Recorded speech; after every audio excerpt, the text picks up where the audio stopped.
All right, thank you for tuning into the live stream. You know what time it is. It is your boy Genesis. All right, it is currently 4:26 a.m. and it is the 21st of February 2025. For some reason, the former or the previous live stream we were doing just went off. So I had to start over again. But now we're going to do the Elon Musk speech at CPAC 2025. How are you this beautiful morning? How are you doing? Double tap your screen, subscribe to the channel. We are back. Let me make sure we are back though.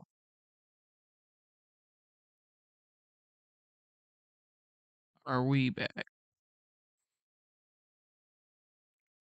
Okay, looks like we are back.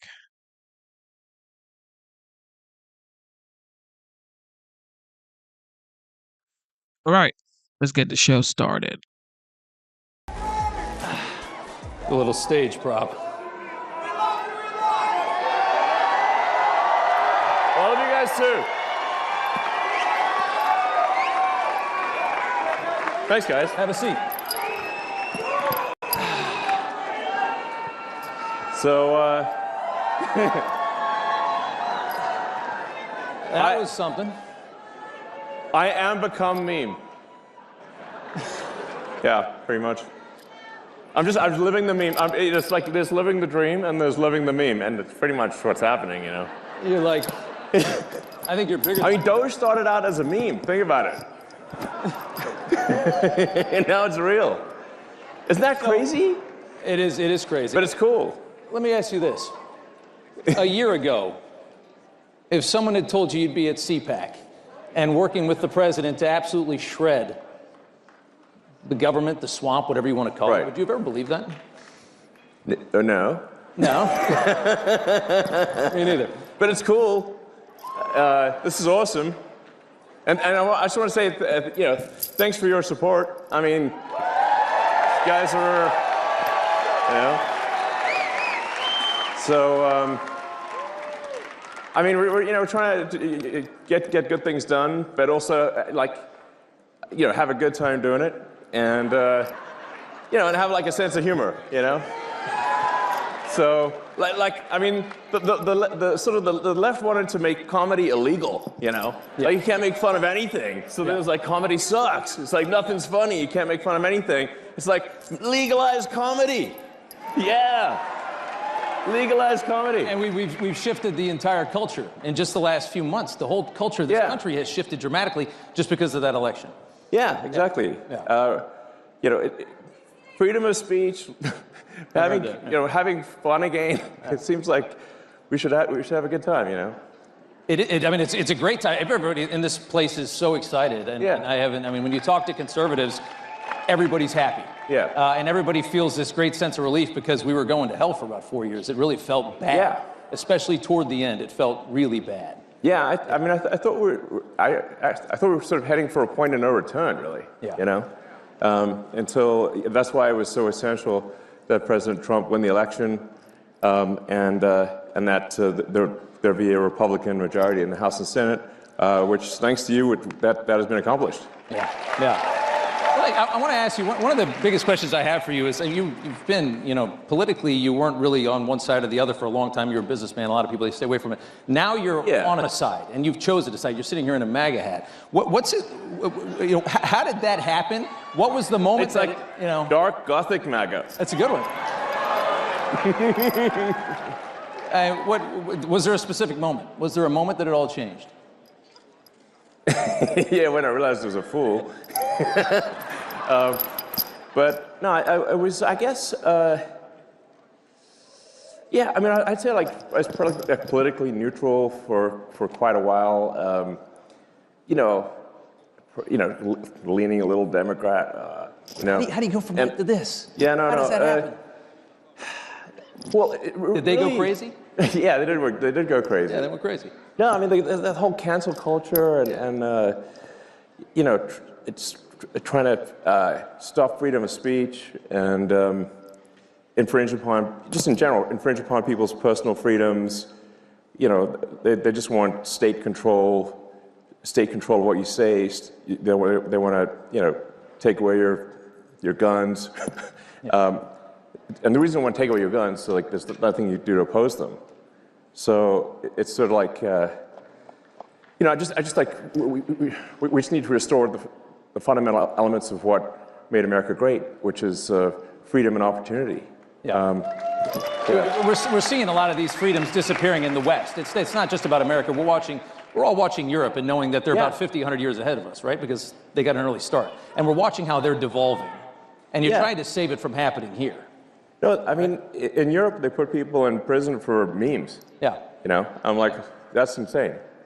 And they're collapsing. I mean, this society it's a collapsing society. It feels that way. It feels like... France was nicer 50 years ago than it is today. Yeah. I don't think you can question that. Yeah. But yeah, I mean, really... Thanks. I love you too. They do well. I mean, I really just wanted to do useful things, like basically build products, provide products and services that are good, and that I wasn't really like that interested in being political. It just like there was at a certain point no choice. Yeah. So, yeah. Well, can I ask you on the same side of that coin, what's it like from going neutral to being vilified, largely vilified by the media? Like what? No. Really? I mean, you turn on some of these channels, brother. I mean, they're angry at you. Does it bother you at all? Does it get to you? Yeah. I mean, when they're chanting for my death, I suppose that's a little, not good. But then, like, the song's not even that good, and it's like you call that a death chant? That's nothing. Please. They've been singing a lot lately. It's not even good music. There's a lot of music lately. It's not good music either. Yeah. Yes. I would say that watching what you're doing with Doge is just people love it. I mean, I've always looked at the government, and I've always looked at the government. And I've seen this big machine and you just know that they waste because they don't care. There's more money coming. They don't care. Yeah. You're cutting all this out. Everybody in this country knows that the government is full of waste, fraud, and abuse. And you're doing the work, and the Americans love it. Watching their reaction politically to this, I can't believe how bad they are at responding to this. I don't know how you're going to sit there and scream and complain because they're cutting waste out of the government and try to win another election. How do you try to win on that? Well, at this point, I'm not sure how much of the left is even real. Yeah. How much was propped up by our money? Yeah. Like literally, you see like these sort of fake rallies where there's like hardly any people, and the media will like frame it and like get all 6 people in the frame, but there's like nobody else is there. Like just it doesn't have popular support. But then you learn that like there's hundreds of billions of dollars going to these so-called NGOs. And it's your tax dollars that are funding things that are fundamentally anti-American. And they're propping up their narrative. Yes. A lot of that government money has been propping up a left that I don't think is as strong as they made it seem. In fact, a massive amount of your tax dollars is going to legacy media companies. Yes. Directly from the government. The government wants to take over media. Yeah, it's terrible. Yeah. That's why we have X. Yeah, and that's why you spent $44 billion. I mean, that's a lot of money. I mean... More than it was probably worth. But there was a message. Freedom is priceless. Priceless. Yeah. Probably one of the most important investments this country's ever seen.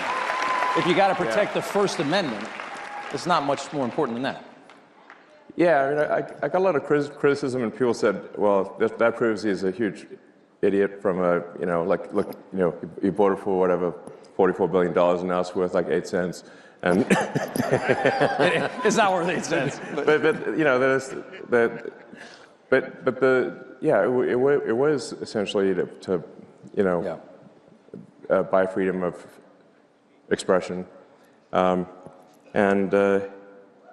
Once that's gone, it's all over. It's all over. Yeah. Descent into tyranny is really quick after that. Yeah, I mean, like, it's all the sort of federal money going to media companies is what helps explain why the legacy media all says the same thing at the same time. Yeah. Like, isn't it like, it's like weird, like you put them up where it's like, you know, like when They're mouthpieces for the state. For the state. Yes. And that's what we've come to know. Yeah. It's scary. And I like that meme where they're, because they're always saying like threat to our democracy, but if you just replace democracy with bureaucracy, it makes a lot of sense. It makes perfect sense. Yeah. Big threat to the bureaucracy. That's exactly right. Let's talk about these Doge dividend checks that everybody's talking about this week. And I know you tweeted out that you were gonna. Does everybody want like a $5,000 check in the mail? It sounds kind of good, right? And the best part about it would be knowing where it came from. That's $5,000 that you sent them last year. Totally. It's money that's taken away from things that are destructive to the country, and from organizations that hate you to you. That's awesome. Does it seem? I mean, have you talked? I mean, that's like glorious. That's like it's the best. The spoils of battle, you know. Spoils of battle. I like that. Is there traction on that? Yeah. So Yeah. I talked to the president, and he's supportive of that, and so it sounds like that's something we're going to do. Yep. So as we're finding savings, that's going to translate directly to reductions in tax. So. Yeah. I think they fired 6,000 people at the IRS today. Yeah. And I think Lutnick said last night that they're talking about shutting down the IRS. And I think it's fair. I think people should realize this is. I mean, the amount of money that we send Washington like $5 or $6 trillion a year. That is such an ungodly amount of money. I mean, what do they? They say like 1 trillion seconds is like 30 years or something like that. I mean, that's how much we send them, and they seem to never have enough. There must be a lot you can cut. No, absolutely. People ask me, what's the most surprising thing that you've encountered when you go to D.C., when you're in D.C.? And I said, well, the most surprising thing is the scale of the expenditures, and actually how easy it is to, when you add caring and competence, where it was absent before, you can actually save billions of dollars, sometimes in an hour. Yeah. Like it's wild. And then they scoff at it and say, "Oh, a few billion here, there." I mean, the way they're talking about it, you can see they don't care. It's such little money compared to how much they're used to wasting. That's what's really scary. Exactly. But obviously, it just shows that they really lack empathy for the average taxpayer who's working hard, paying taxes, and then they say, "Oh, $1 million doesn't matter." I'm like, I think it matters a lot to people, So what are you talking about? I'd like to have it. I like that. Let me ask you a question. I know the president fairly well. Watched him survive 2 assassination attempts. Had the first one not happened, the second one would have gotten him. It was very, because without those extra guys, they would have never seen that gun poking through the fence at the golf course. I saw the crew that you had. Isn't it like mind-blowing that this has happened? I mean, it just... And what, by the way, why do we still know nothing about that guy in Butler? What's going on? Cash is going to get to the bottom of it. Yeah, there you go. By the way,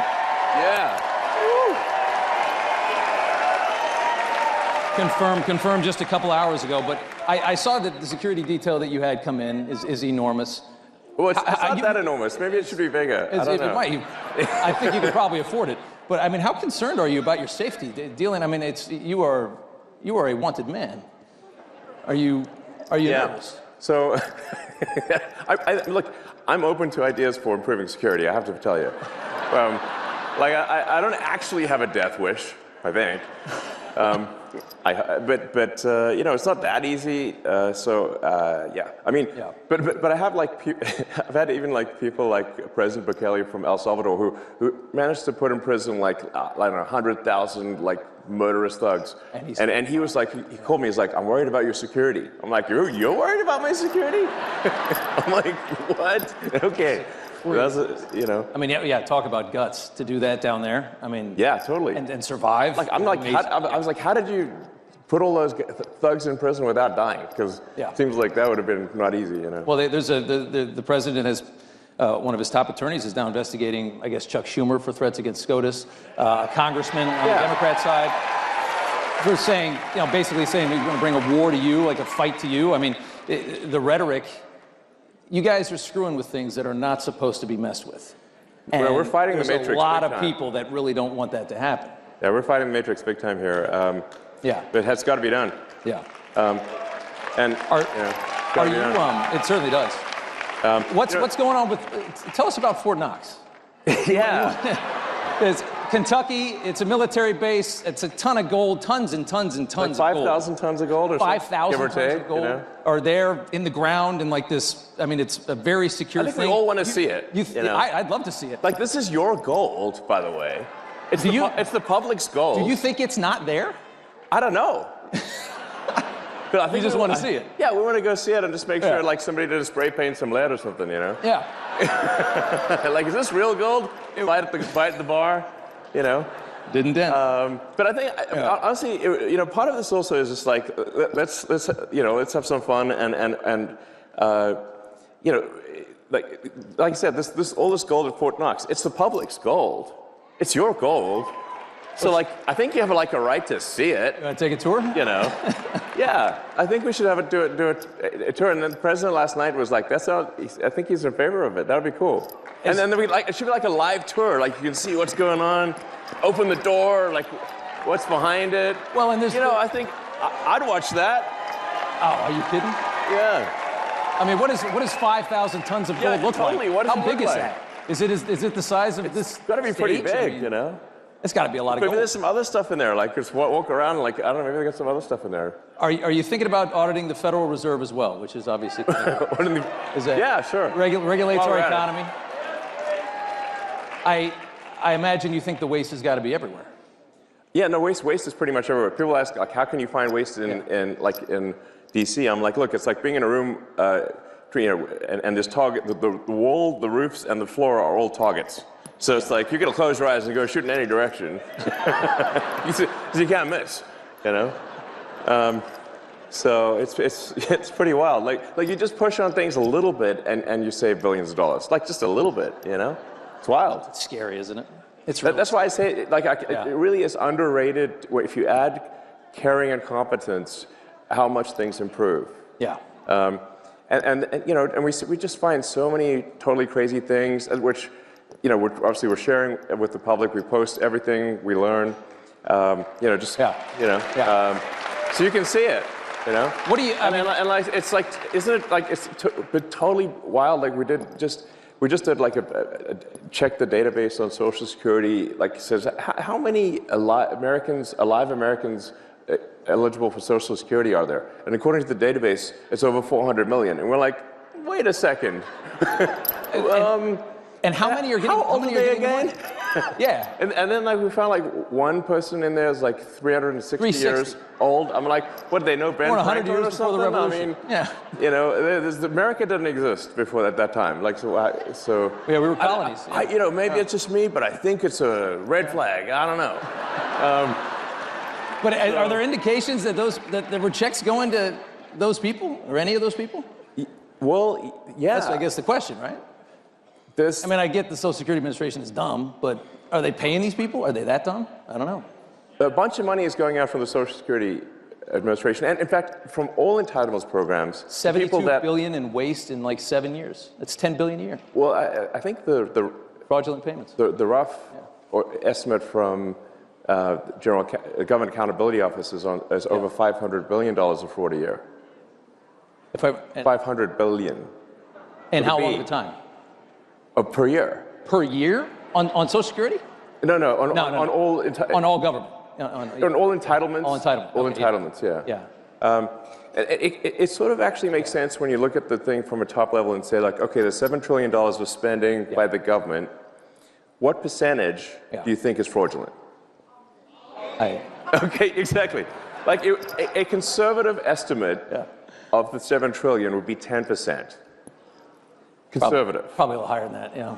Exactly. Feels like a quarter out of every dollar, right? But if the fraud's only 10% of $7 trillion, you've got $700 billion of fraud. Yeah. And by the way, it's like really easy to take advantage of the federal government. It's very easy. So. Very easy. Look at COVID. Yes. Everybody got rich during COVID. I mean, look at all these scammers. I mean, it's unbelievable. It looks like, in terms of the COVID payments, there was something like $200 billion of COVID payment fraud taken by fraudsters out of the country. Out of the country, yeah. That's like I think, listen, if there's going to be fraud, it should at least be domestic. Yeah. So, you know. But they managed to get $200 billion out of the country. I'm like, what? Didn't we notice that? Let me ask you, let's do immigration here for a second.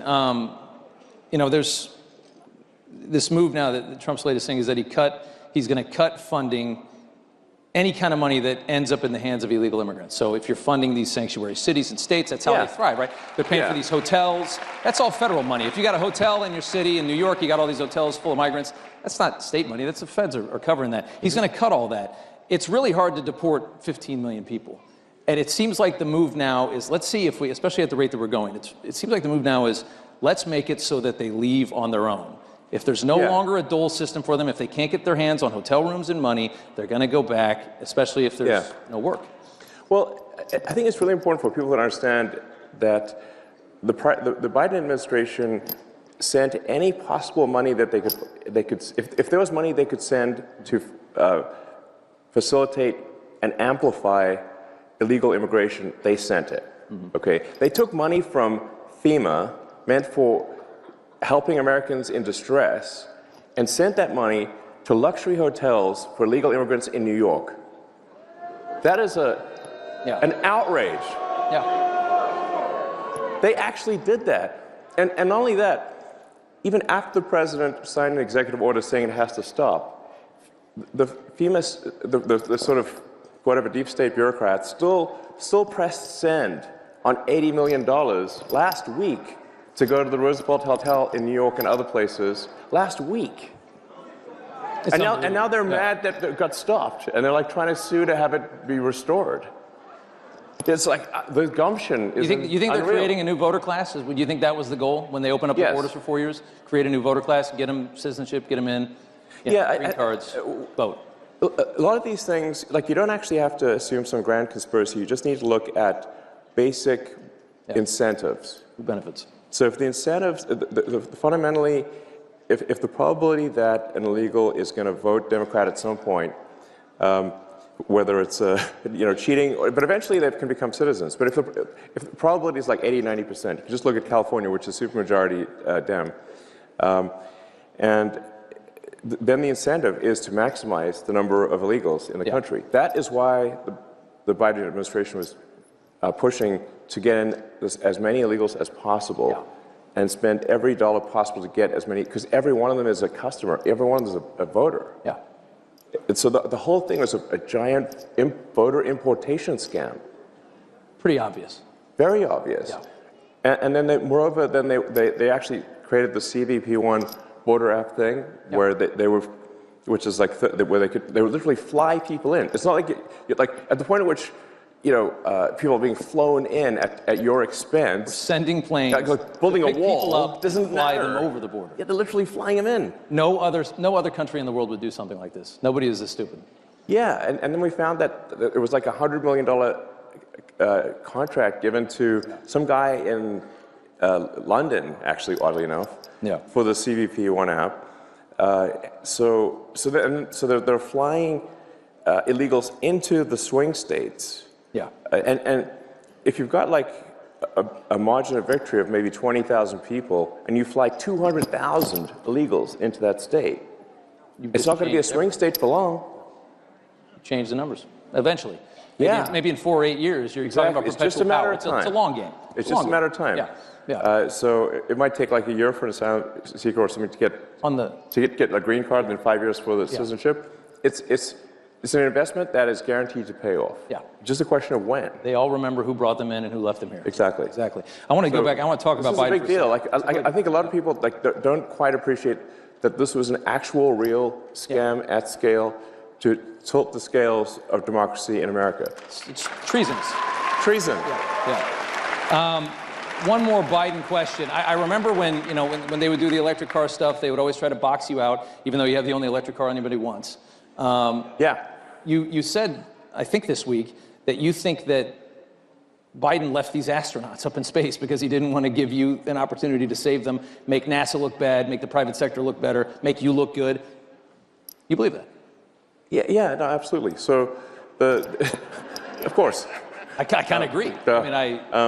Why would he want to let you help them come down when you're supporting the president? No, I mean, the Biden administration was attacking me next level. Yeah. I mean, the Department of Justice, or Injustice under the Biden administration, was, I mean, they were suing SpaceX.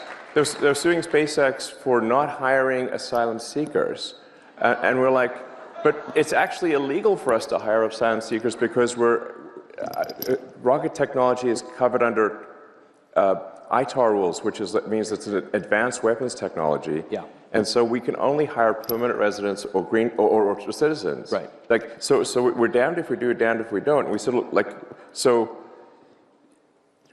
how can they sue us for not hiring asylum seekers when it's actually illegal for us to do so? Yeah. But nonetheless, there was a big Department of Justice or Injustice case about this against SpaceX. So obviously it was an antagonistic situation. And those astronauts were supposed to be up there for 8 days, and now they're up there for 8 months. Does that make any sense? And we obviously could have brought them back sooner, but they didn't want anyone who supported President Trump to look good, basically. Yeah. That's the issue. A lot of them are saying right now that the reason that you want to get into Social Security, that you want to get into all of these different, into Treasury and things like that, is that you're looking for personal information and you're trying to make more money. Yeah. I've never met anybody as rich as you that cared less about money in my life. Every time I hear a story about you, you're sleeping on a couch of some other guy in a city that you could buy the entire thing. Yeah, I don't think you care about money, do you? No, actually, I mean, listen, like, if I steal some Social Security, I can finally buy nice things. Yeah. You know? And on that same question, they're also talking about you guys are going to end Social Security, you're going to end Medicare, you're going to end these things. I don't imagine that conversation has been had with the president, and that's the plan. No, in fact, the actions that we're taking with the support of the president and the support of the agencies is what will save Medicare, what will save Social Security. Yeah.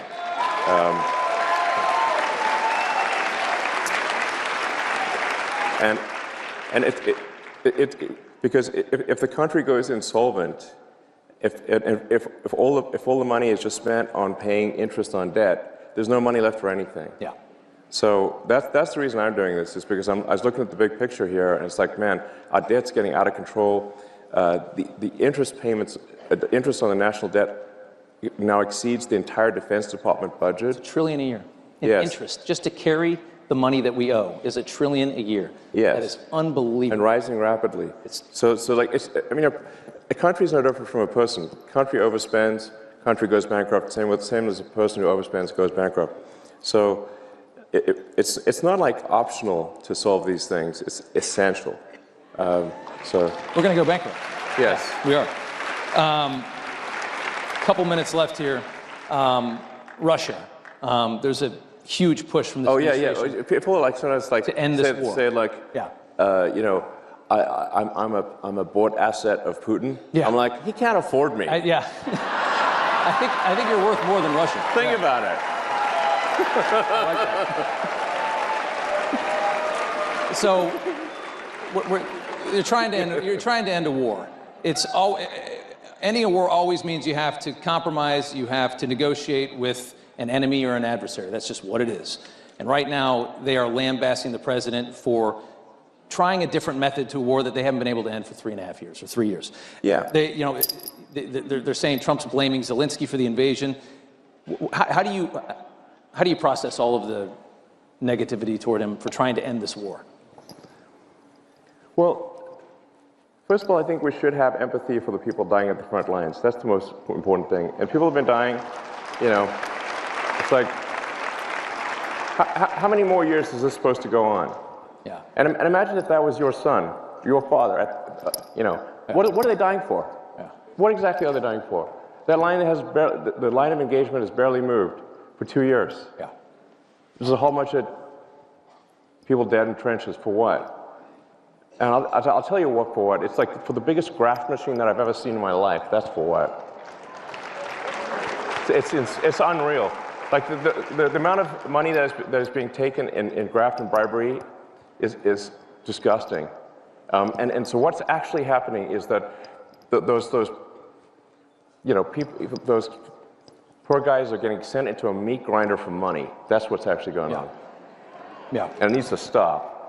And it seems, I mean, Trump is so pragmatic on this. He's just looking at it and he's saying, it's Ukraine, it's not our country, it's not a NATO ally. I just want to see people not dying. I want to see on both sides. I mean, think about how so many young men have died in Ukraine that the army is starting to age out. The military is aging out. You got 40 and 50-year-old guys fighting in a war because there's nobody left that's not killed or maimed in their 20s.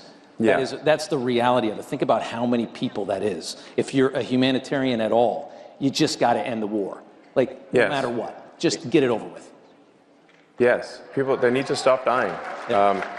And the grift machine's got to stop, you know. So, and I think people, a lot of people out there don't realize, like, the president has a lot of empathy. He really cares, you know. He's a good man.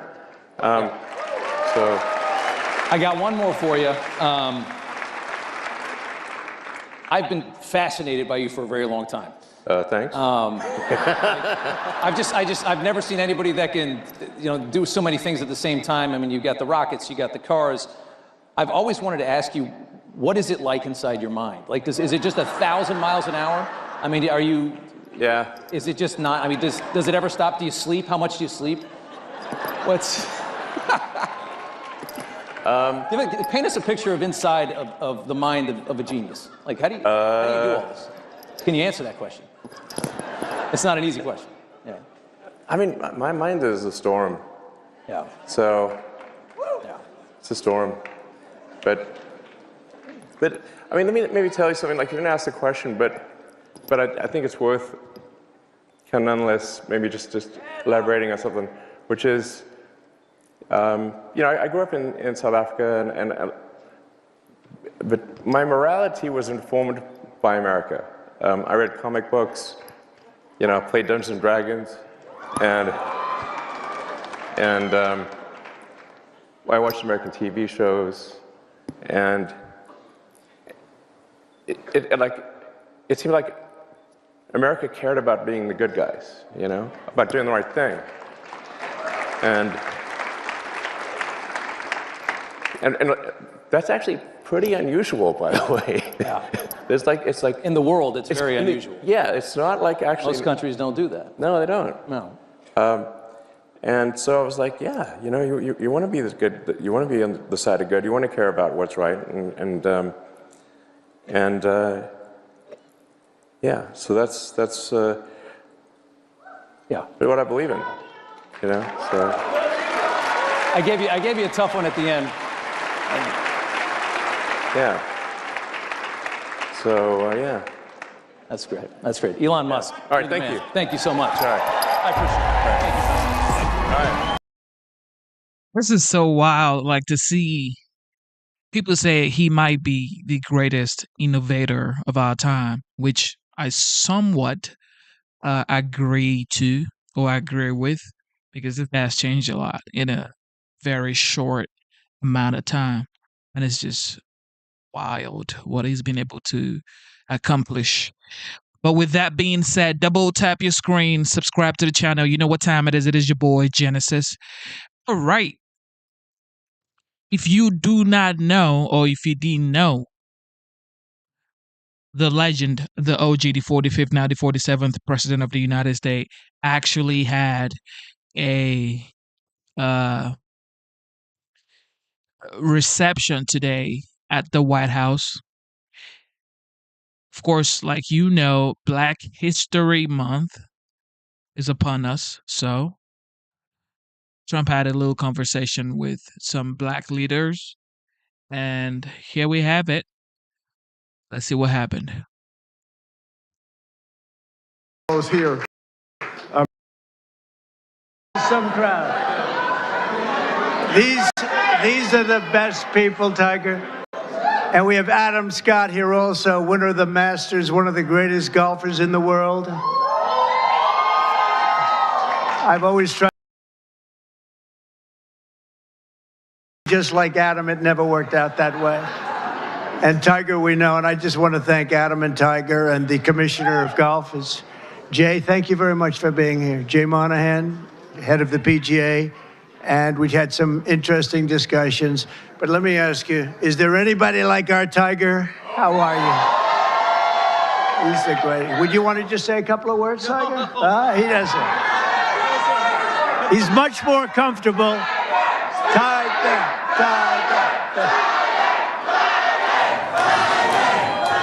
Hey, it's an honor to be here. It's an honor to be here with you, Mr. President, and to be on the road here with all of you. Thank you so much.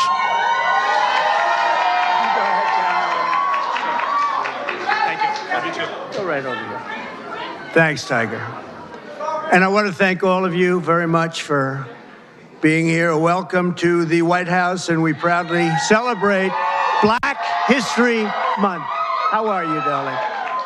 Today we pay tribute to the generations of Black legends, champions, warriors, and patriots who helped drive our country forward to greatness. And you really are great people. What a great, nice group of...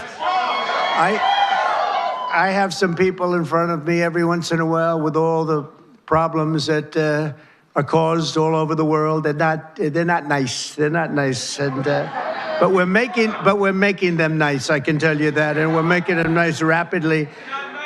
So we're pleased to be joined in this really beautiful afternoon at the White House by hundreds of incredible members of the African American community,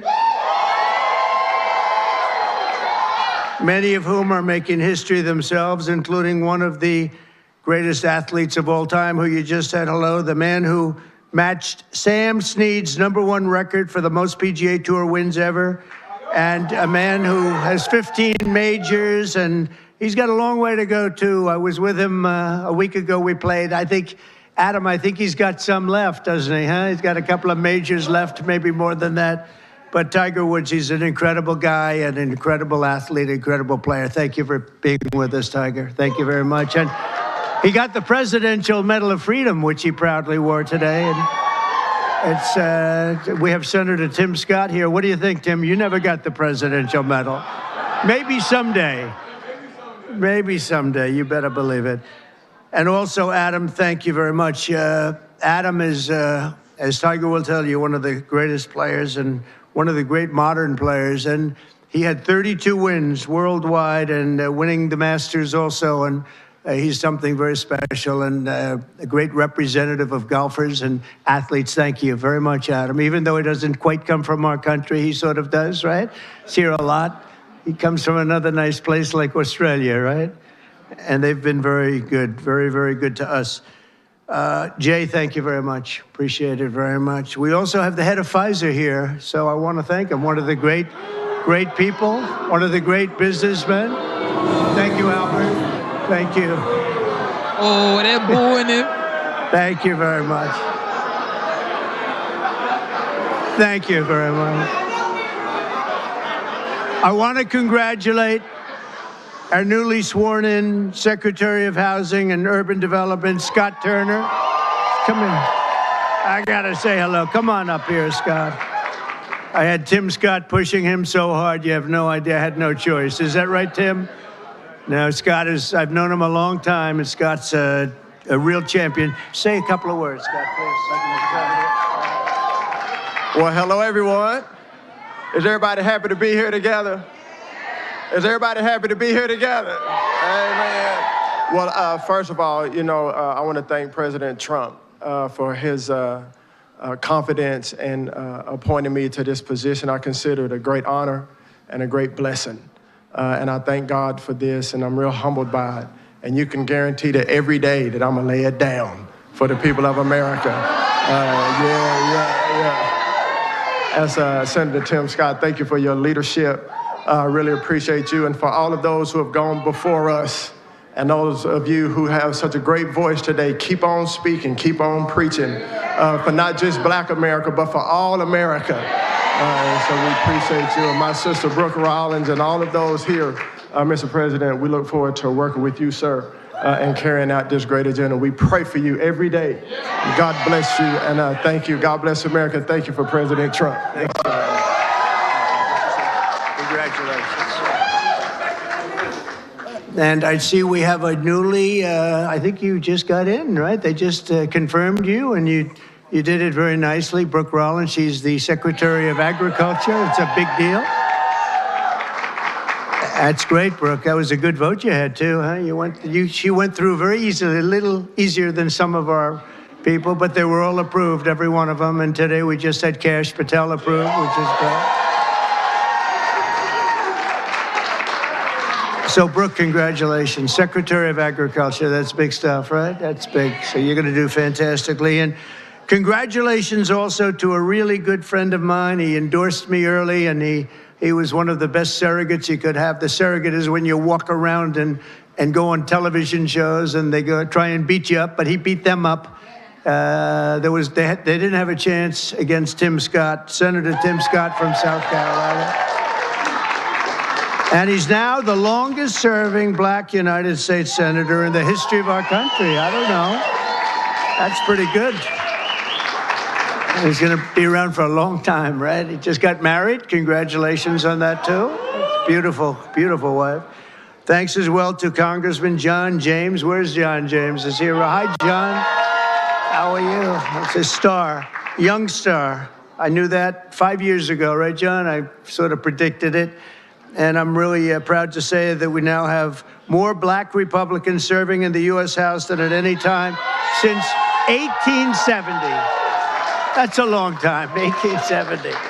So thank you very much. And Scott, you're going to be fantastic. I'll tell you, you're going to do a great job. As you know, the Americans are going to be celebrating something very important coming up, our 250th anniversary, our nation's founding. And when we do, we're going to look forward to honoring the contributions of countless black Americans who fought to win and protect and expand American freedom from the very, very beginning. And some of my good friends are here today, and I appreciate you being. I'm not going to call out your names because Tiger will get very bored. He'll say, this is a little boring. This is a little boring if we do that. But I want to thank you all for being here. You are our friends, and we appreciate this. And you, McGee, you are my friend. The last administration tried to reduce all of American history to a single year, 1619. But under our administration, we honor the indispensable role black Americans have always played in the immortal cause of another date, 1776. We like 1776. In the very first skirmish of the Revolutionary War at Lexington Green, an enslaved black man named Prince Estabrook, you know Prince Estabrook? Yeah. Answered history's call and fought as the Minutemen alongside the other patriots of the very small Massachusetts town. Couldn't protect itself, but they did a good job. Prince was wounded in the early morning battle, becoming not only the first African-American soldier to fight in the Revolution, but among the very first Americans to spill their blood. One of the first in the nation to spill blood in that very, very tough time. Soon Estabrook joined the Continental Army and ultimately won his own freedom along with that of his fellow Americans.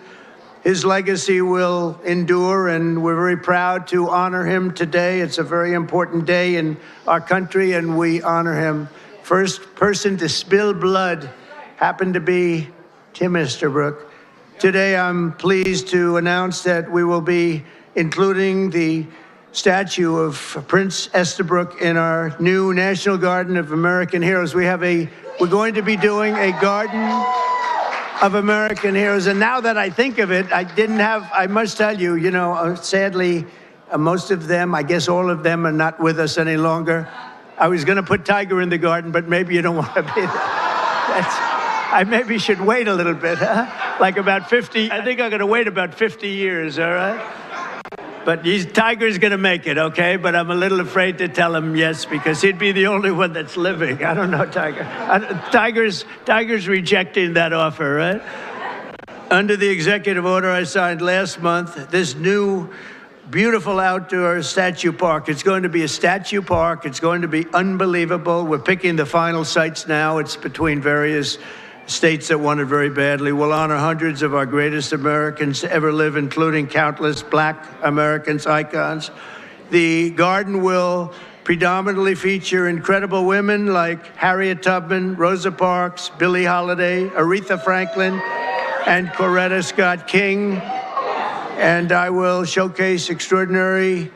It will be something very extraordinary. It's going to be producing, we're going to produce some of the most beautiful works of art in the form of a statue from men like Frederick Douglass, Booker T. Washington, Jackie Robinson, what a great athlete that was, Martin Luther King Jr., Muhammad Ali, he's not a bad athlete. What do you think, Muhammad?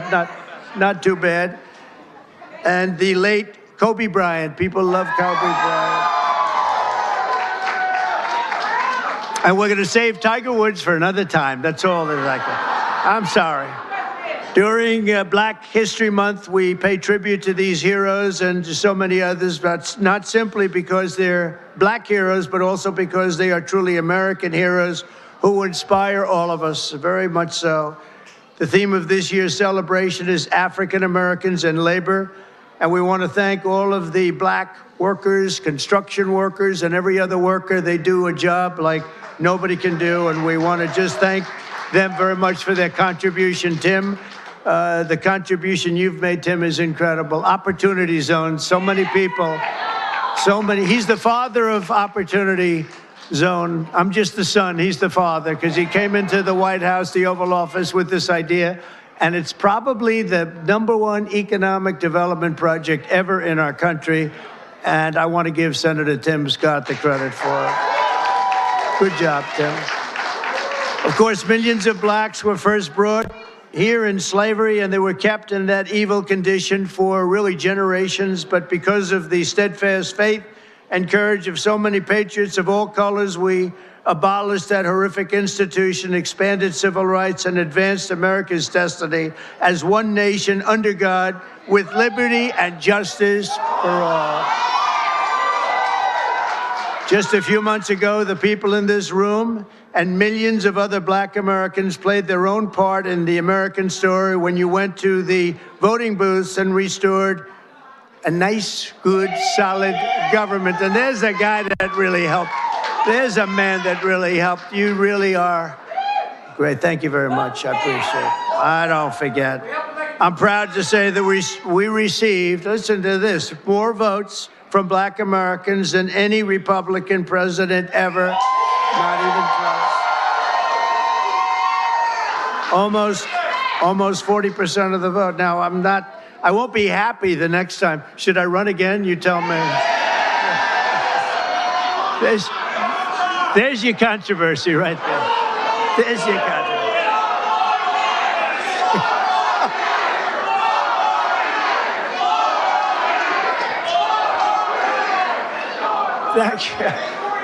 You'll be seeing that on you're gonna see that tonight, Tim, on television. I want to thank just a few of the people who are with us today, and these are great friends of ours. Alveda King. Alveda, where are you, Alveda? Hi, Alveda. Thank you. You've been with me from day one, and I appreciate it. I won't forget it. She's a fantastic woman. Alice Johnson. Where's Alice? Boy, are you incredible. I watched you on last night on television. You were so good. You know, Alice was in prison for doing something that today probably wouldn't even be prosecuted. She spent 22 years in prison, 22 years. She had another 22 years left. Can you believe it? And I pardoned her, and it was one of the best pardons. One of the best pardons. You know what she was on? She happened to be on the wrong telephone line. Is that true? She was on a telephone call. And I'm not saying it was perfect, but it wasn't worth 40 or 50 years, Alice. And you've been an inspiration to people. And we're going to be listening to your recommendation on pardons. You're going to go over, and she's going to be my pardon czar, okay? And you're going to find people just like you that should not have happened. It should not have happened. So you're going to look and you're going to make recommendations, and I'll follow those recommendations, okay, for pardons, all right? Thank you very much. A man who's just incredible. This guy, I watched him when he was a Democrat, and then one day he had to change because he couldn't take it any longer. And did anyone ever hear of a man named Leo 2.0 Terrell? Where are you? Get up here. I love this guy. You know what he's doing now? He's with the Department of Justice. He's in charge of civil rights and lots of other great things. He's going to be working with Pam. It's okay. Could he come up, please? Come on, Leo. Get up here. Leo 2.0. This guy is great. Hello, man. You are the greatest. Thank you. Tiger, Thank you. Thank you. I just want to say, we are in the presence of the greatest president of all time. He is the greatest president in our lifetime. And I'll tell you right now, the Democratic Party should be worried because they took us for granted. No longer. We vote in our best interest. We want the same thing that every American wants. Good job. We want a secure border. We want to pay lower taxes, and Mr. President Donald Trump is doing that. Thank you, Mr. President.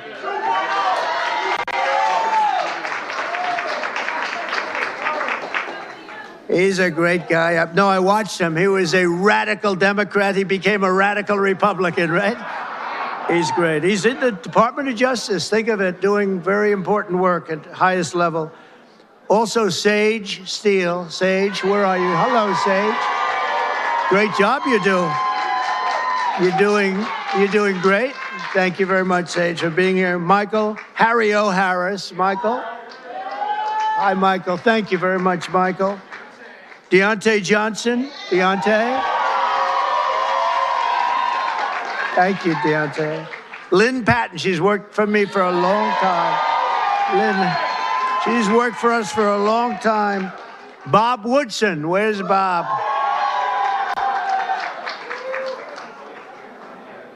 And we're also joined by 7-time Mr. Olympia. I want to see this guy. Phil Heath, where's Phil? Phil Heath, I don't want to compare my muscles. Here he is. Thank you, Phil, very much. I appreciate it. Will you come up here for a second? Come on, get up. I got to say, come on, you. From day one, right? From day one, he's been here. Get up, you got to say just a word. Don't fall. If you fall, it's all over. Tiger, you're not allowed to fall. You know, you can make a great speech, but if you fall going up, that's no good. Come on. Wow. You are great. Are you kidding me? Mr. President, it has been an honor of a lifetime to support you, to try to wake up as many people to the lies of the Democrat Party and the nonstop manipulation of the mainstream media. That's why I now have my show on Newsmax, so I can champion you. And I'm thankful that we've been able to champion him and get him across the finish lines for another amazing 4 years. And let me say, I know God has chose you. He anointed you for this position. He kept you alive so you could be here today. And we prayed for that. We pray for you. We continue to pray for you. And we're thankful for your service and your sacrifice. Mr. President Donald J. Trump, honor. God bless you. Thank you. From day one. I like those guys from day one. Tiger's been there from day one, too. Let me tell you, this guy is amazing. In 4 weeks, our new administration has achieved more than most administrations achieve in 4 years. We brought our country back. It's 4 weeks. Today is our 4th week. It's the end of the week. We are now starting our 5th, and I think we've done more in 4 weeks. Well, certainly than the last administration did in 4 years. They actually went negative.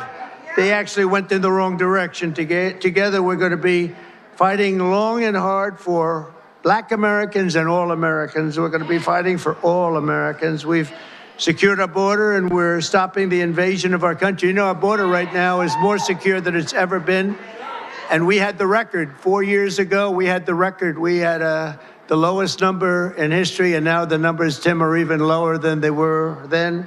And we're honored. They were allowing people to come in from all over the world, from prisons and jails, mental institutions, insane asylums, gang members. They had drug dealers. They had everybody dropping in. And we had this ridiculous open border policy. They drop in. And I'll tell you, the people that were affected the most were Black people. You were affected the most in terms of the crime, in terms of the drugs and everything else. And we have the border shut down. We allow people to come in. We want people to come in, Tim, but we want them to come in legally. They're going to come through legally. So we're protecting American workers, including millions of black workers, and we have a thing called reciprocal tariffs. If they charge us, we charge them. This is opening up. We just signed the bill, and we're going to take in billions and billions of dollars, and we're making our country very healthy again and very rich again. We want to be very rich again. We've been taken advantage by everybody, and you've been watching Doge, where we found billions, tens of billions of dollars of fraud and waste and abuse, and that's just the beginning. And Elon Musk has done an amazing job, I have to tell you. Him and his super geniuses, you know, these are seriously high IQ people, and nobody's going to talk them out of anything. They go in and they're finding billions. I mean, literally tens of billions of dollars that we just started, and I think that's going to have a big, big impact, Brooke, right? So we want to just really say, and I have to say to you, I look at this turnout, I look at the love in the room. This is just love in the room. And I remember the first time I did this, my first administration, one of my first meetings, there wasn't this large a crowd, Tiger. We had about 5 people in the front. We had maybe five black people right in the front, right about there. I said, is anybody else coming? Is this it? Are we open? I don't even think Tim Scott, I know Turner wasn't there. I don't think Tim Scott was there either. I'm not sure. But that's all changed, and we got the highest vote, and one of the big reasons I'm president today is because of the black vote, and I always appreciate it. So this is a very special time. It's Black History Month. We love you all. We're going to work with you. We're going to make America greater than ever before. We're going to do it together, and I want to thank you all for being here. It's an incredible honor. And to my great golfing friends, I want to thank them in particular because they really are. They make a lot of money. They don't have to be up here with me. Tiger doesn't have to be here. Adam doesn't have to. They don't need this, but they love you and they love our country. Thank you all very much. Thank you. Thank you. Thank you for tuning into the live show. You know what time it is. It is your boy Genesis. Of course, a lot has been going on. We already saw the Elon Musk speech at CPAC 2025. We just saw the OG, the 45th, now the 47th President of the United States at the Black History Month reception at the White House. So right now, there's been an update concerning ICE. So, of course, when things like this are going on, which is speed, okay, the way the 47th administration is operating, they're operating with so much speed that anything that happens gets straight to the mainstream media. And yes, 11-year-old girl passed away. Okay, I think it was during an ICE raid. But listen to what CNN has to say concerning this issue.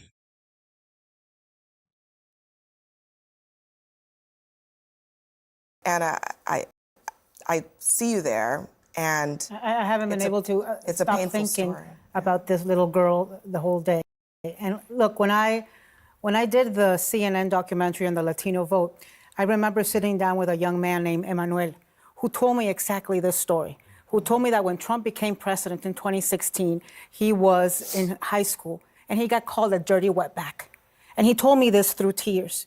And he had not been able to tell his mother. She was hearing it for the first time as he was telling me. And this is happening all over America because of what has been unleashed, because of the portrayal of Latinos in particular and immigrants as criminals and as bad people. The TPS holders, the Venezuelans, as if they're all part of Tren de Aragua. They don't even know how to say Tren de Aragua, so now they call it. Okay, so pardon me. It is 11-year-old dies by suicide after bullied over ICE. So she was being bullied and she committed suicide. I'm guessing, according to the headline here on CNN. Sad. So sad. TDA. There are kids being bullied. There are kids being targeted. And there are kids who are terrified that their parents, U.S. citizen kids, terrified today that their parents are going to be taken away, that they're going to go home, and the home is going to be empty. And so that is what has been unleashed on America.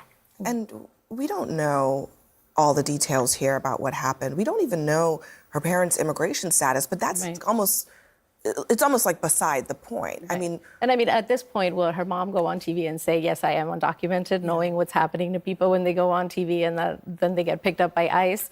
But yeah, this is still under investigation. It's being investigated by the school police. And what the mom told CNN is that the girl committed suicide after she was being relentlessly bullied and taunted at school about the family's immigration status. Kids saying to her, we're going to call ICE, they're going to come to your house, they're going to pick up your parents, you're going to stay alone.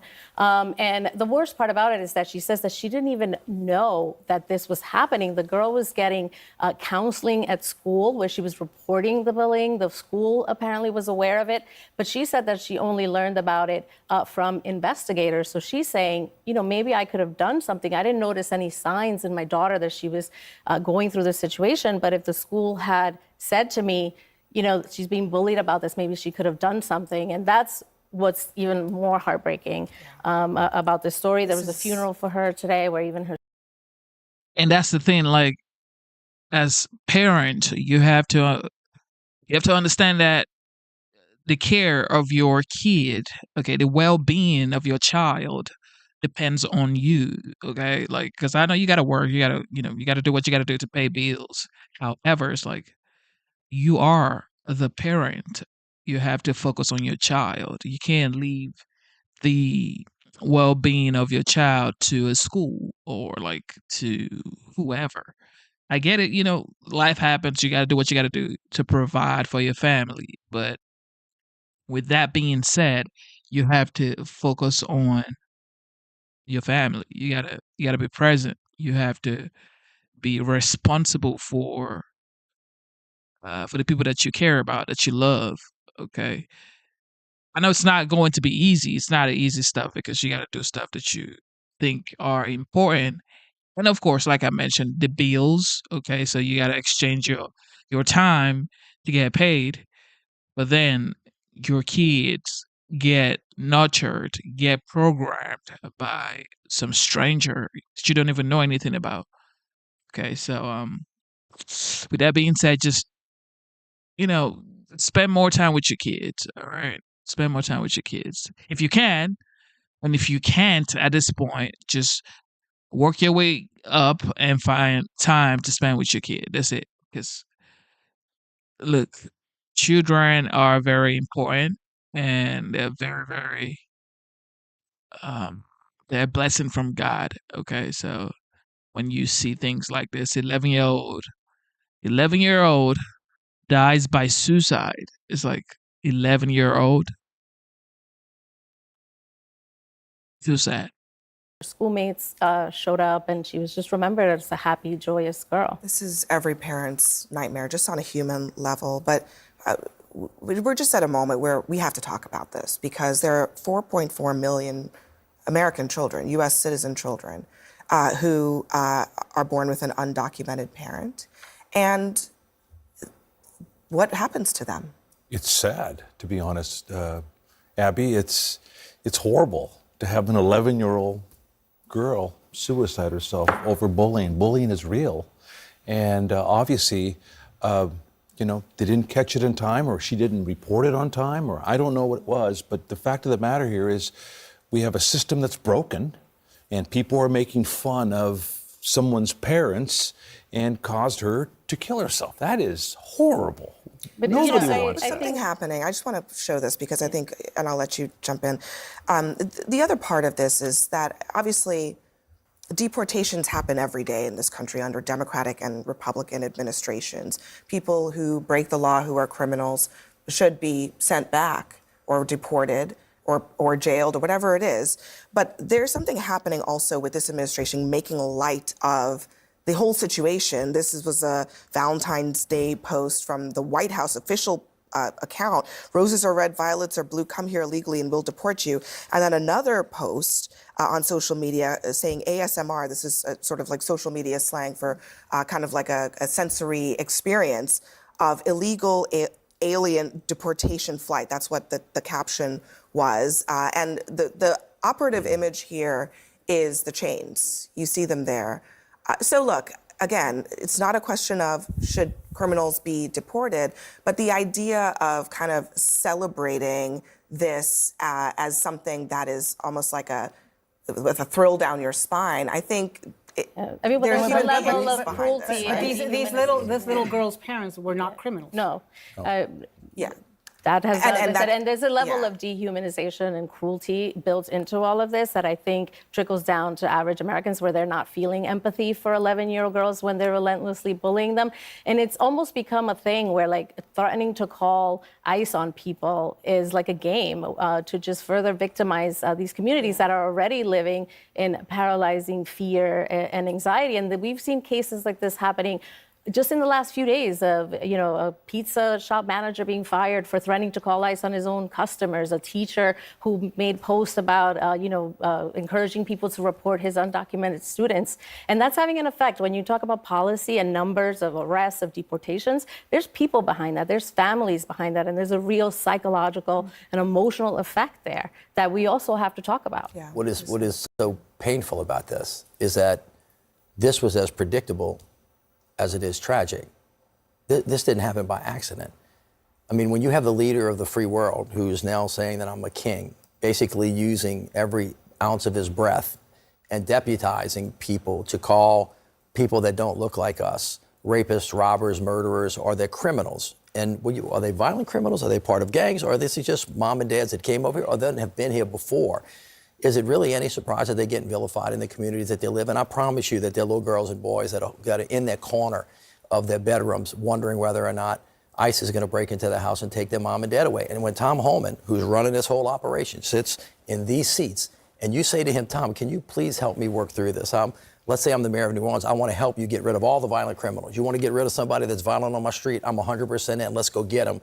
But are you going to go take grandma and grandpa and Tia? And you're going to, I'm just going to say, if they're kind of around, they're going to go. That sends shockwaves. And so what I'd say, look, we have a broken immigration system. It's been broken for a long time. Ronald Reagan actually gave the best speech about this on the last speech that he gave of his presidency. Donald Trump's got the pen. If he's so powerful and he's so tough and he's so smart, why doesn't he just ink out an immigration proposal that, by the way, we wanted to pass a couple years ago that he said, we don't want to do this. We can be tough and smart. But Americans don't want to be cruel. And you're seeing the consequence of a cruelty now that's going to have disastrous effects. Right. Of course, this is a sad situation to see or hear about an 11-year-old child dying by suicide, just because they were bullied over, immigration, ICE. It is sad. It is tragic. However, it's like, so wait, so ICE is supposed to just stop working? They're not supposed to do their job because something bad happens? Something bad always happens, okay? That's the world we are living in, okay? Bad things happen. However, you learn, you move smarter, you learn from whatever mistake, whatever problem you encounter, and you make better decisions. So ICE is just going to have to move, with better judgment. However, it's like, it's not going to stop. The illegal migrants are still going to have to leave. They are still going to have to leave. There's no back and forth. We're sorry this happened. This is sad. This is tragic. Okay. And may her soul rest in perfect peace. However, the job still has to get done. And the leaders of the states should do what they're supposed to do and sort of kind of like minimize tragedy, because moving forward, if the leaders of the state do not work with Tom Homan, for example, and whoever, Christy Noem, if these leaders do not work with these cabinet members of Trump, especially like the blue state, so many tragic situations are going to come up. Because if you don't want them to come in, if you don't want Tom Homan to come into your city or your state, he's going to come in regardless. And now it's a battle, it's war, it's back and forth. You don't want that. So just let them do their job, okay? Secure the border like he's promised from day one while he was campaigning. It's not even supposed to be this hard. For kids. Yeah, first of all, it's very, very tragic. I mean, I have a young child, 2 young kids, and you always live in the fear of the outside influences, how they're going to affect them. And so as parents, me and my wife, we constantly think about that. And so we obviously hurt for the family, what they go through. But, you know, listen, I have a Mexican mom, I have a Bolivian dad, I grew up in East Los Angeles. We've always lived under the fear of La Migra coming to our neighborhoods. You know, that has always been, that was during Reagan, that was during Clinton, that was during Bush. You know, that has always been there. True. So I think we sort of weaken our argument when we just try to tie it to Trump directly. Well, but you haven't had a president, you have not had a president like Trump use the language that he's used as aggressively as he's used it amongst, you can name every one of those presidents, you're right, Bush, Reagan, and all of them spoke none of them in got different more ways. Latino votes than Donald J. Trump did. That's He's right. He's right. I mean, if you're here illegally, you came here, whatever reason you came here for, and you're here, you don't have documentation, nothing, you're scared. You know, you're scared. You live in basically you're hiding, okay? You're hiding all of your life, living in the United States. You don't want that kind of life.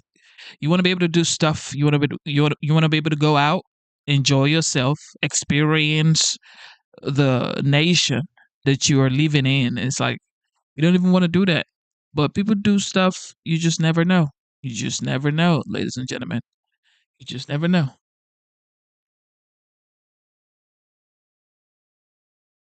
It's not often these days to hear lawmakers and the Republican Party disagreeing with President Trump publicly on almost anything. When it comes to naming and labeling Ukrainian President Zelensky a dictator, though, today, we did hear this pushback.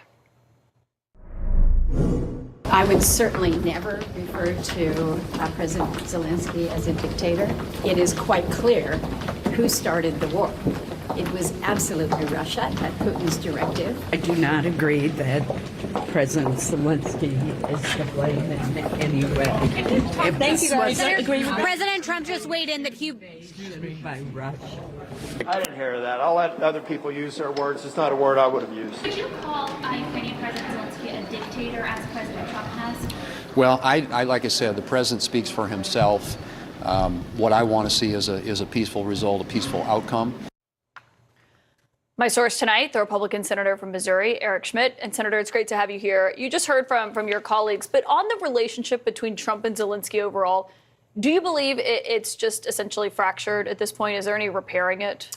Well, I think somebody's giving Zelensky really bad advice. If the idea is to go on European television and criticize President Trump, who's trying to bring peace to his country, Okay, so concerning Zelensky, Trump, Putin, the fact is, there's been, and we spoke about this a little bit yesterday, there's been martial law in effect in Ukraine based off of 2022 when the war started.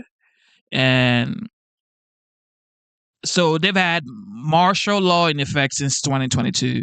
However, they were supposed to have their presidential election sometime around March or April of 2024. So now there is no precedent. Well, there is a precedent in Ukraine, which is Vladimir Zelensky. However, it's like if you were supposed to have, as a country, if you were supposed to have an election in 2024, but you didn't have an election because of the war. We get it. I'm not even gonna say. I mean, what are you supposed to do? Have an election while people like dying and stuff? That's unethical. However, okay, you are currently walking on thin ice. Like Zelensky is basically walking on thin ice because you know for a fact that you're due for a new presidential election, and you keep going back and forth. You already have a very low uh approval rating in Ukraine as a leader because everybody's dying, war is going on, inflation is wild. So if they ever have a new election in Ukraine, just be ready to embrace the fact that Zelensky isn't going to win the election. Nobody's going to vote for Zelensky. I mean, think about it. If you lived in Ukraine today, would you vote for Zelensky to be your leader continuously? No, because you've seen everything going on in the country. It's like, what is this? And if you lived in Ukraine, I could almost guarantee you would support Trump because you want peace as well. You want peace as well. That's how the world works. Without peace, there's no prosperity. You can't prosper without peace. How can you prosper when you're at war? So nobody's going to vote for Zelensky, and if nobody votes for Zelensky, he has no say. So that's why Trump called him a dictator without elections, because people are like, well, what do you mean? He's the duly elected president of Ukraine.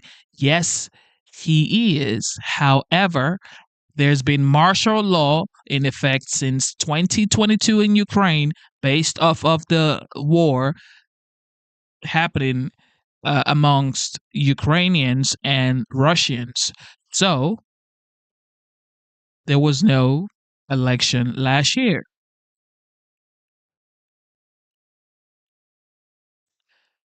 I mean, I don't know what they're gonna do. I don't know what they're gonna do if they're going to do an indoor election. I mean, how are they gonna do an election with everything going on in Ukraine right now? But do I think Zelensky is a dictator? I don't know. I don't know. I don't think he has the capabilities to be a dictator. This is just my opinion, okay? I feel like dictators there's like personality that they have to have. I don't think Zelensky has that dictatorship mantle or whatever you would say. I don't think he has the spine to be a dictator. He doesn't have the spine to be a dictator. I mean, come on, Zelensky. I don't know. But you never know, ladies and gentlemen. You just never know. I think that's terrible advice. And so, look, President Trump was pretty clear about this on the campaign trail. He wants to bring peace and end the Ukraine-Russian war, and he's trying to do that right now. And so I just don't think it's a good idea for Zelensky to be openly critical, saying he's listening to misinformation. I just don't think it's helpful. But when Trump says a dictator without elections, I mean, is that a more accurate description of Putin or Zelensky? Well, look, I think he was stating the obvious, which is Zelensky ought to have elections and stop lecturing the American president who's trying to bring peace to his country. I mean, hundreds of thousands of people have died. There is no end game here. There's no strategy for victory. So I think President Trump's doing exactly what he campaigned on, which is to bring peace. So I just think it's a flawed strategy by Zelensky. And President Trump, I think, is right to point out that they need to hold elections. I mean, Churchill learned that he lost at Potsdam. Abraham Lincoln ran, against a former general in the Civil War. So if you want to be a paragon of democracy, if you want to hold yourself out there as that, you got to sort of abide by that. And I think, by the way, part of the point of J.D. Vance's speech in Munich, too, was just to say, if you want to be a democracy, you got to live up to those principles and believe in free speech. Game that out for me, though, because, I mean, one, as you know, Russia doesn't hold fair elections. You would agree to that, right? Yeah, 100%. That Putin has never been fairly or freely elected. Absolutely, yeah. No, I'm not disputing that. But Trump is only saying this about one person, though. Well, Zelensky was being openly critical. I mean, look, the United States of America. I don't know why people are just like this. I just do not understand why people are like this. Trump is talking about Zelensky. She's talking about Putin. Zelensky is the one coming to the United States to get billions of dollars to fund whatever's going on in Ukraine. However, she's like, well, Putin doesn't have free and fair elections. Well, Putin isn't coming to the United States to ask for billions of dollars to protect his homeland. Who cares? Whatever Putin does, he does. But if you are coming here to get money, billions to fund the protection of your homeland in Ukraine, then we're going to have to ask. We're going to have to ask, yo, what's up? You need to do another election. You're due for another election. Nobody cares about Putin because we're not funding Putin. We are funding Zelensky, Ukraine. They're like changing the narrative.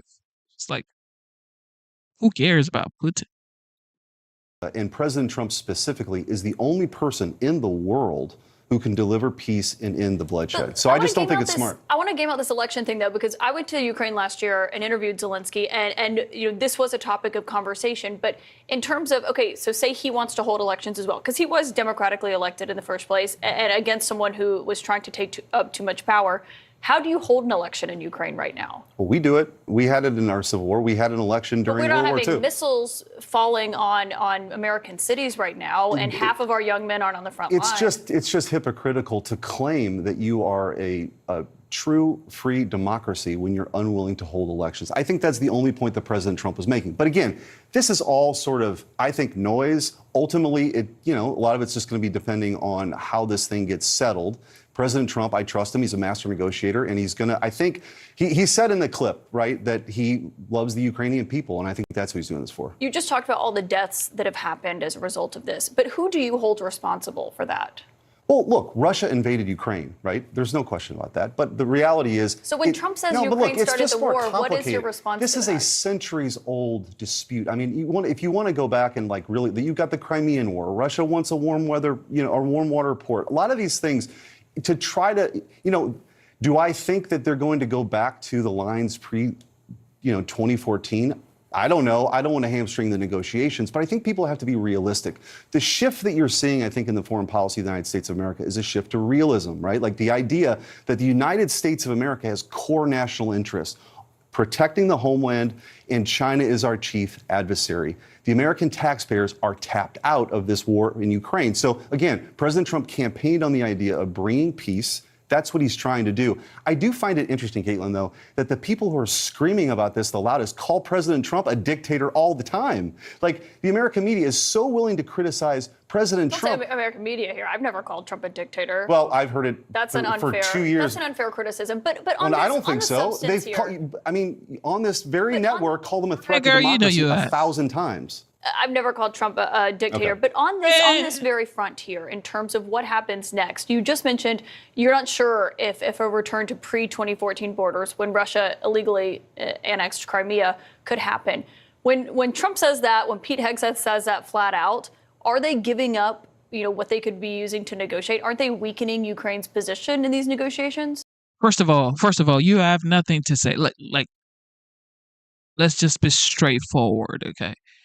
Because you asked this lady particularly, she asked Trump, who do you want to win the war, Russia or Ukraine? And of course, the OG, Donald Trump, said, I just want them to stop dying. I want people to stop dying. And she's like, oh, so you're not going to say Ukraine, you want Ukraine to win the war? Girl, if you don't sit your head down, I just told you that I want people to stop dying.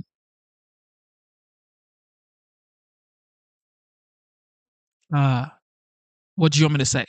I want Ukraine to win. So you want me to say I want Ukraine to kill more Russians, or you want me to say I want Russians to kill more Ukrainians? Because who wins in a war? Okay, who wins in a war? People die in wars. People don't win. You don't win a war. You actually, even if you do win a war, you go home.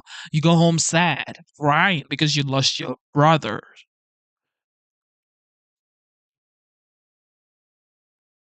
Like easy things be so hard to these guys. I think the United States, President Trump has a lot of leverage with Vladimir Putin, and I think he intends to use that.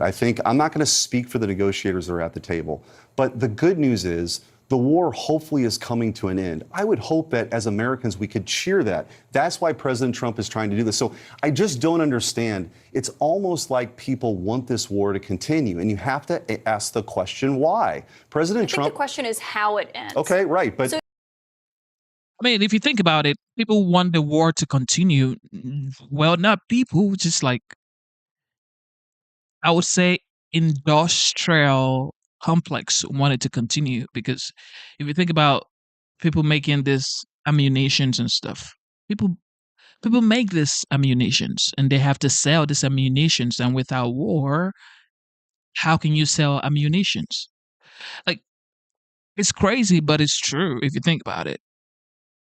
You talked about lasting peace, right? Sure. You were saying that is what Trump wants to get to here. Trump has talked about ending this war. But is that defined by giving Putin what he wants here, letting him take all the land that he invaded? No one's talking about that. So what does that look like? I don't know what it ultimately looks like. That's what the negotiations for. But what I do know is that Joe Biden didn't want to have these discussions at all. And it was just about how much more money we could spend over there. And by the way, our industrial base, even if you wanted to send tens of billions of dollars more, it doesn't necessarily mean more munitions. We have a strained industrial base. Europe doesn't have a military industrial base to speak of, right? These are long-term challenges. But the truth is, I think the conversation needs to start going to the end of the war, as opposed to people promoting endless war. And Joe Biden didn't have the ability or the desire ever to try to bring peace. I think it's a fair argument in terms of what the U.S. can send to Ukraine. Obviously, most of that, we talk about how much money has been sent. Most of that is in the form of military weaponry that has come a lot from U.S. military and weapon makers. But I want to ask you about what's happening in your place of work right now, because the top Republican in the Senate has set up for y'all to vote later this week on your budget plan. Mm-hmm. Trump came in today and endorsed the House's plan. Your plan would be two separate bills with his priorities. The House plan is one giant plan with his priorities. Are Senate Republicans still going to move forward with that, or what does that look like? Yeah, look, President Trump made clear his preference. I mean, he had indicated this before and made it clear again today. He prefers the one big, beautiful bill. And everybody's rooting. If the House can go do that, that's great. Can they do that? I don't know. We'll see. I mean, I hope they can. But I think from the Senate perspective, we want to provide another option, get some wins up on the board on border security, on military spending, on energy, and make sure we do the tax provisions also in a second tranche. But look, objectively, I think it's important for us to kind of move forward. But at the end of the day, everybody's on the same team. We want to deliver the victory that President Trump promised on the campaign trail, and the American people deserve. The House plan calls for potentially cuts in Medicaid. They instruct them to find $880 billion, I believe is what it was. Would you support cuts to Medicaid if it's in the plan that comes to the Senate? I want to make clear, no one is talking about cuts to benefits in Medicare, Medicaid, or Social Security, period. So there will be no cuts to Medicaid when this comes out? There are no cuts to benefits at all. So I think one of the things that we're talking about is how do you find greater efficiencies in government? It's what DOGE is all about, right? But ultimately, we want to make sure those programs help the people that need it most. Is Congress going to pass what DOGE is doing? Trump said that last night. I would hope so. That's certainly something I would support. I think they have the ability within the executive branch to find savings. I think all these cases, as they work their way through, the courts are going to find that. But I do think we should make these cuts permanent. Senator Eric Schmitt, thank you so much for your time tonight. Great to have you here on set. Thank you for tuning into the live show. You know what time it is. It is your boy, Genesis. Yes, y'all. Double tap your screen. Subscribe to the channel. Join the membership. It is $4.99. We're back. And we are running. Let's get it. Birthright citizenship. Tonight, the appeals court, the Ninth Circuit, said they're going to keep the block on Trump's challenge to birthright citizenship.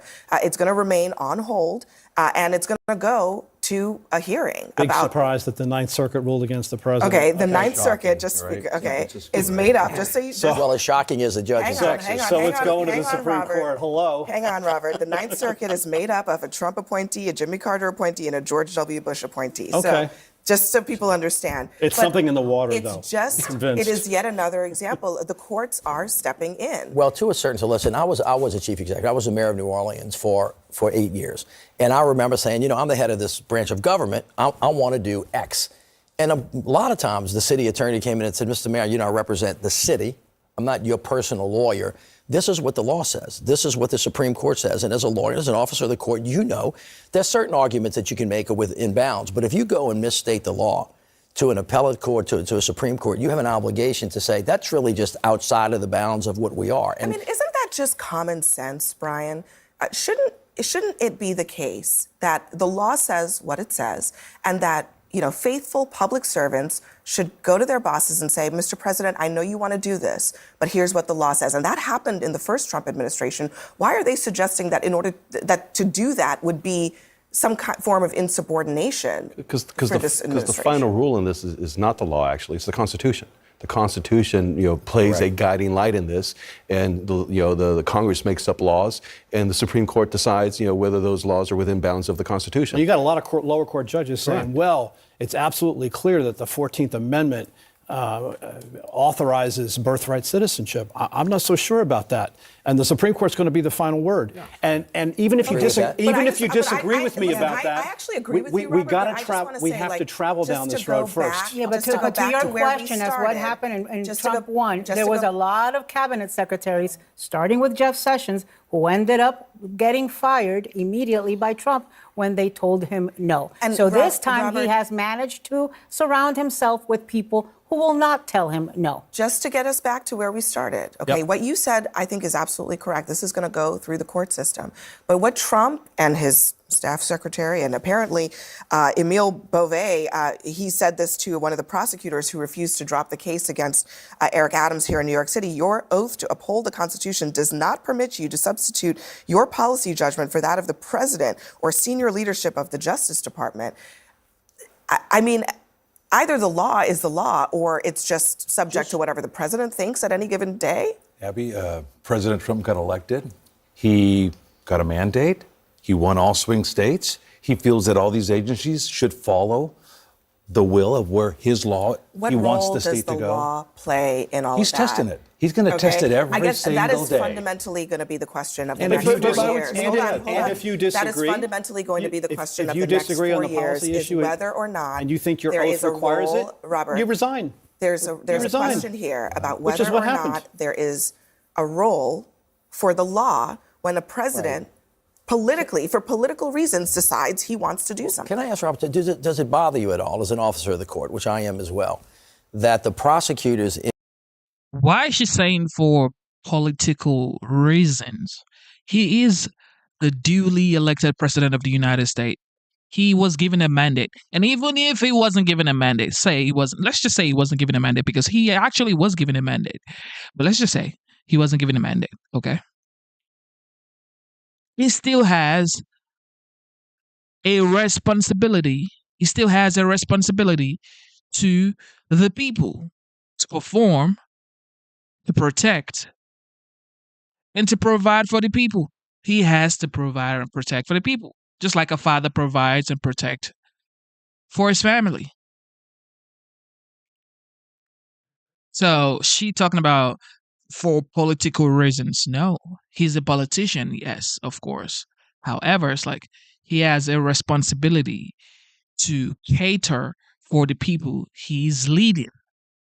In the Southern District of New York, who were Republicans and conservatives and highly regarded lawyers, and some worked in for New York Supreme as Court well, justices, and in D.C. Their consciences was so bothered by this that they said, as lawyers, we don't think that we can do that. That should give lawyers pause for a minute. It's not that the president doesn't have the power. Apparently, there are 900 former federal prosecutors who agree with them, and my answer to that is, great, you don't agree with it? If you think it violates your oath, go ahead, resign. But it doesn't. Actually, I understand. It doesn't bother me. No. If you were in that position, would you have dropped the charges at Trump's request it seems like what they got was cooperation from Eric Adams on unrelated issues as it relates to immigration. Would you have done that? Would you have gone before the court? I don't know who was making the decision with regard to that, but the president says it wasn't his decision. I don't know whose decision it was. I'm just Maybe asking, it was Beauvais' decision. If you had been ordered by your bosses at the Justice Department to drop the charges,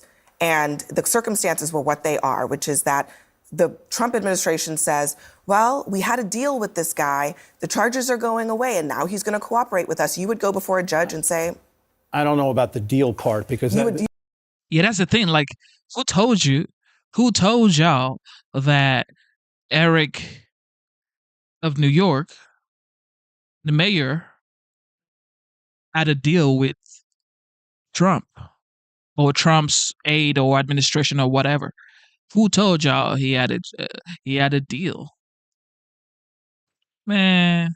You would stand in front of a judge and say, Your Honor, look, this is the truth. The bottom line is every prosecutor knows, despite what they say, it takes two signatures to make a prosecution happen. One is from the foreperson of the grand jury, and the other is the prosecutor. If the prosecution, the Justice Department, decides that it doesn't want to proceed with the case, okay, but that's not a yes. The answer is you don't proceed. You don't proceed with the case. I think it's very telling. And the public has no right to a prosecution. If you thought that this was a legitimate exercise, right? If you thought this was a constitutional exercise and not a political one, why wouldn't you just say yes? If you were asked to do it by your superiors and it was within the law, why not say yes? I don't find anything that I'm aware of here, and I don't know all the facts, but I don't find anything that I'm aware of here that would constitute a violation of my oath to carry out an order from the Justice Department to withdraw this prosecution without prejudice. So you would do it? So the answer is, if it's a direction from the Justice Department, I'd either do it or I would resign. Okay, well, a lot of people chose to resign. There are people who chose to resign. If you're aware of the quid pro quo.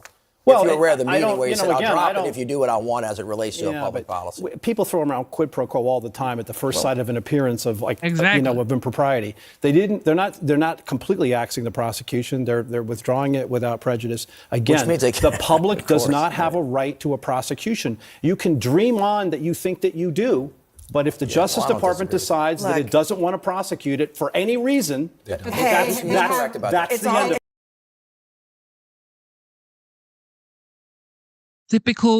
This is a typical CNN rant back and forth. Nothing really tangible, nothing concrete, nothing helpful. It's just a bunch of BS. I think this is one of those situations where shocking but not surprising really fits what we are watching play out. Yeah, if anyone is surprised, they haven't been paying attention, not just for the last several years, in the interregnum between when Trump was last in office and when he is now, but the campaign in 2015 and 2016, where he was very skeptical of Ukraine, where he was talking about Russia's annexation of Crimea as something that some Ukrainians actually liked, which was just not true. He was always very skeptical of NATO and the alliance. That should not be a surprise. And he has been talking about, he has a very mercantilistic approach where he has been talking about foreign countries ripping off the U.S. for a long time. And he admires strongmen, and he admires Vladimir Putin and has for a long time.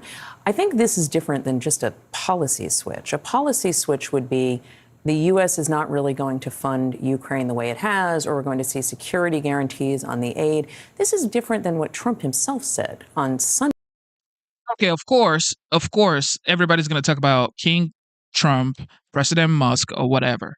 So the term King Trump has been going on for a while. Matter of fact, the term King Trump was coined during the last quarter of 2024 when Trump was running for the presidential election. And, people were saying, especially Democrat, they were saying, well, the Republican is making Trump look like a king. He is the Republican king. That's what, Democrats were talking about. However, now it's King Trump. Like, the whole United States now has a king named Trump, according to these guys. However, so Trump, yesterday, he said concerning the congestion pricing in New York, Governor Kathy Hochul said that they were reducing the price of the congestion area from $15 to $9. And Trump was like, nah, we ain't having that. Okay. Congestion pricing is dead in New York. And he ended that truth speech, or whatever you would call that, with long live the king. Now, you know this guy. You know Trump. Trump is a troll, okay? We can go back and forth all night, all morning, or whatever. He is a troll, and he's just good at it, okay? He tells you he's going to do something. He does it, and then he trolls you about how successful he's doing. And then people are hating on him. It's like, you're so proud, you're so cocky, you're so... what do you want me to do? Okay. What do you want me to do? Muhammad Ali said, I am the greatest. Nobody argued, okay? Nobody argued with Muhammad Ali because he punched the tooth out the next boxer, okay? He proved to the world that he was actually the greatest. That's the thing with Trump. He's cocky, he's proud, he talks anyhow he wants to talk because he backs it up with performance. Okay, he backs it up with performance. I mean, I'm not gonna argue with a man that actually performs. I'm not gonna hate on someone who actually delivers on promises he's made. In 30 days, look at the track record in 30 days. Look at what has gone on in the United States. Everything seems to be turning around in just 30 days. Oh, yeah, of course. I don't care what that kind of person says because they actually deliver. They take actions, massive actions. I'm not going to be here hating on the president of the United States because I don't like what he says. I don't like the way he talks. Oh, he's too arrogant. But then he's securing the border, is reducing taxes for all Americans, bringing back hostages. And yet, I'm supposed to hate on the president like that? Nah, I don't think so. Matter of fact, I voted for Trump. So, yeah. Monday to reporters, which was that he had asked Putin, does he want all of Ukraine? Something to the effect of, does he want all of Ukraine? And that would have caused a lot of problems for us. And he said no. In the last day, Trump is saying that Zelensky better move fast, which sounds like better move fast to accept the deal Trump wants, or he's going to get run over. That's more than a policy switch. And what's changed in the last day is Zelensky coming out and he's saying that Trump is surrounded by disinformation and not hearing the truth. Yeah, and Trump is not fond of Zelensky. I know he. And that's total BS. Zelensky talking about Trump is surrounded by false information or whatever. That's like, what are you talking about? Oh, so wait, everybody has false information, okay? The Trump administration has false information according to Zelensky. So wait, Zelensky, you have the right information? We have the false information, but you have the correct information. Yeah, I don't think so. Keeps saying he is, but according to a number of people in his world, he isn't and hasn't been for a long time. There's, all kinds of historic reasons why. Trump, has a vision of Russia from its days as a superpower, and I think that he is looking at it as a more significant country.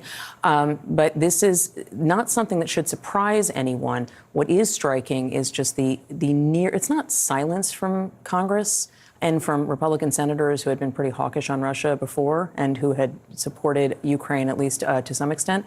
It's, again, we're back to this gaze aversion from Republicans criticizing Trump. And instead, it's just, no, I don't agree with that word, or I wouldn't say that. And so, Trump knows that he can essentially do what he wants right now. Well, one senator today said that she needed to see the context of the comment. I don't know what the context is to calling him a dictator. I don't think there was a setting in which calling Zelensky a dictator was going to make more logical sense. The question also is how this fits in with Trump's national security team in terms of Mike Waltz, who is the national security advisor, was certainly someone who is supportive of Ukraine when this war broke out. Secretary of State Marco Rubio. I mean, they are two of the people who are leading this. these negotiations. What this looks like going forward in terms of how it changes, the position at the bargaining table is already pretty weak for Ukraine right now. Correct. And as we know from term one, it's very difficult for people who speak for Trump. They often then see him say something contradictory to what they said publicly. I think that Rubio and Waltz in particular, and Steve Witkoff have been pretty careful to just say what they think Trump wants and to channel him. But at the end of the day, Trump is showing again, he is the person with the last word. You wrote an entire book on just Trump's upbringing and making of him as a young man and then a young businessman and what that looks like and how it manifests itself in his presidency and his politics.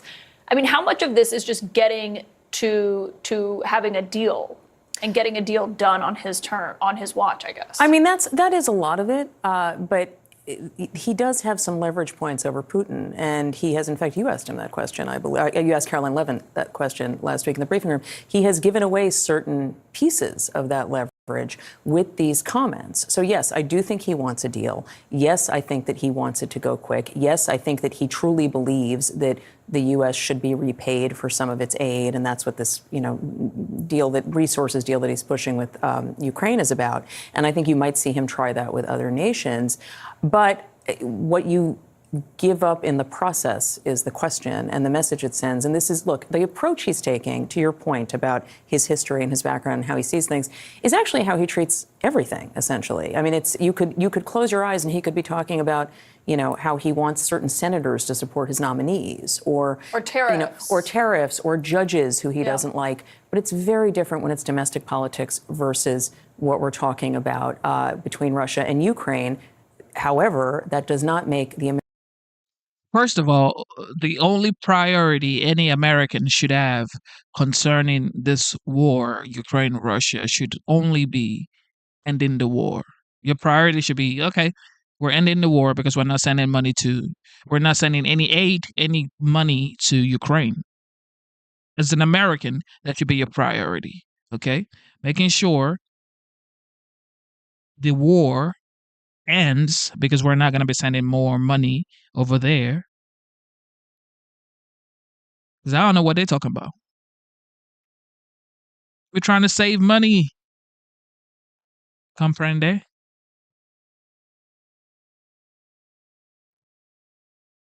Let's go from here, and will common sense ever return to that party? Here with more. We call him the Raging Cajun himself, Democratic strategist James Carville. I was telling people today that you're going to be on the show, and I was on the radio. I was reminding people we would do debates against each other around the country. You're one of the most fun people to ever hang out, but you're also one of the smartest strategists I've ever met. You are, and I'm not sucking up. Man. Your old boss with Newt Gingrich balanced the budget 5 times. Hasn't happened since. Now your party is against tens of billions spent abroad for Green New Deal, DEI, woke agenda, and transgenderism. What happened? Well, we got to get that $100 million for condoms for Hamas because that's where all the savings are. I haven't seen. Cute answer. If he can find There's out tens enough and to give hundreds of every billions. American all right, you went for 10 minutes. All right, okay. Go ahead. If he can find the money, great, give everybody $1,000. But I'll tell you this: more deficit has accumulated under Donald Trump than the other president in American history. But I'm glad that you're on the fiscal responsibility bandwagon. I'm glad you're on the bandwagon of Bill Clinton being able to balance the budget and bring unbelievable prosperity to America. But, you're reading these polls, and I'm reading the polls saying the Democrats are 13 points up in the congressional generic, that Donald Trump has the lowest approval rating of any president at this point in his presidency in American history. So your viewers are getting one view, and I'm reading another view. So one of us is right and one of us is wrong. It's that simple. And the right person with the right perspective is in the White House right now. And yo, folk ain't in the White House. Like, bunch of BS. Okay, just bunch of BS. Remember when the election was on and they were like, well, Trump is losing big time. Now, everybody knows that Trump has a very high approval rating amongst all Americans. Okay, this isn't just Make America Great Again voters. This is all Americans are sort of saying, you know what? I think this guy right here is doing a great job. And this man right here is still saying, James Carville is still saying that, well, some people don't like what Trump is doing. Show me. Trafalgar. They got fact checkers at Fox, and well, we do, and we put on Trafalgar and Matt Towery and Robert Cahaley and an Insider Advantage. And by the way, for the last 3 presidential elections, they were the top pollsters in the country, among the top 3. So they're pretty credible to me. Look at let's put that aside. So again, the lowest approval at this point in history. But if your viewers want to believe this, go ahead and believe it. I mean, I can't do anything about it. If they want to believe, listen, that Donald Trump is going to I'm going to congratulate you on good journalism.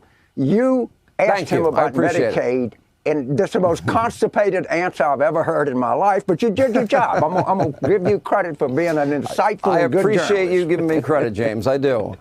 You're a fun guy to debate. Listen, you said you want to talk about the polls you believed. Your polls told you Kamala Harris is going to be president, didn't they? You were predicting she's going to win. What happened? The polls were tough. Because my pollsters got it right. They predicted Donald Trump would win. So let me back up. No, we went with our 7th-string quarterback, and we lost by 1.5 points, and we actually picked up a congressional seat. So if you're asking me, did I think that she was going to win, and she didn't win? Yes, all the polling showed it even. It turned out to be a 1.5 point race. And you lost seats. But if you have, and I'm telling the Democrats, just sit there, play possum, let them go, let them go, let them go. Poll numbers are declining. The collapse is already underway. Let's see when they put the Medicaid budget, when they put the $4.5 billion, trillion of tax cuts to wealthy people. Just let the ball come to you. We don't need to be aggressive now. We can just all right, so do you trust CBS? And they're going to have CBS had him on. Please sit back and let the Republicans actually do their work. Just sit back, okay? Sit back and enjoy the show. All right? I'll tell y'all one thing. If the $5,000 Doge dividends that Musk is talking about on X, talking about might happen, if it actually happens, Trump already right now is going down as probably the greatest president the United States has ever had. Certainly top 5. Okay, certainly he is on top 5. Okay, you can argue back and forth. I ain't gonna be doing that with y'all, but everybody knows that Trump is on top 5. Even if you don't like him, you know deep down in your heart, you know this man right here, bro. He's on top 5. So moving forward, the Democrat Party, they have to, well, I'm not going to tell them what they have to do. Do what you do, okay? Just continue blaming Trump, continue blaming the Make America Great Again voters, continue doing those things and watch the Republican Party get stronger. On the positive side, the American people agree with them on immigration. They agree with them on reckless spending. They agree with eliminating waste, fraud, and abuse. What happened? You know, Bill Clinton, and I'll give him credit where credit's due. I mean, and I give as much credit to Newt Gingrich, to be honest, and the fact that he had such a bad first midterm. And the era of big government is over, end of welfare as we know it. And they balanced the budget, the two of them together. They work together. I see your party screaming and yelling and acting like lunatics, and you're smarter than that because that's not you. And you're kind of spinning a little on me because you got your ass kicked in this election, and everyone thought you were all going to win. I lost a point. I've never hit me off by 1.5 points. But all you have to do, you can go to Real Clear Politics. It's actually a conservative-leaning site, and they run all the poll averages. You can look them up. It's right there. This is not some kind of secret thing. If you go back and you look at polling was actually very accurate in the 2024 election. I mean, it was a certain infinite stuff that you can get wrong. But yeah, now look again, 13-point lead in the congressional race. The Democrats are almost certain to win the Virginia governor's race. I mean, no, not almost. They are certain to win it. And they're certain to win the House of Representatives back. And that's just a fact. That you can look and see, and Trump is the lowest rated president at this point of any president in American history. That's a lie. That's a lie. That's a lie. That's a lie. A fact. Well, what poll are you citing? Because I'm citing Matt Towery, Robert Cahill, and the CBS poll. So you want me to go to the Real Clear Politics average? Look at Trump approval, and is the Trump? Go ahead. I'm sorry. Go ahead. If you look at the CBS poll on topic after topic, the country's agreeing with his agenda, not with your party's agenda. What was Trump's job approval in the CBS poll? I think it was about 50%, but it was. I've seen polls where it's 54, 55. I think it was under that. I think it was under that. I don't think so. But if you look at it and then you break it down by issue. Ipsos poll is part of it. Look, it's not going to do any good for us to sit here and argue, because your viewers can believe you, or they can go to Real Clear Politics, and they can actually see it. It's not like this is some hidden information that people in Washington are passing around each other. It's there. He is the lowest rated president a month into his presidency than any president in United States history. That's the fact. I can be fact-checked. They can do whatever they want. That's fine. We can go back and forth. You wrote a New York Times op-ed, three reasons I am certain that Kamala Harris will win. And you laid out your 3 reasons. And another point you actually said, I'm doubling down that I think Harris is going to win. You said that. And I'm sure you went by the same polls that you're citing. Here's my question, though. To me, if you want to be the party where the Democrats defend men playing in women's sports, if you want to be the party that stands up for illegal immigrants' rights over safety and security of Americans, because they let millions of unvetted illegals in this country, including terrorists and cartel members and murderers, if you want to be the party that is going to fight against spending hundreds of billions of dollars in waste, fraud, and abuse, I think it's a bad strategy. And as, you know, I respect you, I would think you would agree with me that Democrats should stand with Donald Trump on getting rid of that waste, fraud, and abuse. So I missed an election call, okay? I'm a gambler. I bet against the point spread. I was actually 26-6 publicly in my last 32 picks, but I missed 6. I got 26 right, but I missed 6. Pretty good. Okay, I missed an election, for God's sake, because every political consultant always gets every election exactly right. So let's just say I missed a couple. I think the Republican Party is against the minimum wage. I think the Republican Party stands for more tax cuts for people making over $400,000 a year. I think the Republican Party wants to get rid of a woman's right to choose. I think the Republican Party wants to destroy Medicaid. I think the Republican Party would like to get rid of Medicare if they possibly can. I think the Republican Party supports Vladimir Putin. I think the Republican Party is weak when it comes to communist China. So there are a lot of issues of which I have profound and deep disagreements with the Republican Party on. I must tell you that in all honesty. And there are many things that the Democrats want to do that I really believe in. Okay, well, you didn't answer. I don't know any Democrat ran for whether women or men playing sports. I know no they're Democrat out there advocating that ran on high school sports. Well, I haven't, and I don't know of them. And if they do, I hear a lot of Democrats. I'll let the high school athlete. I hear a lot of Democrats standing up for illegal immigrants. And they don't want to deport them. They want to have sanctuary states and cities. I hear a lot of Democrats like Kamala saying she's against fracking and drilling until she's running for election. I see a lot of Democrats, do support men their rights to play women's sports. And you're not addressing those key issues that are. It's the key issue. What the High School Athletic Association decides who's eligible to play what sport is the key issue. We're going to continue to help people with health care, with Medicaid and Medicare, or the key issues that we're going to secure people's retirement security. The key issue is in this century, under Democratic presidents, 50 million jobs have been created and 1 million jobs under Republicans. I think most Democrats that I know want to create jobs, create opportunity for people, and create opportunity for young people. I don't know of anybody that's sitting there worrying about who plays in the high school track meet. I really don't. Well, okay. Well, maybe you're not listening to the same Democrats I am. That's fine. All right, now on the side of our screen, I am scrolling all of the waste, fraud, and abuse. And this is money that is not spent on this country. They've identified tens and tens and tens of billions of dollars. And this is being spent on the radical Green New Deal, DEI, wokeism, transgenderism, LGBTQ+. Except with the exception of John Fetterman, I don't hear Democrats saying, you know what, we ought not be spending the American people's money this way. What say you? I see you got USAID up there.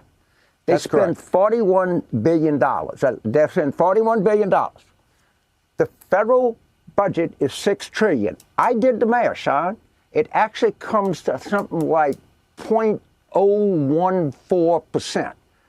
So take the $41 billion, put it against the $6 trillion, and see what you've done when your president is responsible for more federal debt than any president in the history of the United States. So I'll spot you to $41 billion.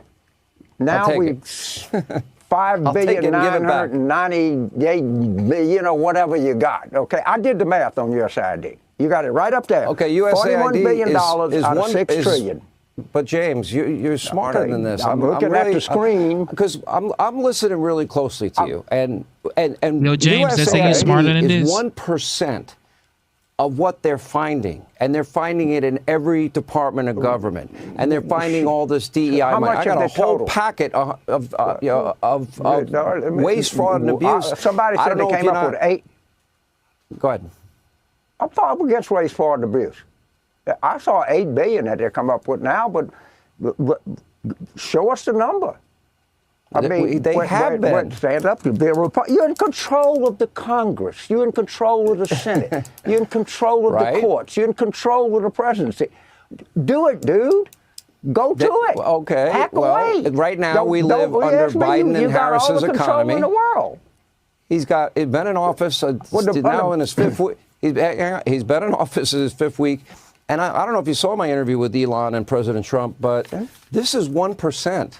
And what's happening is we're seeing the biggest, I think, corruption, scandal, abuse of taxpayers in my life. Now, I hear you, and I hear James Carville circa 1990s, and it's like you don't want to address what Americans seem to say is their top priorities: illegal immigration. They want lower energy prices. They want the economy fixed. And you're right, it's going to take a little bit of time. We have to get reconciliation passed. Democrats won't help with any of that.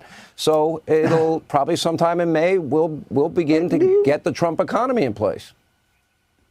Do you know what year had the most domestic energy production in American history? I happen to know. 2024. I have no idea. Fact check. I do. That statement is true. Domestic energy. But here's what you're missing. I'm not looking at USAID. $41 billion out of $6 trillion. Put it on your. You keep saying that. You know, when you talk to Democrat, they're gonna say, "Well, during Joe Biden's administration, we were drilling the most oil in the United States history." Well, why were groceries so expensive? If you were drilling so hard, making so much money into the United States, why were you subjecting the people, your people who voted you into the White House? Why were you subjecting them to expensive oil, gas prices, expensive groceries, expensive everything, and yet you want to, lay claims on the fact that you had the highest drill years, and yet everybody was like just suffering. This past 4 years, Americans are just tired, and this is why people are just happy. People feel like this is a new change for the United States. Just think about it. Like, you have a border czar coming on TV telling you we just deported 20,000 people last night. We just deported, so far, ladies and gentlemen, we've deported 600,000 people. I hope you're happy with that. And we're never gonna stop until we get the job done. This is your border czar coming to you live on TV. And your commander in chief is saying, you know what, we're gonna go to Fort Knox and we're gonna make sure they have the gold in there for you guys. We're gonna make sure we cut out the fat in the government to make sure we get you guys your taxes. Make sure we put your hard-earned tax income to work. And potentially you could get you could get some money back. Isn't this what you voted for? Isn't this the accountability you voted for?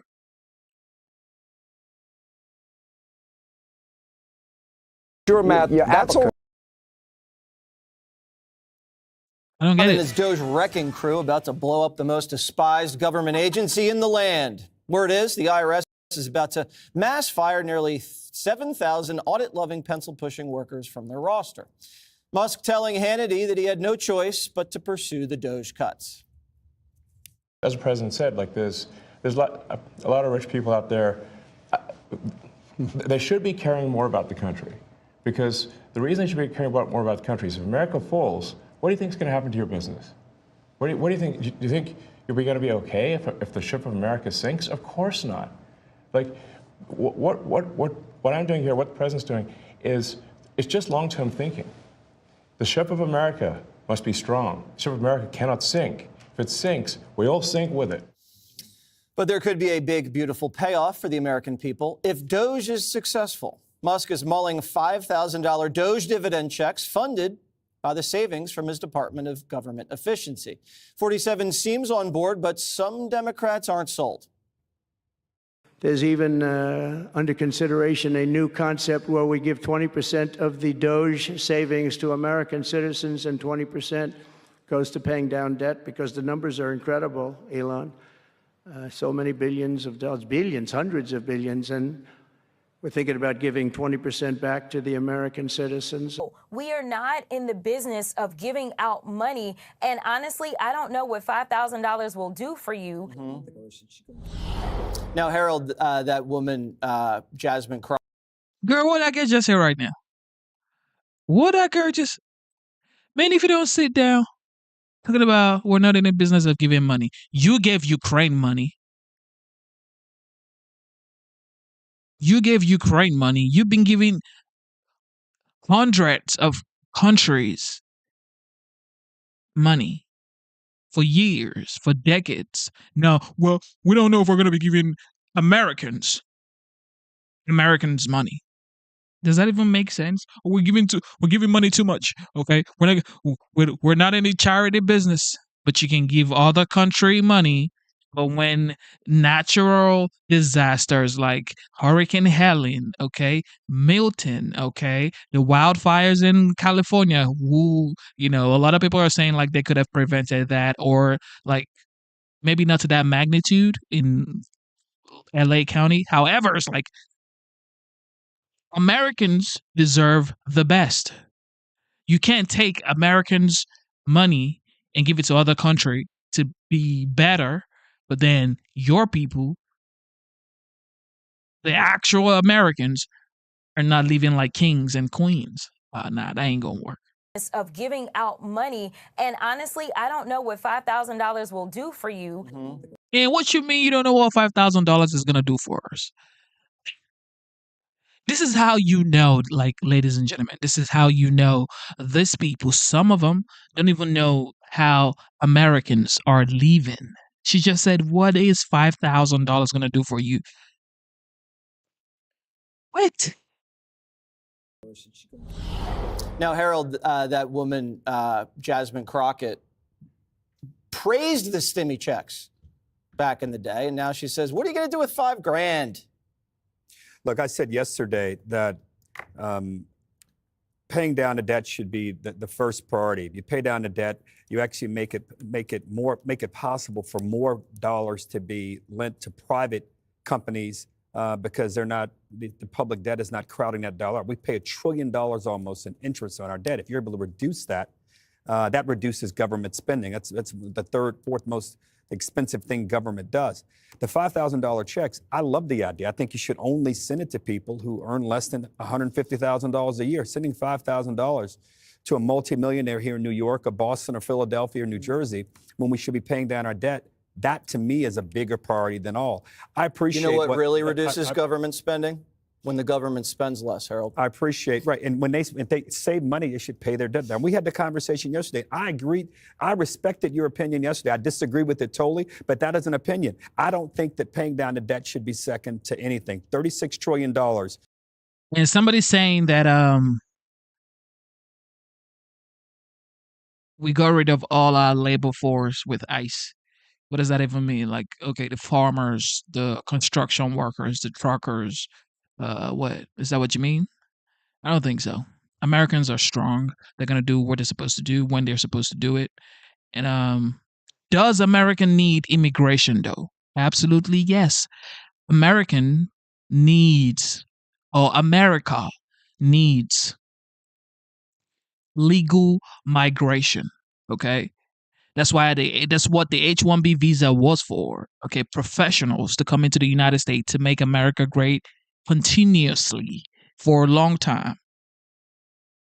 To be the best, you have to hire the best from anywhere in the world. They can come in here, train people, train American-born, American naturalized citizen or whatever, so they could do great jobs like them. But I don't see a reason why a check from Doge shouldn't be something that Americans should be expecting. Actually, Americans should actually be expecting a check from Doge, because it's like, Jesus. For this past 4 years, things has been hard on Americans. They've sat down at home, turned on the TV, and watched their commander-in-chief, who used to be Biden, say, "Today, my fellow Americans, we are giving out $600 million to help Ukraine. Today, we're giving out $150 million to help Somalia. Today, we're giving it." It's like, you can give everybody else money, but you cannot actually double down, 10 toes down on your own citizens. This is what Americans are talking about, and this is why they voted for Trump. This is why people are approving Trump at the highest rate ever. Your kids and my kids and our grandkids one day will be saddled continuing to paying this down. Finally, on what Elon said about Doge, it's unclear to me if the president and Mr. Musk are as thoughtful about, I use the word thoughtful to describe my pal Greg Gutfeld in this great article in Variety here in the last day or so. But Wow, it's unclear if they're being thoughtful about some of these cuts. Your buddy that got cut, CDC lost an office here in New York. 9/11, the survivors of 9/11 lost one of their offices here in New York. Republican and Democrat congressmen in New York and New Jersey sent a letter to Mr. Kennedy today asking him to restore that and to open that office back up. Bipartisan. Why? Because it's not clear to me that they're looking at all of this in a way where they're analyzing readiness, where they're analyzing whether or not these dollars are being spent effectively. There's no doubt there's fraud and waste and inefficiencies. I just hope they're more careful and more studious and fastidious as they go about making some of these cuts. But giving some money back to taxpayers earning under $150,000 a year. The fact that Americans have always suspected that their government was in some way, shape, or form corrupt. Now you have a commander-in-chief, a president, who says, you know what? We're going to look into it. And now they look into it and they actually see waste and fraud and scam in the books, okay? They're checking everywhere. They're checking IRS, education, the Pentagon, everywhere. They're seeing waste. They're seeing, Social Security paying out, benefits to 200 years old human beings, 300 years old human beings. It's like, that's a lie. Americans are now waking up. Well, they woke up last year because they voted Trump. But now it's like, even Democrats, people who voted for Kamala and were crying and like, oh, I wish Kamala won. Now they're looking back and thinking to themselves like, wait, this man is actually finding waste and fraud in our government like he said he was going to do in just 30 days. Everybody's waking up right now. In 2028, like I've told you guys for a long time now, 2028 and 2032, the Republican Party would have cemented, it would have like absorbed everybody in the United States with so much actions and performance and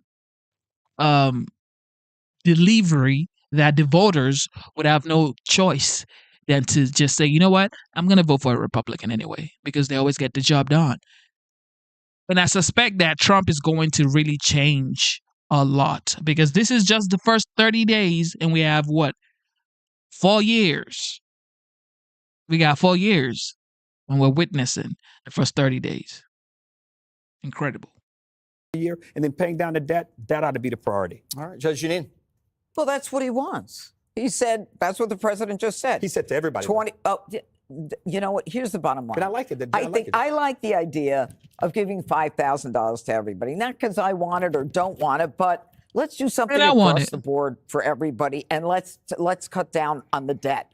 The most important thing we've got to do is stop spending, stop funding programs, stop paying for things we shouldn't be paying for. And today, the president signed an executive order that directs all of the federal agencies to identify and eliminate programs currently providing benefits to illegals. Do you know how much money that's going to save? We have spent so much money on illegals and on USAID and on duplicity. I was a local DA. I prosecuted Medicaid fraud.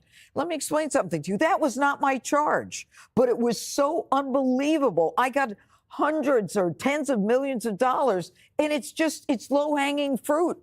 That you can't say you have to make sure we don't do this and don't do that. Let's just start from square one and then decide what is essential. What is essential for the American government to survive? And most of the stuff we have is just payback to people who did this for that person or this for another person. And we've got to stop doing that. And, you know, the IRS letting go 6,000 employees, I have no problem with that, because Joe Biden between 2021 and 2024 put on 25,000 new IRS agents. The only reason we even needed them was because of COVID. Nobody could figure out there was so much corruption, who was getting paid and not paid. So, you know, we can't start crying and saying, oh, we can't do this. Let's just get it done, go down to brass tacks. I'm not crying. I'm only saying your guy should not have been fired. Well, the wait a CDC minute. office Why shouldn't have not? been. The low-hanging fruit of Medicare is where they should have started. That's all I'm saying. There's a lot more money there. That's all. And I'm not crying. Real men don't cry. Okay. The fired IRS agents, are Yes. those the ones with the guns, Dana? No. No? Well, I don't know who they're.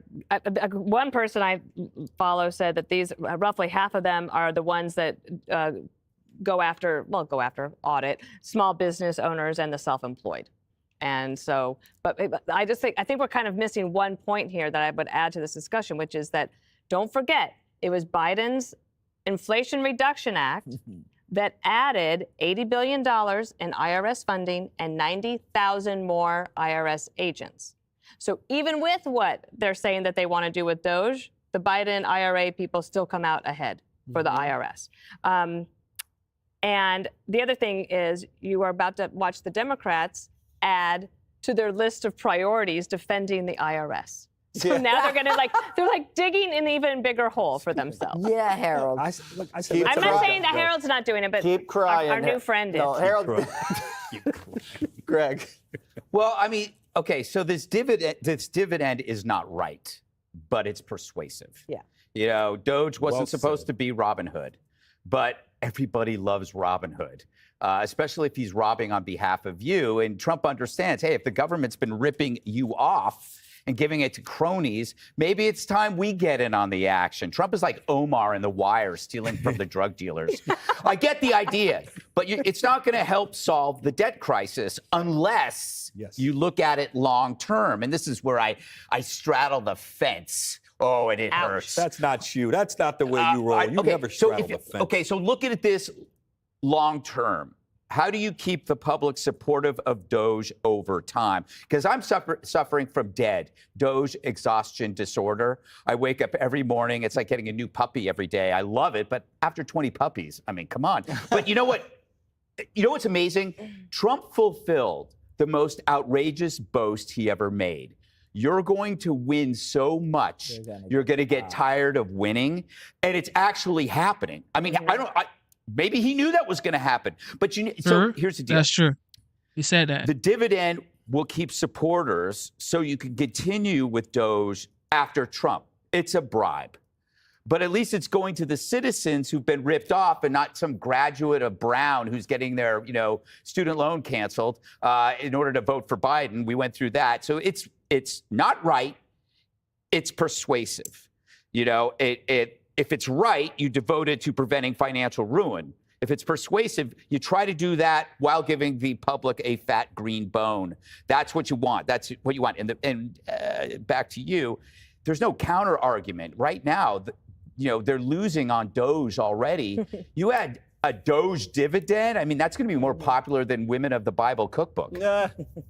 Why is giving your money back? And it's true. It's true. It's like, yeah, you could say it's persuasive because it's giving out $5,000 to Americans. It's like a potential bribe because that's what Democrat would call it, or anybody with common sense would say, that's sort of kind of like a bribe from the government to its people. However, don't forget, this is your tax money that could have, was going to basically nonsense for a long time, for years, ladies and gentlemen, for years. And now they're asking, Elon is asking, saying, you know what? Courtesy of Doge, we may be able to give out $5,000 to Americans, taxpayers. Isn't this, to me, this is nice. Is this going to cause inflation because you're sending out $5,000 to Americans? I don't think so, because if they keep finding more, fat, more corruption and more fraud or corrupt transactions in the government, we can pay off some part of the debt, keep drilling, keep paying off debt, instead of, stay out of wars. That's very important. Stay out of wars. Stay out of stupid ideologies like we are already doing right now, courtesy of Doge, the Trump administration. Just moving forward, okay? Moving forward. We need to save money, help Americans, help the veterans, help the seniors, and help small businesses. Matter of fact, help all Americans, because look, back a bribe. Well, I guess what I'm trying to say is we are looking at the budget. So they should, and we have to shrink the government so you lower interest rates so that you can jumpstart the economy, and then they'll get their money back. Sure, you can give them their money. It is their money, but you're not doing in 10 years when, our expenditures will be 7 times what we bring in. There won't be a country left, Jesse.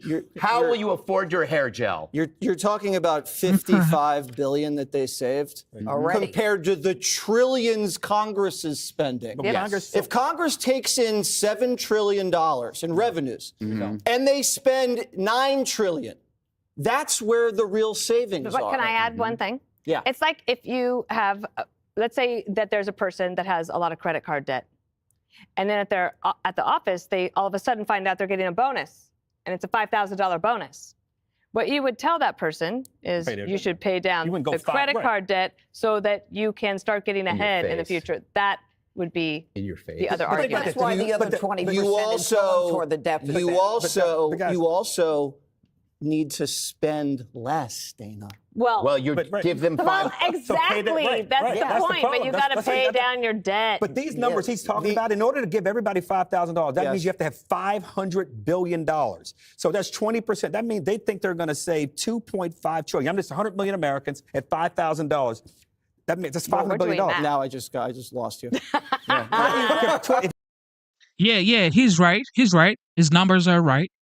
However, what is not adding to the conversation or to the statement is they're saying that, well, the new update is if you make above $150,000, you may not be getting the $5,000, which is like, okay, fair. But look, if they can give $5,000 to all Americans and it works, doesn't hinder anything in the books or paying off debt or just making sure the United States stays on its foot, then do it.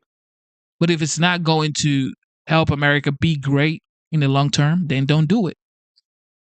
But you cannot tell me that you're sending all these billions of dollars to other country, other nations, and then you cannot help the people in your country. I don't believe that. You give $5,000 to 100 million people. Do it in a brain. I don't know why we're even fighting about this. You know why?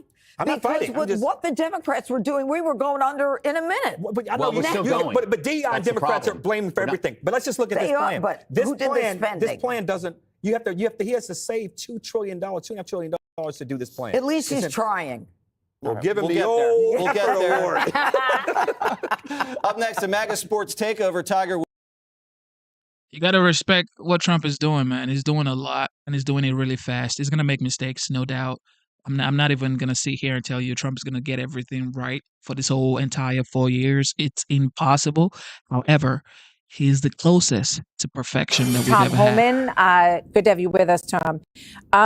You know, I want to play a couple sound bites. This is Bill Clinton and President Clinton and President Obama talking about curbing these kinds of policies and entitlements for people who are here illegally. Watch.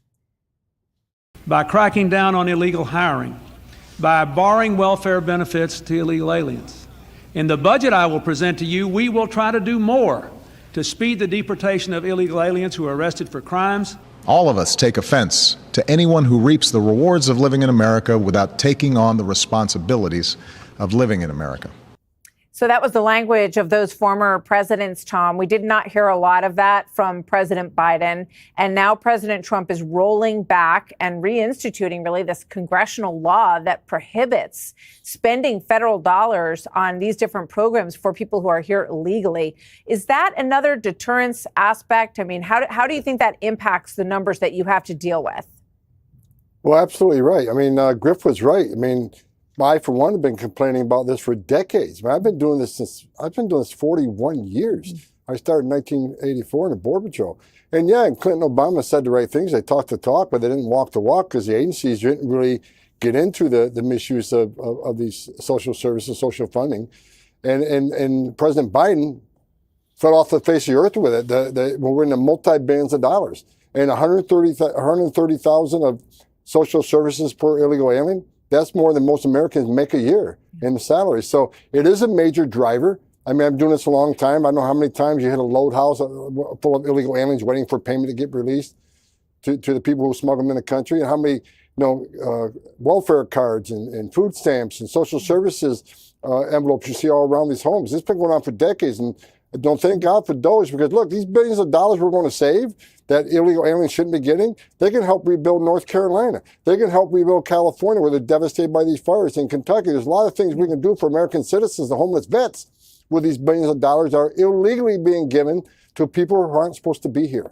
I know how strongly you feel about human trafficking and sex trafficking and slave labor. I'm wondering how much of this money went into the pockets of cartels to run this business of immense human trafficking in this country.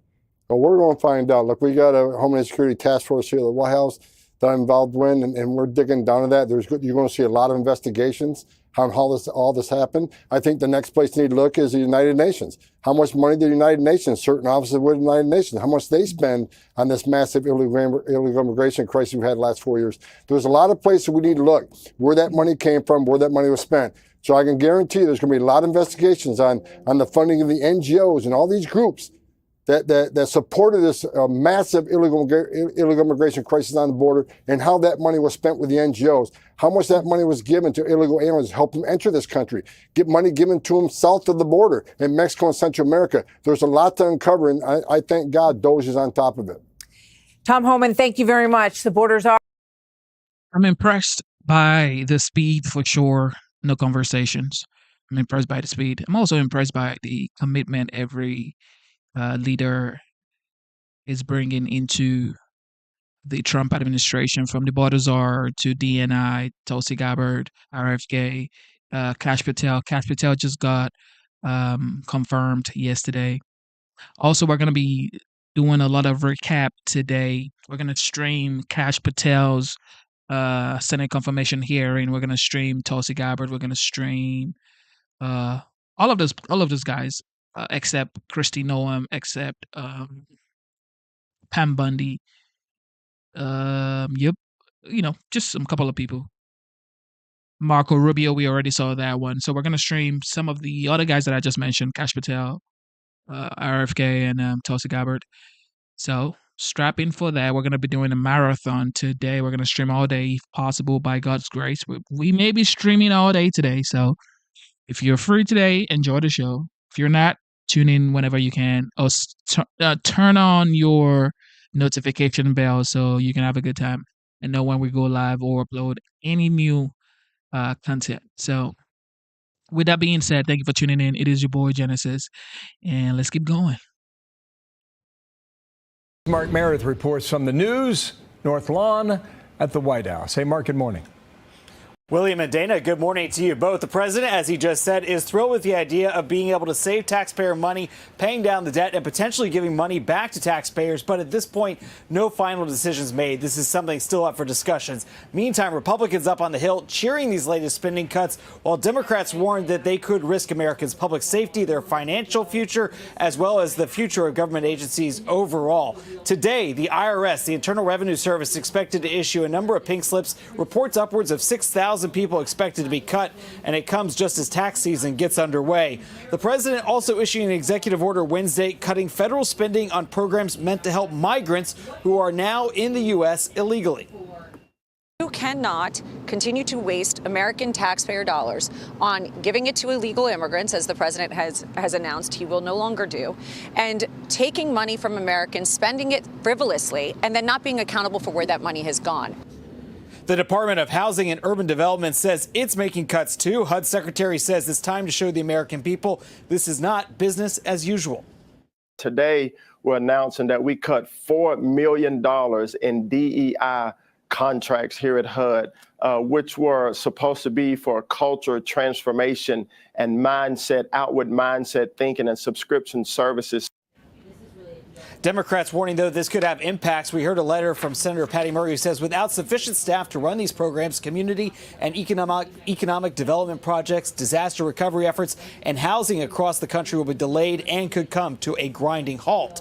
EPA Administrator Lee Zeldin says he's on a mission to track down billions of dollars that were either misspent or parked in accounts meant to boost liberal activists. The latest focus is on a nonprofit with ties to former Georgia Democratic gubernatorial candidate Stacey Abrams. The Free Beacon says the EPA is looking to where some $2 billion ended up. The Beacon writing out in their story that they have been looking into whether or not this money through the Powered Forward communities received the Green Energy Grant, despite the fact that it was founded months earlier in late 2023 and never managed anywhere near the grant's dollar figure.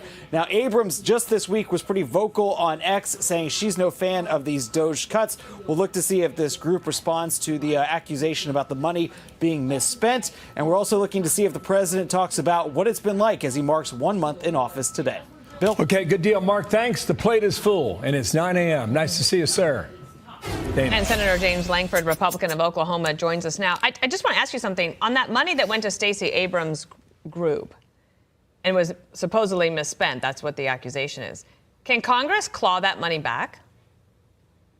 Yeah, that becomes a challenge. You tell me if we can get enough Democrats to be able to join us in the Senate to be able to do that. The president can do that, though, with the oversight that's actually happening and to say, how are we going to actually make sure that this is actually done? The Department of Justice can say if this was fraudulently done. They can actually work to claw it back. It is interesting to me to be able to watch. Early days of the Biden administration, they were creating DEI programs. He was requiring all agencies to find Green New Deal ways to be able to engage, and he was cutting off oil and gas production on all federal lands. Flip the script 4 years later, we're cutting government size and we're opening up American energy. Dramatic difference between side by side in first month. Okay, so Elon Musk is the lead blocker on this play. Here he was with Sean last night on solving the deficit if possible. I really want to emphasize to people that this is a very important point. If we don't solve the deficit, there won't be money for medical care. There won't be money for Social Security. We either solve the deficit or all we'll be doing is paying debt. It's got to be solved, or there's no medical care, there's no Social Security, there's no nothing. It's got to be solved. It's not optional. America will go bankrupt if this is not done. That's why I'm here. I want you to react to that. And this is the breakdown of the money that we're hearing, okay? They're saying $2 trillion. I don't know where they get the number. Others say $1 trillion, but we'll see how it plays out. And then you'd give $400 billion back to the taxpayer, which equals $5,000 per household. If you're trying to save money, does all that add up for you? Go. First priority is actually get the debt down. Everyone wants free checks in the mail. There's no doubt about that.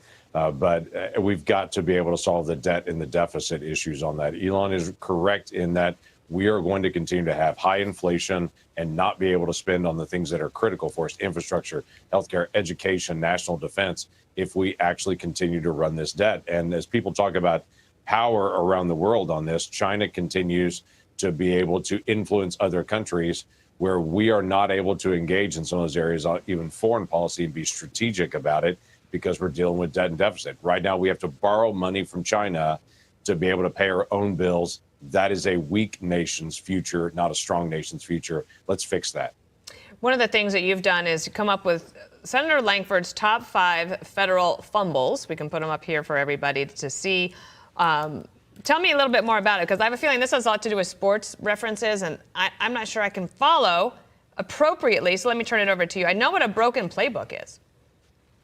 Yeah, a broken playbook's pretty simple on this, that you're actually trying to deal with disaster relief and to be able to figure out how we're going to solve some of the problems that we have.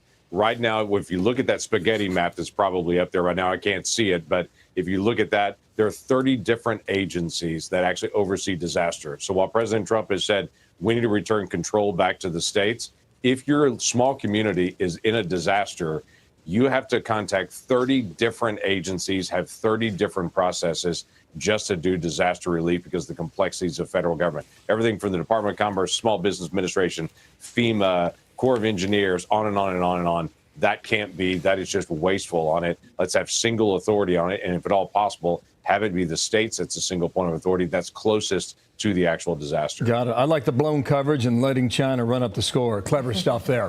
One more topic for you. Executive order signed last night by the president saying that illegals will not be eligible for any more federal dollars. Now, Bill Clinton tried to run this play in the late 1990s, changing welfare. Is it different now? Will it work? How much will you save?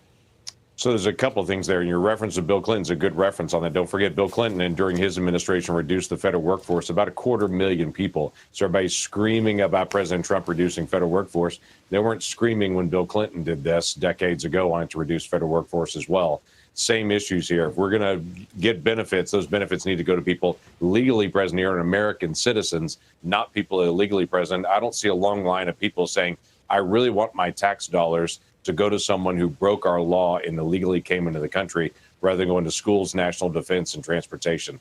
People want their tax dollars to go to what they expect them to go to, not what they actually oppose or the violation of our own law. And the polling coming back just in this last month shows that that is absolutely what they still believe. Senator James Langford, articulate, smart. I think is a brave person too. I mean, to get to this height, you have to be brave for sure. But with that being said, Stacey Abrams and the whole situation to $2 billion to nonprofit, crosshairs with Doge, that's going to play out very shortly for sure. We're going to wait on that part. I'm just ready to see what's going to happen in the next, couple of months moving forward. A lot is going to happen in the United States, and I'm here for it. We're going to have a good time, I'm telling y'all. Amazing. Meanwhile, how about this? President Trump signing an executive order ending all federal taxpayer benefits for illegal immigrants. Lucas Tomlinson is live in Washington with more. Hey, Lucas. Well, good morning, Ainsley. Good morning, guys. Some eye-opening numbers for you this morning. President Trump's executive order bars illegal aliens from receiving federally funded benefits to the total of $177 billion. And here's a little breakdown for you.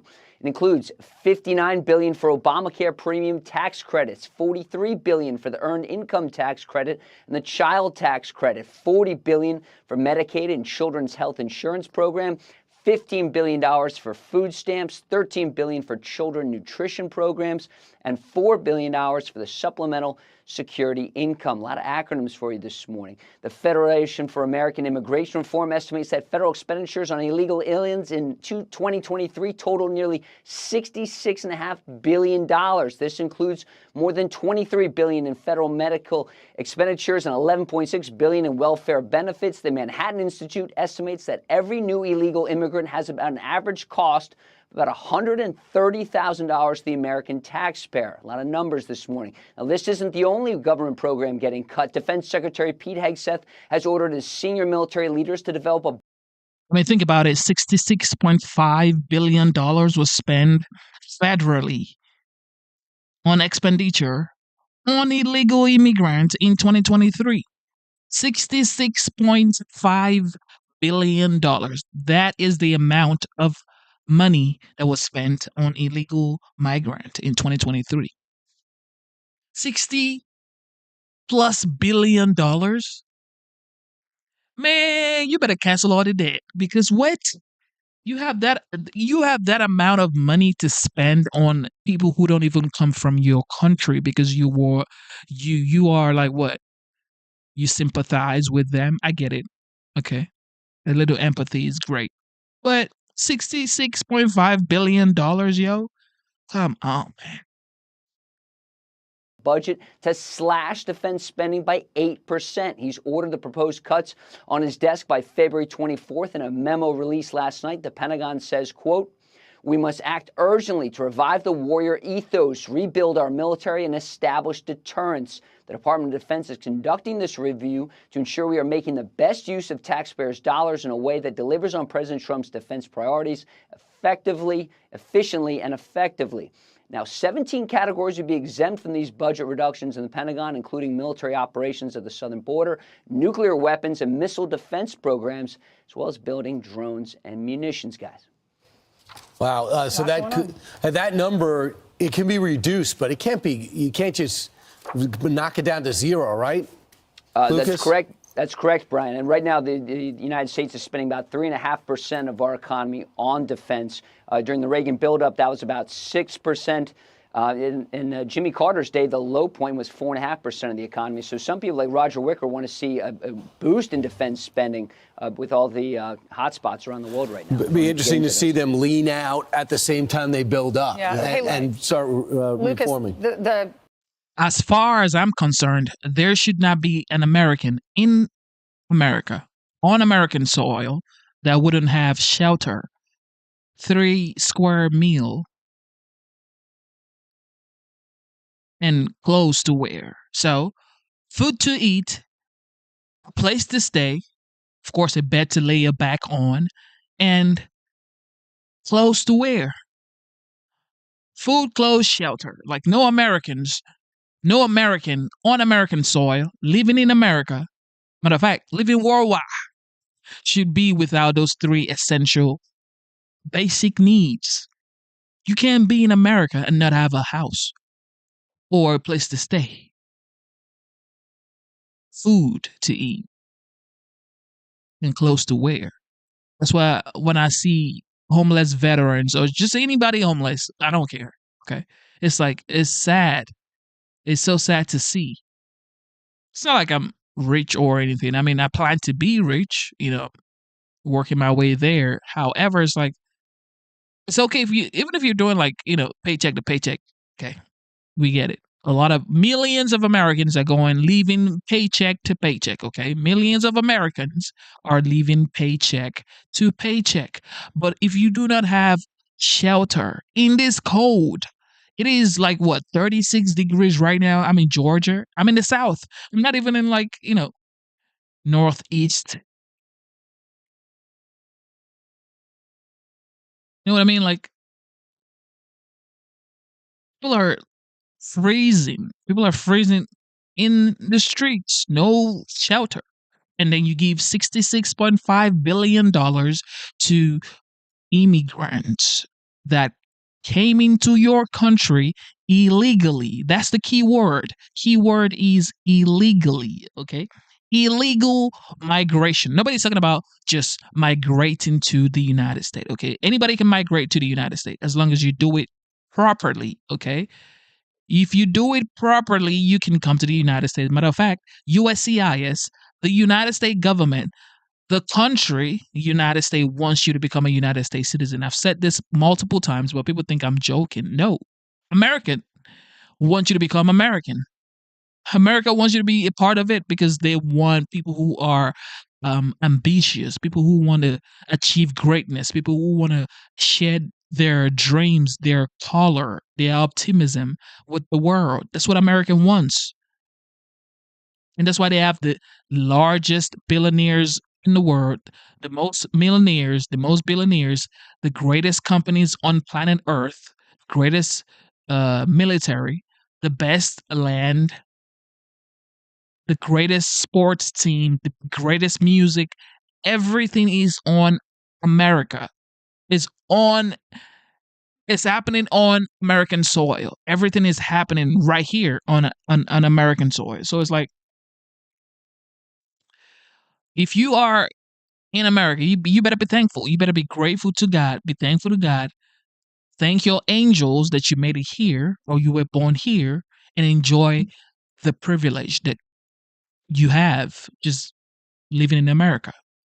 Okay? Enjoy the privilege. However, things can be better. And that's what the Trump administration is doing with this trim and fat elimination in the government. Auditing the government is what, who knew this, what the United States needed for years. Auditing the government, the IRS, Department of matter of fact, they need to go check DOJ. Okay, they need to go check the DOJ. They already said they were gonna check Fort Knox to see if there's gold in Fort Knox, because who knows, yo. IRS to be audited, of course. Pentagon to be audited for sure. Department of Education. That's gonna be a long story right there. And I don't know about you guys, but homeschool is the way to go for me. As long as I know, as far as I know, I believe in homeschool. Like, when you homeschool your kids, they act better, they behave better, they do better. In my opinion, I may be wrong, but so far, I think my daughter has been doing a great job just being homeschooled. So Trump administration talking about giving the power back to the parent to be able to choose what school their kids go to. Support that as well. The administration saying no more federal taxpayer benefits for illegals. What about people here that are on working visas? They're here legally, so would they still be able to tap into Obamacare?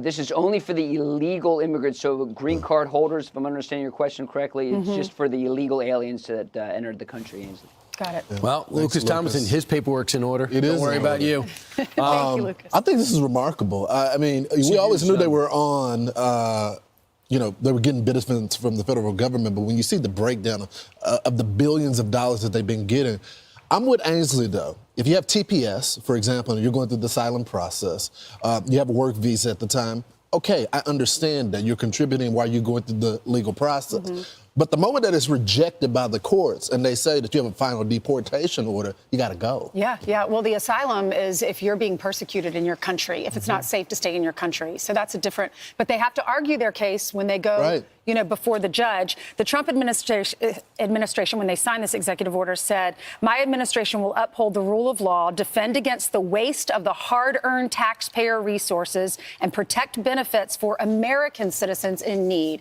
They talk about those with disabilities and our veterans. So if you can take a chunk out of this, remember the goal is to save $1 trillion. You can take a huge chunk out of this per year.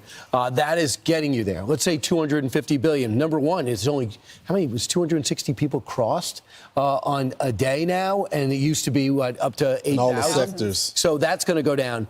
The other thing is, I'm with you, Lawrence, if it's the criteria with this administration. Right. But the other criteria with the previous administration was if you cross, it was the act, and you say, hey, I feel threatened. And that's not good enough. I agree. Well, they got to say, okay, tell me why you can't go to a different portion of your country if you feel threatened. Well, not just that, Bri. The law says that you have to stop at that first country that offers asylum. A lot of them were just coming straight to America and not going through the process. But apparently the number that is quoted is $450 billion that we would be.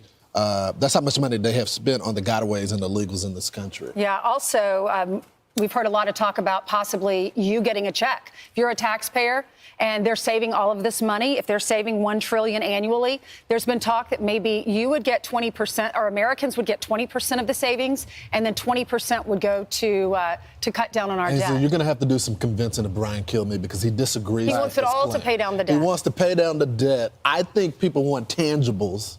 And they want to see the money in their pocket immediately because we feel left behind. A lot of folks have endured with COVID and all that. And so I think it would help the economy if people saw that money. I like it too. A lot of people aren't watching the news. A lot of people don't even know that this is the conversation, that he's saving money.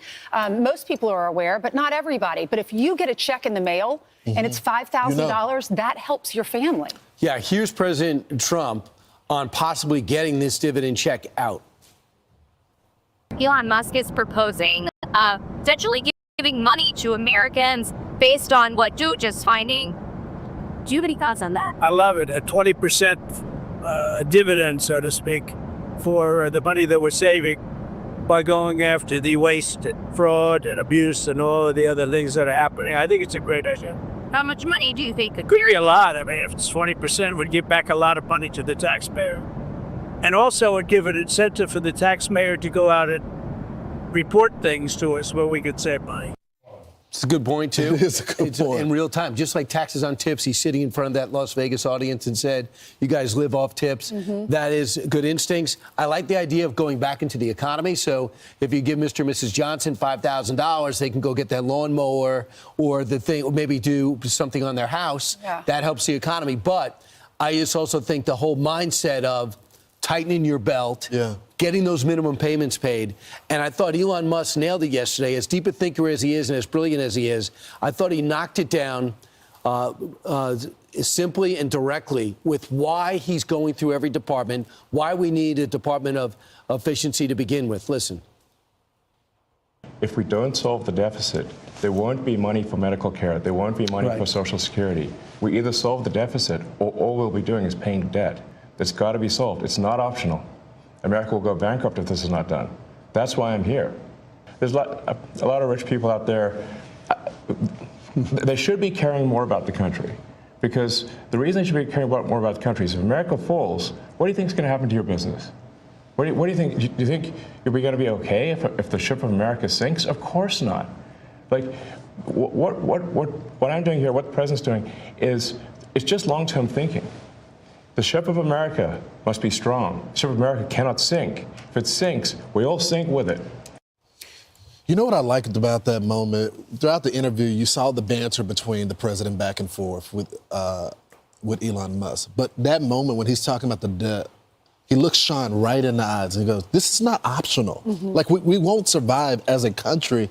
And you got the impression that this is personal for him. He's not getting anything out of this. This is him saying, if you want to save the country, we have to start right here. Yeah, Trump was saying it's a thankless job, and Elon's going after it. Elon also, what I liked, he said, it's better than saying, just trust us. We're saving you money. We want full transparency. So they gave out the website. They said, so what we're doing with Doge, just go check it out for yourself. He said, go to doge.gov, and you can see every action that's being taken. Right, and I'll just add this.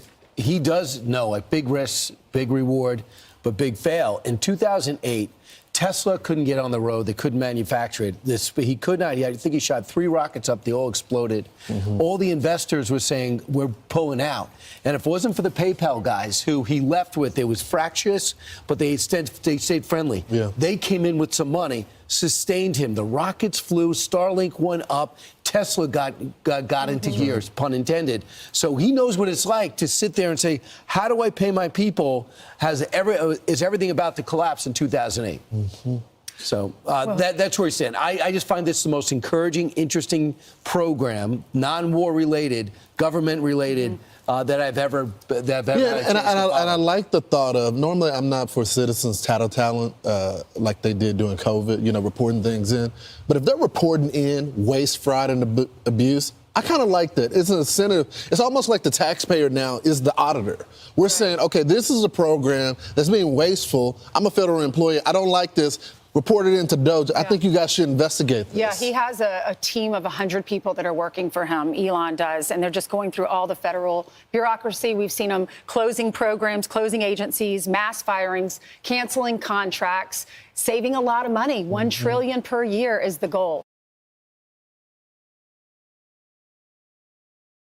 Thank you for tuning into the live show. You know what time it is. It is your boy Genesis. Double tap your screen, subscribe to the channel. Of course, Kash Patel has been confirmed. Like I told you guys yesterday, Mitch McConnell will not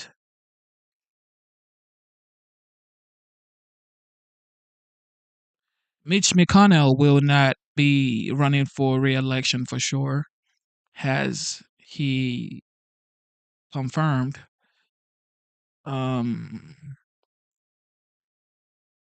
Okay, let's go listen to the OG right here.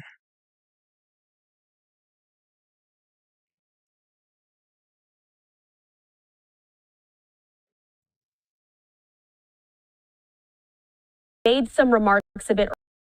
Okay, so this was a conversation with the press on Air Force One. I think this was yesterday.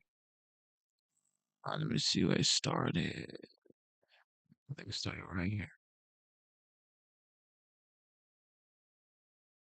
City capture, but they're being captured in record numbers, and they're being brought out of our country, being brought back to where they came from. Mr. President, on Boeing, you mentioned maybe taking a different route. What would a different route entail on Boeing, with the Air Force One plane? No, I'm not happy with Boeing. It takes them a long time to do, Air Force One. We gave that contract out a long time ago. It was a fixed price contract, and I'm not happy with the fact that it's taken so long. And we may do something else. We may go out, buy a plane or get a plane or something, but I'm not happy with the fact that it's taken Boeing so long. There's no excuse for it. And they had a fixed price contract. I made that deal. And now they're losing a lot of money, and they'd like to see if they could, up the price. But I make fixed price deals. I don't like time and material deals. Sir, the only other commercial aircraft maker that could make a plane that big is Airbus. Would you consider buying it? I would not consider Airbus over Boeing, no. But I could buy one that was used and convert it. I could buy one from another country, perhaps, or get one from another country. So we're looking at other alternatives because it's taken Boeing too long. Would you push your preferred? They were supposed to be finished like years ago. Yeah. Years ago. Don't forget, I signed that contract during my term, and it was a very good contract. And I took like $1.6 billion off the price. And it was supposed to be done, quickly. And it's a long time, right? Would you push for your preferred color scheme for Air Force Oh, no, One? it's going to be that color, yeah. No matter what, it's going to be for that color. Sir, about Gaza, do you find the Egyptian proposal to redevelop Gaza acceptable? And does I haven't seen it. I haven't seen it. When I see it, I'll let you know. So earlier about Ukraine, you said today that you had a deal on critical minerals and Ukraine broke it. Yeah, we had a deal where we were going to get... Look, you have to understand, Europe is being paid back the money that they put up, and they're only putting up a fraction of what we're putting up. I think they're in for $100 billion, and we're in for $350 billion. There's no reason that should have happened. It's Biden's fault. He shouldn't have allowed that to happen. But on top of it all, they're getting their $100 billion back, and we're not. And I've been talking about this for 2 years. I said, you have to loan them the money so that if things work out, they're going to pay you back. And they didn't do that. So Biden didn't do it. It's his fault. Nobody's ever seen anything so stupid. So Europe gets their money back, and they're only in for a small fraction. And obviously, everything's important, but it's more important for them because they're right next to Russia. So it's more important than we have an ocean in between us. So it's obviously more important in the European countries than it is to the U.S. But here's the thing. We don't get our money back. And we told them that the deal is we'll do something for the rare earth and some oil, et cetera, and that'll be all right.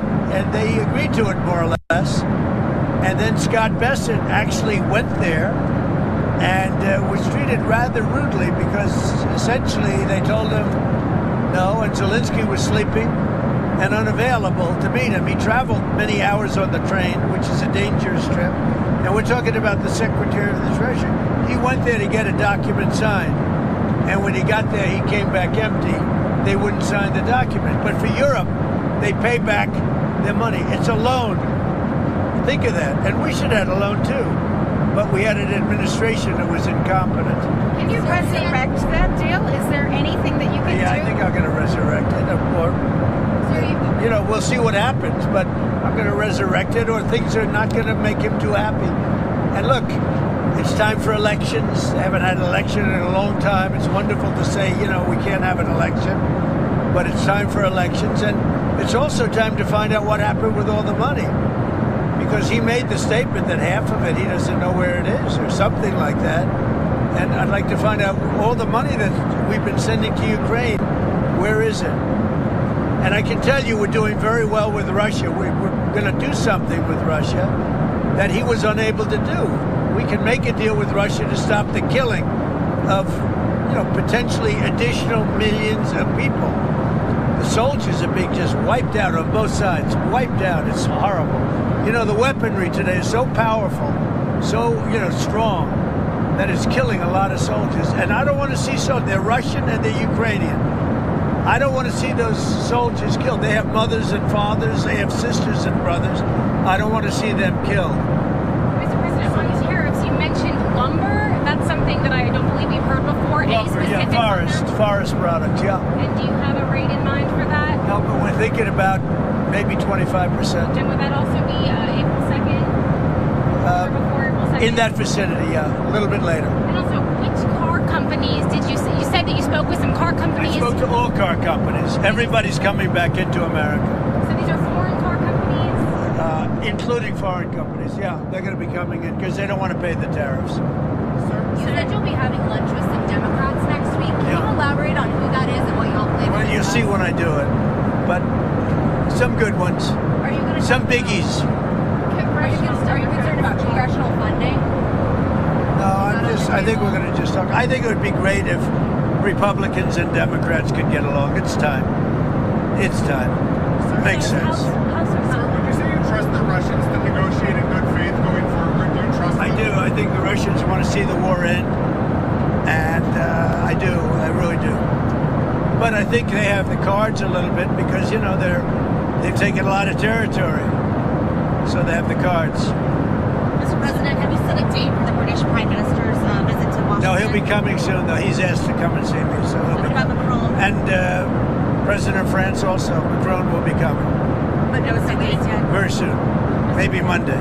Mr. President, on congestion pricing, so they're going to be, it's supposed to have saved about, or raised about $15 billion to help the MTA. Do you have an alternative way to fund the MTA system now that they're working? No, that's up to New York. They have to do that. Look, New York's treated a lot of people very badly.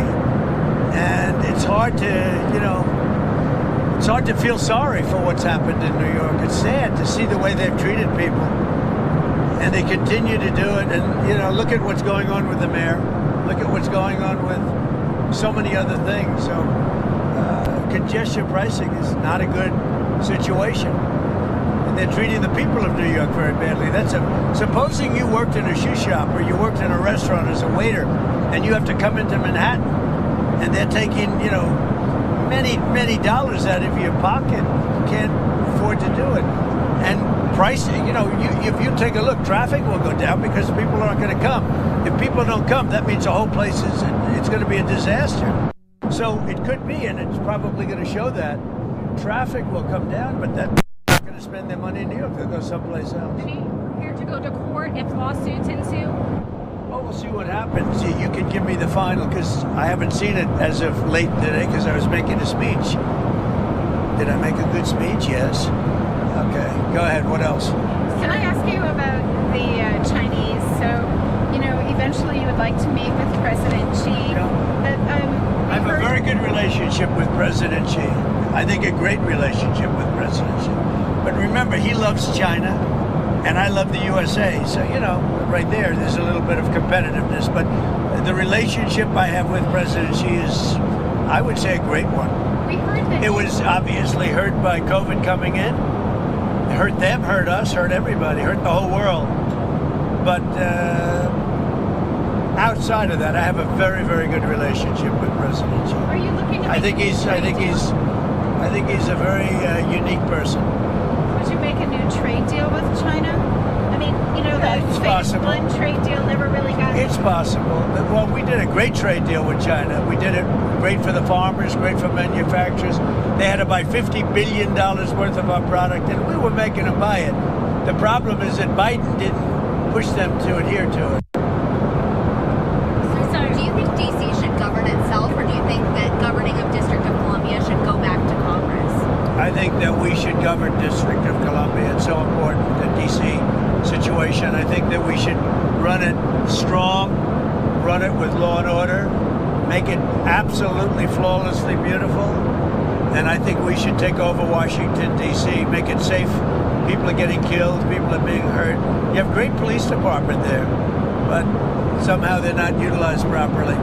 We should govern D.C. I think the federal government should take over the governance of D.C. and run it really, really properly. And I like the mayor. I get along great with the mayor. But they're not doing the job. Too much crime, too much graffiti, too many tents on the lawns of these magnificent lawns, and there's tents, and you know, it's a sad thing. You know, homeless people all over the place, and we got to take care of the homeless. But you can't have that in Washington, D.C. You know, when they come over to see me, like Macron is coming, and the Prime Minister of UK is coming, and all these people are coming over to see me. We'll have ultimately President Xi, and we'll have everybody coming, right? And you can't let that be. You just can't let that happen. You can't have tents all over your once magnificent plazas and lawns and all. You just can't do it. We'll do a couple more. Sir, do you think you can still pay for extending your tax cuts without cutting both Medicaid and Medicare? Yeah, absolutely.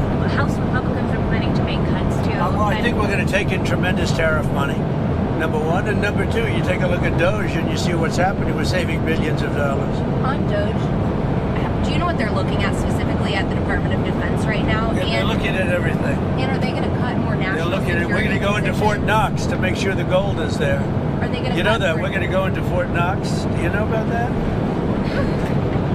Sir, That was a bad bump. Are they going to eliminate more national security positions, civilians there? We'll see what happens. But one of the things we do want to look, I mean, we hope everything's fine with Fort Knox, but we're going to go to Fort Knox, the fabled Fort Knox, to make sure the gold is there. where would the gold have gone? Brought up. If the gold isn't there, we're going to be very upset. We haven't brought up Greenland in a while. Are you? No, we need Greenland from the standpoint of national security and international security. We have to do something with Greenland. We have to protect Greenland. But we need it for national security, and we need it maybe more importantly for international security. All right, we'll just do one more. So can I just follow up? Are you seeing it as part of any of the discussions you're having with Europeans and Putin in some sort of peace deal? No, we have to have Greenland because of the national security picture. Even more so now than it would have been 20 years ago, 30 years ago, when they talked about it then too. You know, they used to talk about it years ago when they were talking about Greenland, but much more so now with, you know, modern weaponry, planes and the speed of planes and all of the things. So we have to have Greenland. Thank you very much. Can you tell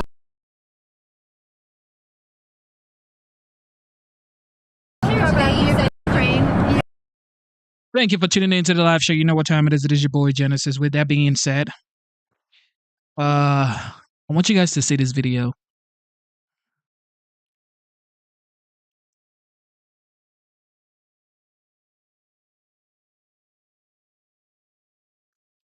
Let's check this video out. Gonna be quick. Let's see. From top to bottom.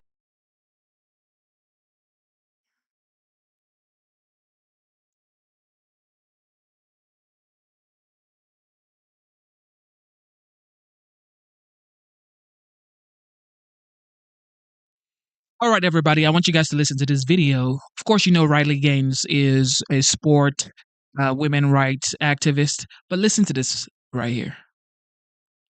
Heard from top to bottom saying there should be a gender neutral Olympics. I know. Are you serious? Madness. Do you also believe, Blossom, that we should combine the Paralympics and the Olympics? I would love to hear an answer to that. Okay, I'll ask her. Bring back Blossom. Blossom, should we combine the Paralympics with the regular Olympics? Have them all compete with each other? I mean, why not? And to go back to Riley's point to that last point. Okay, you are completely insane. Go back to that last point. So this person, I don't know if it's a man or a woman, because these days you just never know, but they're saying that you should, or it's okay to bring together the Paralympics and the actual Olympics, which is, everybody knows Paralympics is for, paralyzed individuals. So you're saying that it's okay for paralyzed individuals to compete with normal human beings, with normal athletes. How is that even possible? Just because you're trying to make a point, which is women cannot, compete with men, and men should not be competing in women's sports. She's trying to make a point, or he's trying to make a point. I mean, who knows? So, because you're trying to make a point, you're going to say total BS. It's okay for Paralympics athlete to run with the normal athletes. That doesn't make any sense. Doesn't make any sense. Just like women should not be in men's sport and men should not be in women's sports. Easy. Same thing with bathrooms. Okay, women should not use men's bathroom and men should not use women's bathroom. Easy stuff like this. This is why Trump won the 2024 presidential election, because these things are not even conversation worthy. Okay, we should not be here sitting down and talking about these types of conversation, and then we're talking about it for a long time, for years. We've been talking about this situation for years. Like, why? These are like, oh, that's bad, change it. Oh, that's good, keep doing it. Easy things, but the Democrat Party would make it seem like it's hard, and they're gonna go back and forth with the Republican leaders, and that's like, wow. Well, keep doing it, Democrat. You're going to keep losing elections.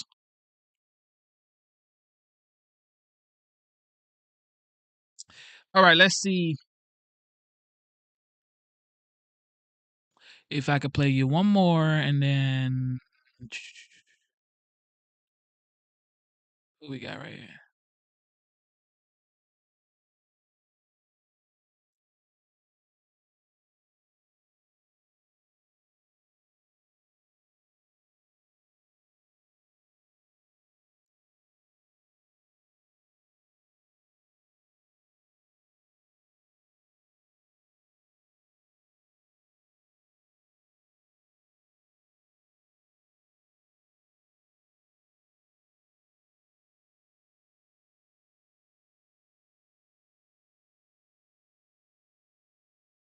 We're hearing that Russia wants to force Ukraine to hold new elections in order to sign any kind of a peace deal. Is that something that the U.S. would ever support?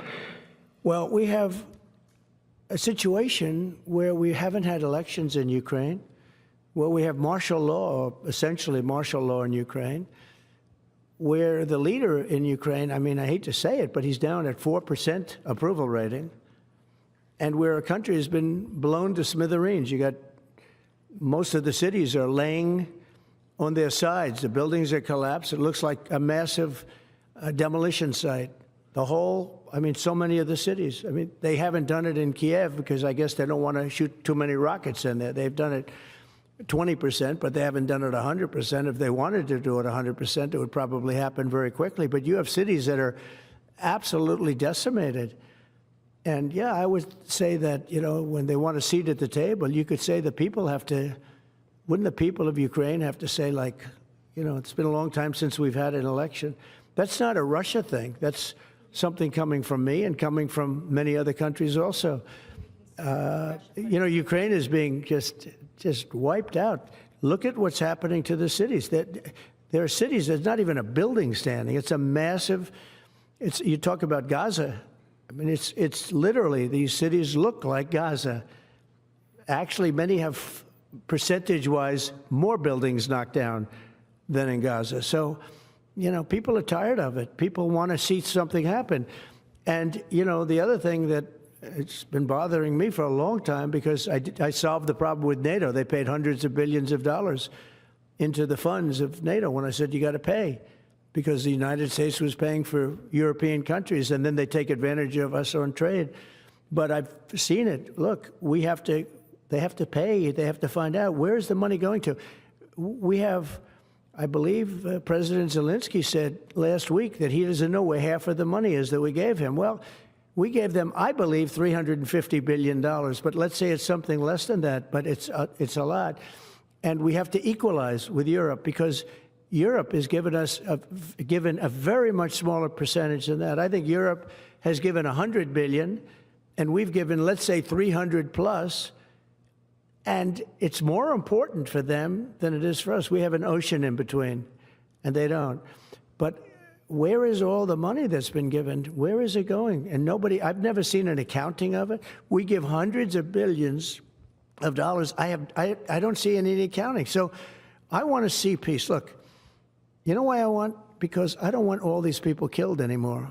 I'm looking at people that are being killed, and they're Russian and Ukrainian people, but they're people. Doesn't matter where they're from on the whole planet. And I think I have the power to end this war. And I think it's going very well. But today I heard, we weren't invited. Well, you've been there for 3 years. You should have ended it 3 years. You should have never started it. You could have made a deal. I could have made a deal for Ukraine that would have given them almost all of the land, everything, almost all of the land, and no people would have been killed, and no city would have been demolished, and not one dome would have been knocked down. But they chose not to do it that way. And President Biden, in all fairness, he doesn't have a clue. What he was so bad for this. He was so bad, so pathetic. It's so sad. But with all of that being said, look, it is what it is. When I left, there was no chance that this could have happened. But it happened because we had incompetent leadership at many different levels. But when you see what's taken place in Ukraine with millions of people killed, including the soldiers, millions of people killed, a big percentage of their cities knocked down to the ground. I don't know how anybody even lives there. When they say they took a poll and Zelensky's at 4%, who's living there? It's hard to believe that people live there. Their cities are being knocked down. And this is something that would have never happened. And by the way, for 4 years, it didn't happen. It was never going to happen. Go ahead. One follow-up question. How would you counter the perception, because Russia's pushing for this, obviously, they don't really hold true elections, that would be a capitulation of some sort? How would you guard against potentially Russia installing a puppet government? And then finally, how would that new election have an impact on getting Zelensky to sign the rare earth minerals deal? Look, you have leadership, and I like him personally. He's fine. But I don't care about personally. I care about getting the job done. You have leadership now that's allowed a war to go on that should have never even happened, even without the United States. Look, we had a president who was grossly incompetent. He had no idea what he was doing. He said some very stupid things, like going in for portions and all of the things. He made a lot of bad statements, but he's grossly incompetent, and I think everyone knew that. This is something that should have never happened, would have never happened. And I used to discuss it with Putin. President Putin and I would talk about Ukraine. It was the apple of his eye, I will tell you that. But there was never a chance of him going in. And I told him, you better not go in. Don't go in. Don't go in. And he understood that. He understood it fully. But I'm only interested. I want to see if I can save maybe millions of lives. This could even end up in a World War III. I mean, to be honest with you, you've been hearing now Europe is saying, well, I think we're going to go in and we're going to go. All of a sudden, you're going to end up in World War III over something that should have never happened. And, it's a very sad situation. Yeah, please. President Trump touching down in Miami ahead of a keynote address at a tech summit this evening. It's primarily funded by Saudi. Okay, so we're going to move forward to Pam Bundy's conversation at CPAC, or speech at CPAC. And then we're going to go work our way down from there. It is currently 7:43 a.m. We have been streaming for 3 hours, 18 minutes. We're back, people. We're back. We are back. God is great. Life is hard, but stay strong. Keep going. Let's get it. I love it. All right, so We are going to be doing our podcast live, so I'm going to give you guys a countdown. You guys are going to be in the podcast with us. I'm going to say we're from CPAC. I want you guys to be as loud as you possibly can. Are you ready? All right, here we go. Welcome, it is Verdict with Ted Cruz, live from CPAC 2025.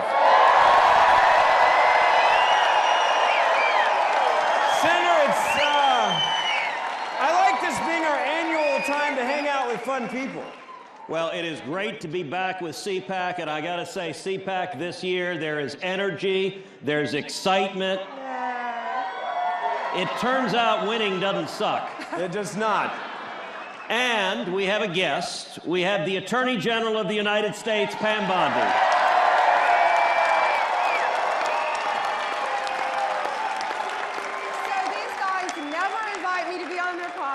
They finally did, and I get to do it in front of all of you, so this is awesome.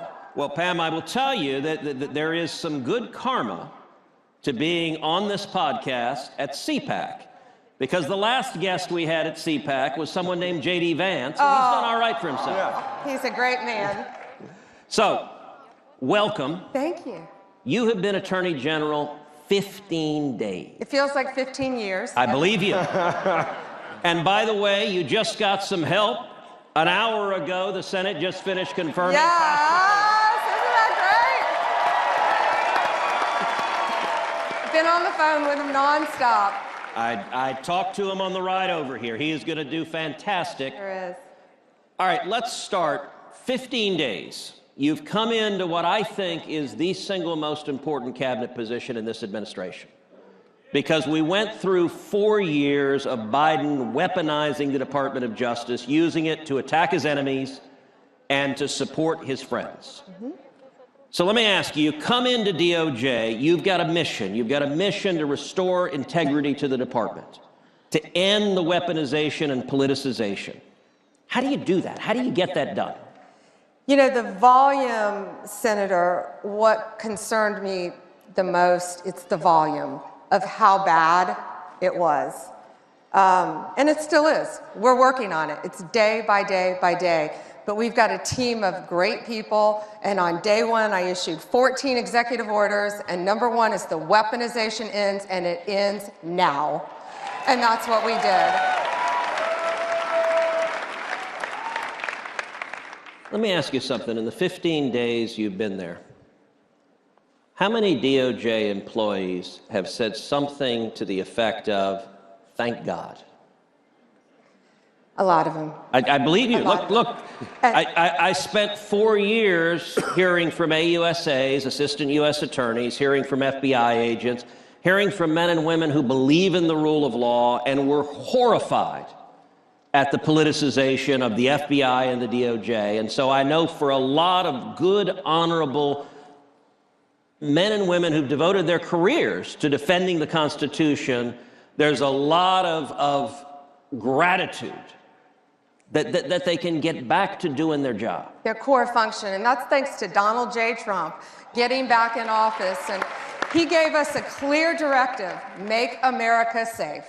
And that's what we're going to do. And you know, to start with the law enforcement agencies talking about cash, these men and women didn't go to Quantico. They're not risking their lives to waste their time on all this politicization and raiding Mar-a-Lago. Really? Stopping. All of that is stopping. And we are returning them to their core function, fighting violent crime.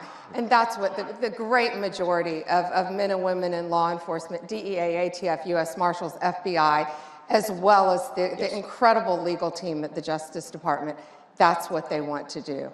So let's talk about one of the most lawless aspects of the last 4 years, which was the open borders that we saw and the 12 million illegal immigrants that have come into this country.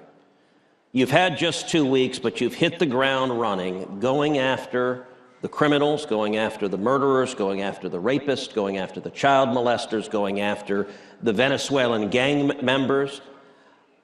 Tell us, number one, what you're doing as Attorney General that is making a real difference, that is already making America safer.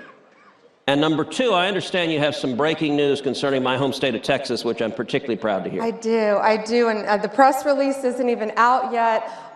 Joint Task Force Alpha that we elevated once we came in office. It's with the Department of Justice and the FBI, and we work hand in hand with Homeland Security. Kristi Noem is awesome. Yep. We all work so well together. Joint Task Force Alpha just made a huge arrest in Juarez, Mexico. They were headed to Texas, to El Paso, human smuggling. Yeah, huge. That's why we do what we do every day. Yep. That's why these agents risk their lives every single day. It's human smuggling, and a lot of children, they're saying, are safer because of this. Let me ask you a question. President Trump, and this has made headlines on what you were just talking about, we've designated these cartels as terrorist organizations. What does that allow you to do in your job? And Kash Patel now is the head of the FBI. What is that going to give you the ability to do and to go after them? Well, Stephen Miller is doing a great job, as we are, right? Leading this effort with all of us. Mike Waltz at DOD. We all work so, Pete Hegseth, we all work so well together. And it gives us the ability, they are a terrorist group. And it gives us the ability to go after them, more ability, anywhere in the world, and treat them as terrorists. They are terrorists. If you're bringing fentanyl into this country and killing our kids, you're a terrorist, and we're coming after you. 300 a day is the average that are dying in this country right now. When you took this job and you hear that number and you saw the inaction from the last administration, how angry did that make you? So angry. You know, I was state AG before I became United States Attorney General, and fentanyl was really just coming on the market. And now with this horrible open border policy, just flowing across our borders and killing kids, killing adults every single day. And it's criminal that no one was doing anything to stop it. I can't comprehend how any administration, progressive nor conservative, how any administration could tolerate that and let that happen. And it ended day one with Donald Trump when he shut that border. I was at the border back in September. I went with Laura Trump and Morgan Ortagus. Yep. And we were in Yuma, Arizona. And I saw firsthand, there is nothing humanitarian that was happening at that border. Nothing. They have a rape tree where they're raping women as they're coming into this country. I saw firsthand piles and piles of passports just thrown from every country you can imagine, because the Biden administration was letting you walk right in the country. If you didn't have a passport, they said they saw Asian, Chinese individuals saying, oh, we're from Cuba. So they wrote down they're from Cuba and had to let them legally walk right in under that administration. But the drugs, the trafficking, I learned a new term, disposable child. The customs, the Border Patrol agents told me that they saw a little boy and they kept recognizing the same little boy over and over and over coming in. Because if you came into our country as a family unit, they just let you walk right in. Yep. Well, this little child was being trafficked. Yes. Now, how they were getting him back to Mexico is beyond me. But they were bringing him time and time again. He wasn't their family, so who knows what happened to his parents. Well, and I will say a number of people in the room gasped at a term you use, which unfortunately is a real term, rape tree. Yeah. And it's something that we've been seeing for the last 4 years in Texas. We've seen it in Arizona, that the cartels will go and violently rape women. They'll violently rape teenage girls, young girls, and then they will hang their underwear in the tree. And you'll find a tree down on the southern border with 10, 20 pairs of underwear as they're mocking law enforcement, saying, we can do whatever we want. And for 4 years, the Biden Justice Department, they just turned a blind eye and they facilitated it. You know, you talked about the kids, so they had a policy. If you arrive with a kid, it's essentially a get-out-of-jail-free card. And so you started seeing a phenomenon that we've never seen in immigration before, which is single young men showing up with little kids. Now, that's not a normal pattern of migration, but we started seeing military-age men showing up with little boys and little girls, many of whom are physically and sexually assaulted in transit, and the same kid the cartels would recycle over and over and over again to bring in gang members, to bring in criminals. Now, let me ask this. What is most effective stopping the invasion at the southern border? The border, closing our borders, which is what we've done. Donald Trump has closed our border. But now, of course, we all know we have so many of these illegal aliens, fighting age men, ages 18 to 35, in our country, walking around our country. And President Trump has given a strong directive on that. How concerned are you right now about the 12 million illegal aliens who came in under Joe Biden and about the risk of terrorism, of Hamas, of Hezbollah, of Palestinian Islamic Jihad, the risk of terrorism targeting Americans across this country? It's a huge risk, and we all know how bad it is now.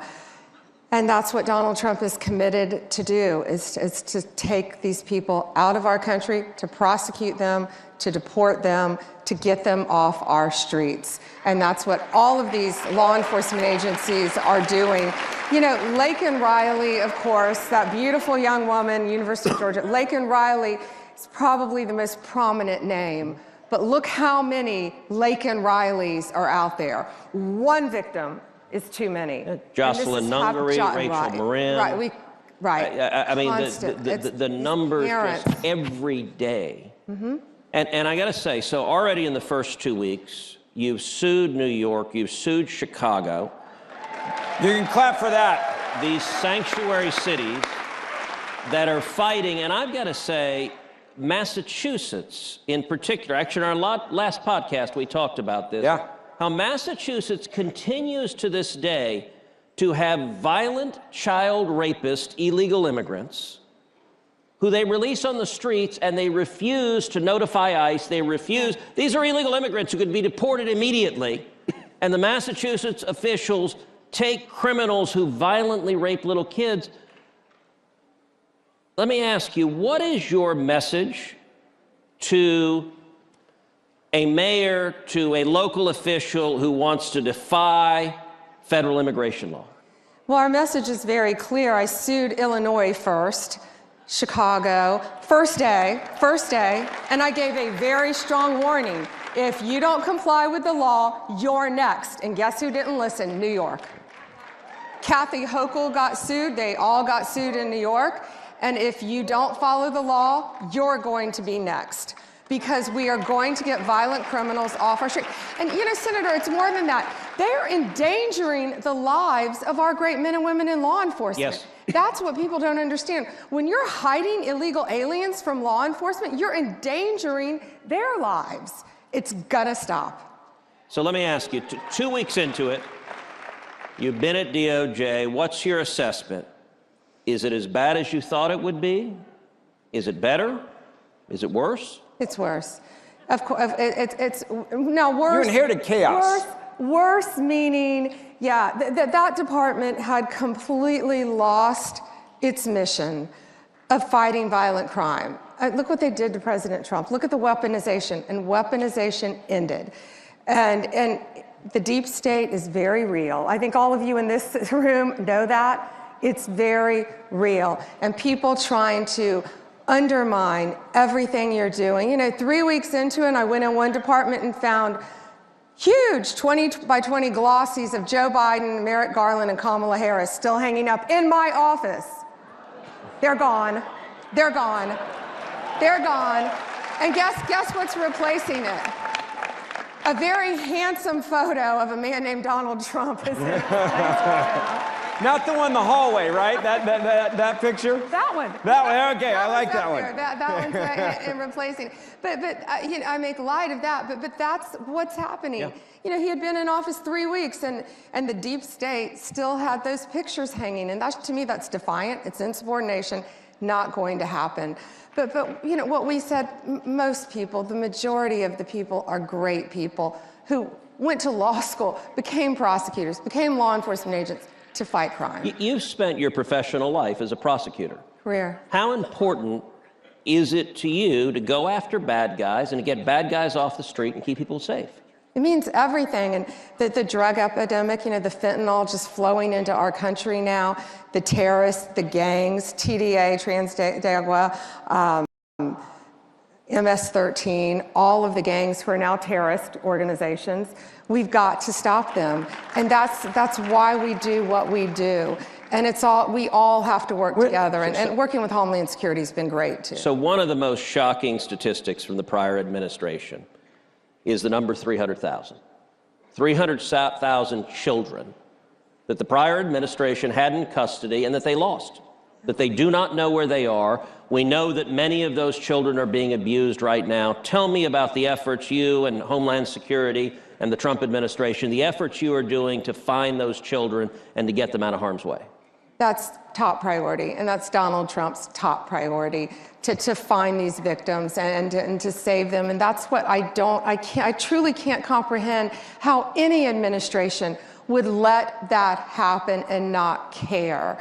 And that's what we're all fighting for. And you say when you take a job with this incredible volume, you think, how do you do it? How do you focus every day? And you do it by saying, if I can save one life, it's worth it. Well, it's a lot more than one. But it compounds. That's how you start off. One life. And it is thousands and ultimately more. So I want to say something to the folks here at CPAC, which is, as many of y'all know, Ben and I do this podcast, Verdict with Ted Cruz. We do it 3 days a week. We do it Monday, Wednesday, and Friday. We've got roughly 1 million unique listeners all over the country. And we do this to go around the corporate media, to go directly to the American people and to bring the truth and bring the facts. So I want to ask everyone here, many of y'all already subscribe to the pod, but I want to ask everyone here to pull out your cell phone right now. Pull out your cell phone and text the word verdict, VERDICT. Text the word verdict to 24005. Again, 24005. When you text verdict to 24005, what you'll get back is a link to subscribe to the podcast. Now, if you're under 40, you know what I'm talking about. And if you're not, ask your kids or ask your grandkids. Although I'll say, if you're at CPAC, you're pretty hip and connected. So you may know as well if you're here at CPAC. But every Monday, and subscribe Wednesday, doesn't mean it costs you money, to quote your dad. Oh, my father points out that my dad is 85, and he said when he hears subscribe, he thinks it's a magazine subscription. There's no charge. It just magically appears in your phone early in the morning on Monday, Wednesday, and Friday. And we bring in guests like the Attorney General of the United States, and we focus on what is happening, the victories that President Trump is winning, and the news that the corporate media won't cover. Yeah. I want to ask you... 24005. I want to ask you a question. It's one that I've been dying to ask you, and it deals with all of the pardons that were given out from Joe Biden at the end. There were a lot that went to his family. Mm-hmm. It is what it is. There's one person he did not pardon. That would be himself. There are a lot of people that think there should be accountability. Should this be something that is looked at to see what he did while he was president? Don't you find it very interesting, though, that they attempted to prosecute the president for having documents in the most secure place in the world other than the White House, Mar-a-Lago, and he had the security clearance to take them. Yet Joe Biden, who had no security clearance to take them at the time, had them in his garage with his drug addict son going in and out of his garage. Yet what did they say about him? Too old to prosecute. Frail old man. But listen, Donald Trump and I have not talked about that at all. This is not about targeting. This is what they do to us. This is not about targeting. This is not about weaponization. This is about keeping America safe and going forward and prosecuting violent criminals. If you committed a crime in this country, no one is above the law. I will say that. No one is above the law.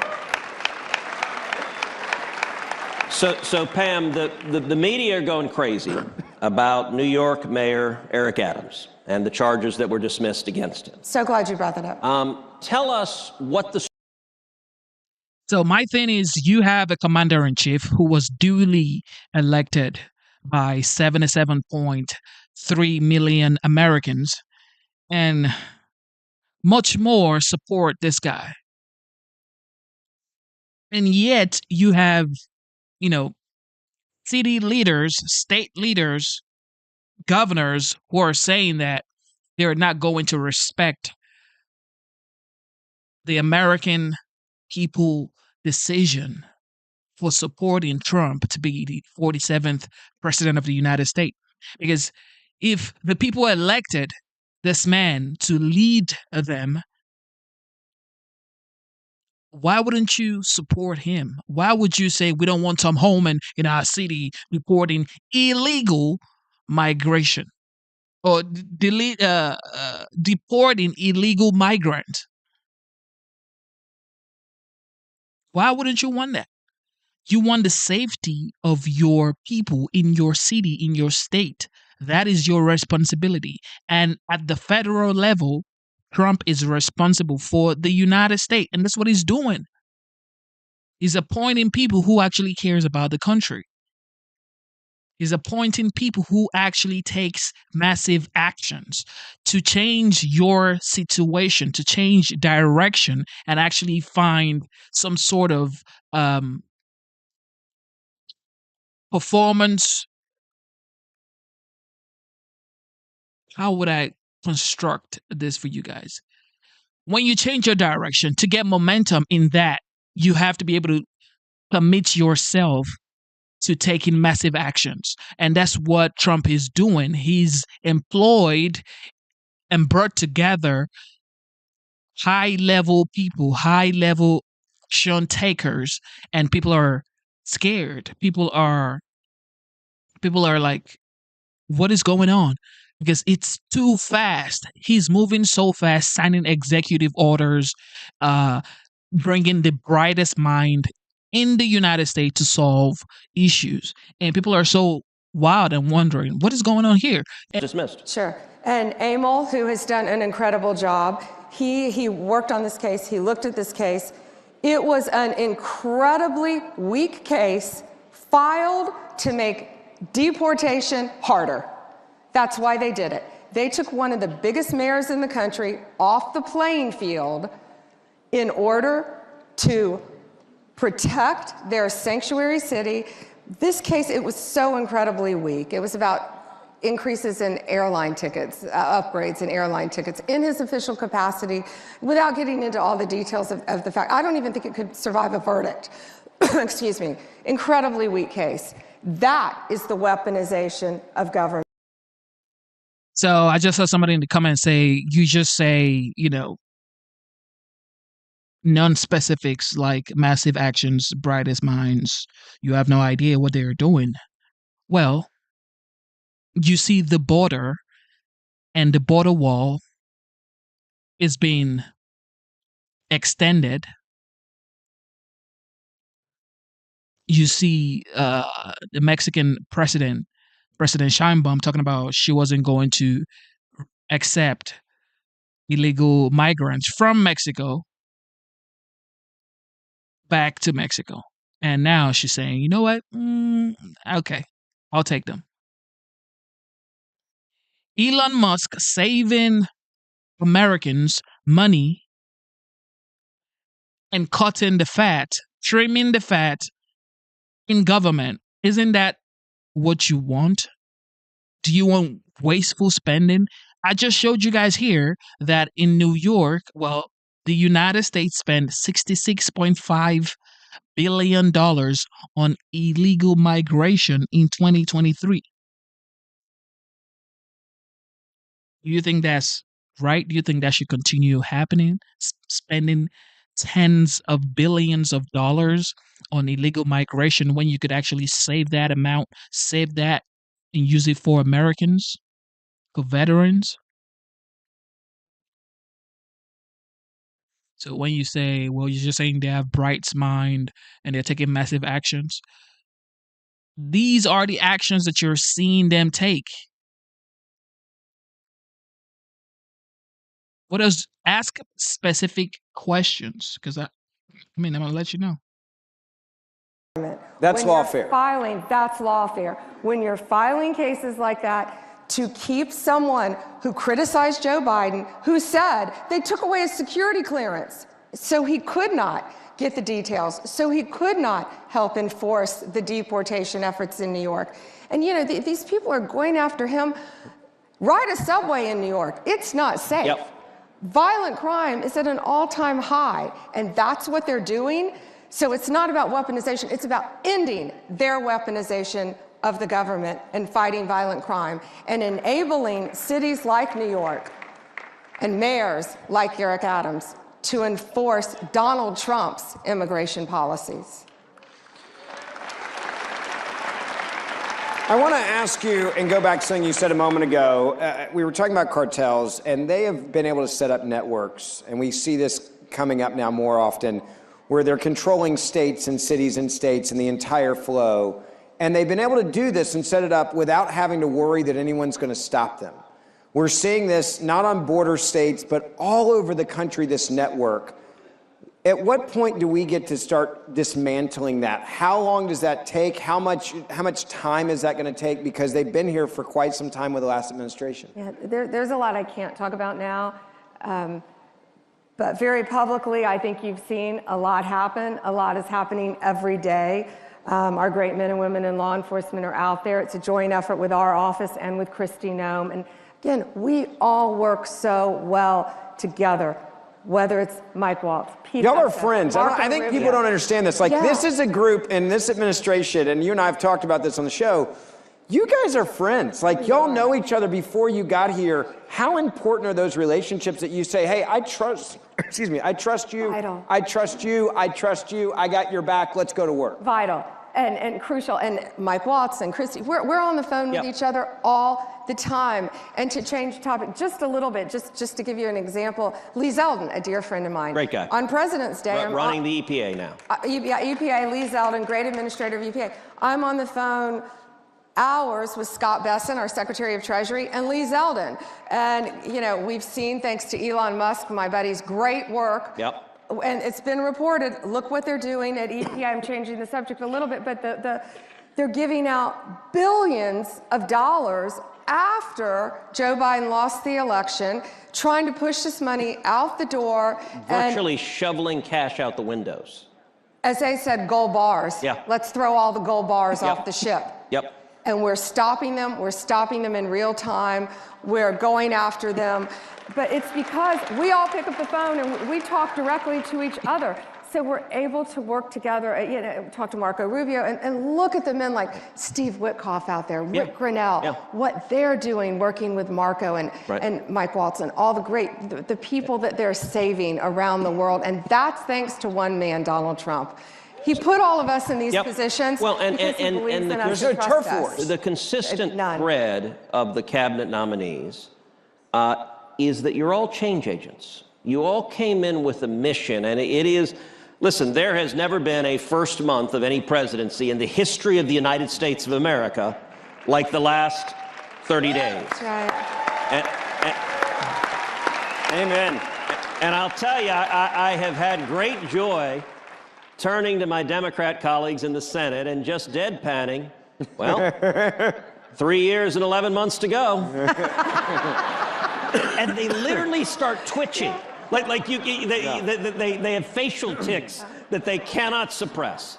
Yeah. But all right, Pam, one of the things that people like about this podcast that we try to do is we try to bring people behind the scenes to actually understand what's going on behind closed doors. So tell us about your first day as Attorney General. You're confirmed, and like day one, when you get sworn in, just walk everyone through what day one of being Attorney General of the United States is like. You go nonstop, and I jokingly said it felt like 15 years because you're working 7 days a week nonstop. And we're all working with each other, and everything we do, it overlaps, and especially with Department of Justice, especially too with all this money going out, the USAID, all of these agencies, and we're going to be helping all these agencies, but you just hit the ground running, literally, and don't look back. I don't look at what time of day it is. I don't think I've slept in 15 days, but you don't want to. And then when you find out about this human trafficking ring that was just broken up. That's why we're all doing what we're doing. And you just keep going forward. And our directive from our boss is so easy, especially on my end: make America safe. And so you just don't, Senator, you don't even, my hardest thing now is I forget to eat. You forget what time it is, and it's 6 o'clock at night, and why do I have a headache? Because I haven't eaten today. But you're going nonstop. And it's not me, it's an entire team. I've got Chad Mizell, I've got Emil, I've got Todd Blanche, thank goodness, coming in, and we've got Kash Patel now, so they better look out. I mean, listen to your elected official, well, a cabinet member, because she was appointed by the President of the United States. Think about it.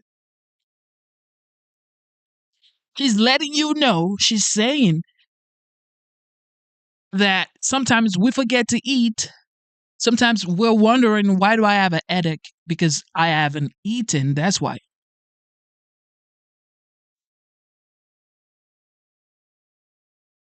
I mean, somebody that actually works in the government, that actually works.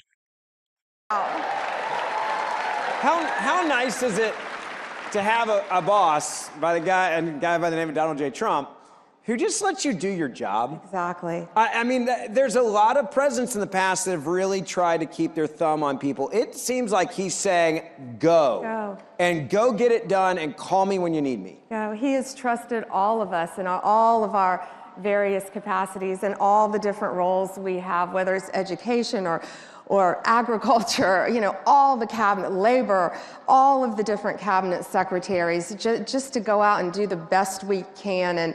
And we want to make all of you proud. And we want to fulfill his directive to make our country great. That man sure didn't need that job. He's a good friend of mine. Yep. And I love during my confirmation hearing when they get on me because they say I'm friends with Donald Trump. Yes, Yeah. No, I'm not friends with him. I'm good friends with him, and I'm very proud to work for him.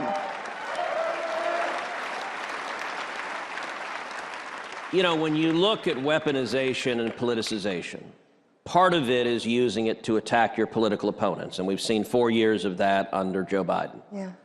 Another part of it is turning the other way at your political allies and refusing to enforce the law against them. And I think one of the most egregious examples we've seen over the last 2 years is the rising anti-Semitism on college campuses. Amen. The violent protesters and rioters, many of whom are not students, are not affiliated with the universities, and they are threatening students. You look at Columbia University, the Orthodox rabbi there sent out an email to the Jewish students on campus and said, do not come to campus because the university cannot and will not keep you safe. And the Biden Justice Department did nothing. They investigated nobody. They didn't follow the money. They didn't indict anyone. They didn't prosecute anyone.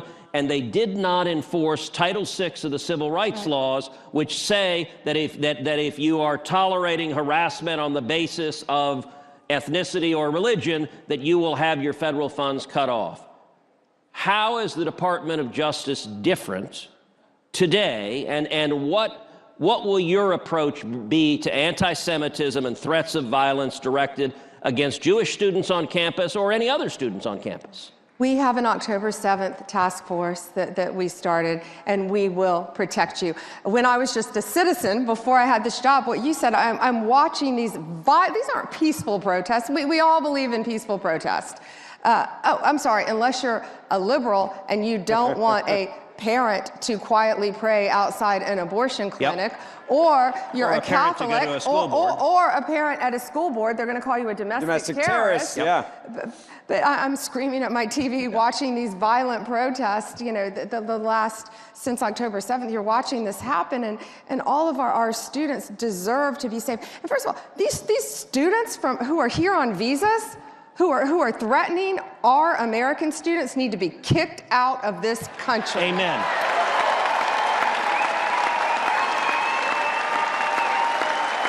There you have it.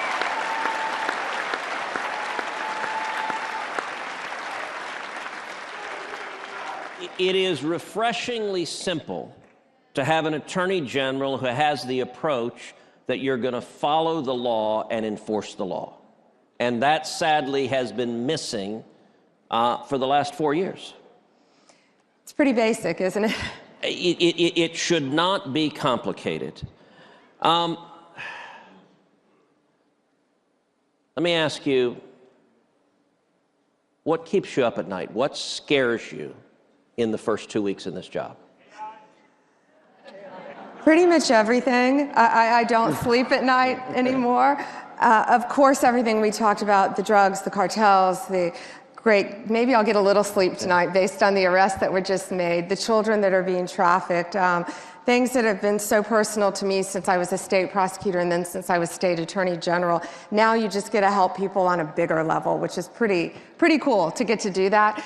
But most recently, it's really been what Elon has been uncovering, and the USAID, the waste at EPA, this money, trillions of dollars, they believe, just being handed out, which is most likely making a round trip ticket and going to terrorist organizations. And you are on the front line of defending the president and Elon Musk and Doge and all the effort they're doing, and every day we are seeing Democrat attorneys general and Democrat interest groups suing the president, suing Elon Musk, suing the federal government, and the Department of Justice is on the front lines. And sadly, we're seeing left-wing activist judges, individual district court judges, issuing nationwide injunctions. Yeah. Tell us about what it's like defending against those lawsuits, and give us your thoughts on the authority of one radical district judge to try to run the executive branch and issue a nationwide injunction. 2 words: we're winning. But yeah, so you've got one. I like that answer. One unelected district judge trying to tell President Trump, who was elected overwhelmingly by the American people, where federal funds can go. We're winning. Even in liberal courts, by the way, Senator, we're winning. And if not, we're going to go all the way to the Supreme Court and keep winning. Well, Pam, let me say, you and I have been friends a long time. I am thrilled with the job you're doing. I'm thrilled. I was thrilled when the president announced your nomination. And let me say, on behalf of 31 million Texans and Americans across this country, thank you. Thank you for stepping forward and answering the call. Thank you for pouring your heart into defending this nation, into keeping my kids safe, keeping Ben's kids safe, keeping all of our kids safe. And thank you for remaining faithful to the Constitution and the Bill of Rights and restoring integrity to the Department of Justice. It is desperately needed, and you're doing a hell of a job. You got to put some respect on everybody on Trump's cabinet's name, because as soon as they get confirmed, they start working and they bring forth results. Their performance is so wild, impressive, and it's so quick. It's so fast. The speed is impressive. The speed is just mind-blowing. And this is why people are just giving Trump a high rating all across the nation right now. Okay, so I've just seen Dustin Lapson's comment. He says the drugs are killing this country. Of course, fentanyl killed a lot of people in the United States for 2024, 2023, and hopefully this year is gonna, be reduced. It's already reduced anyway, because if we know fentanyl is coming from abroad and through the borders, then we know for a fact that if people are not coming into the United States like they used to just a couple of weeks ago during the Biden administration, and as of today, the intake of illegal migrants have reduced tremendously. So, of course, fentanyl and all that stuff would have reduced for sure. I need to go look up the numbers, though. All right. JD Vance on CPAC.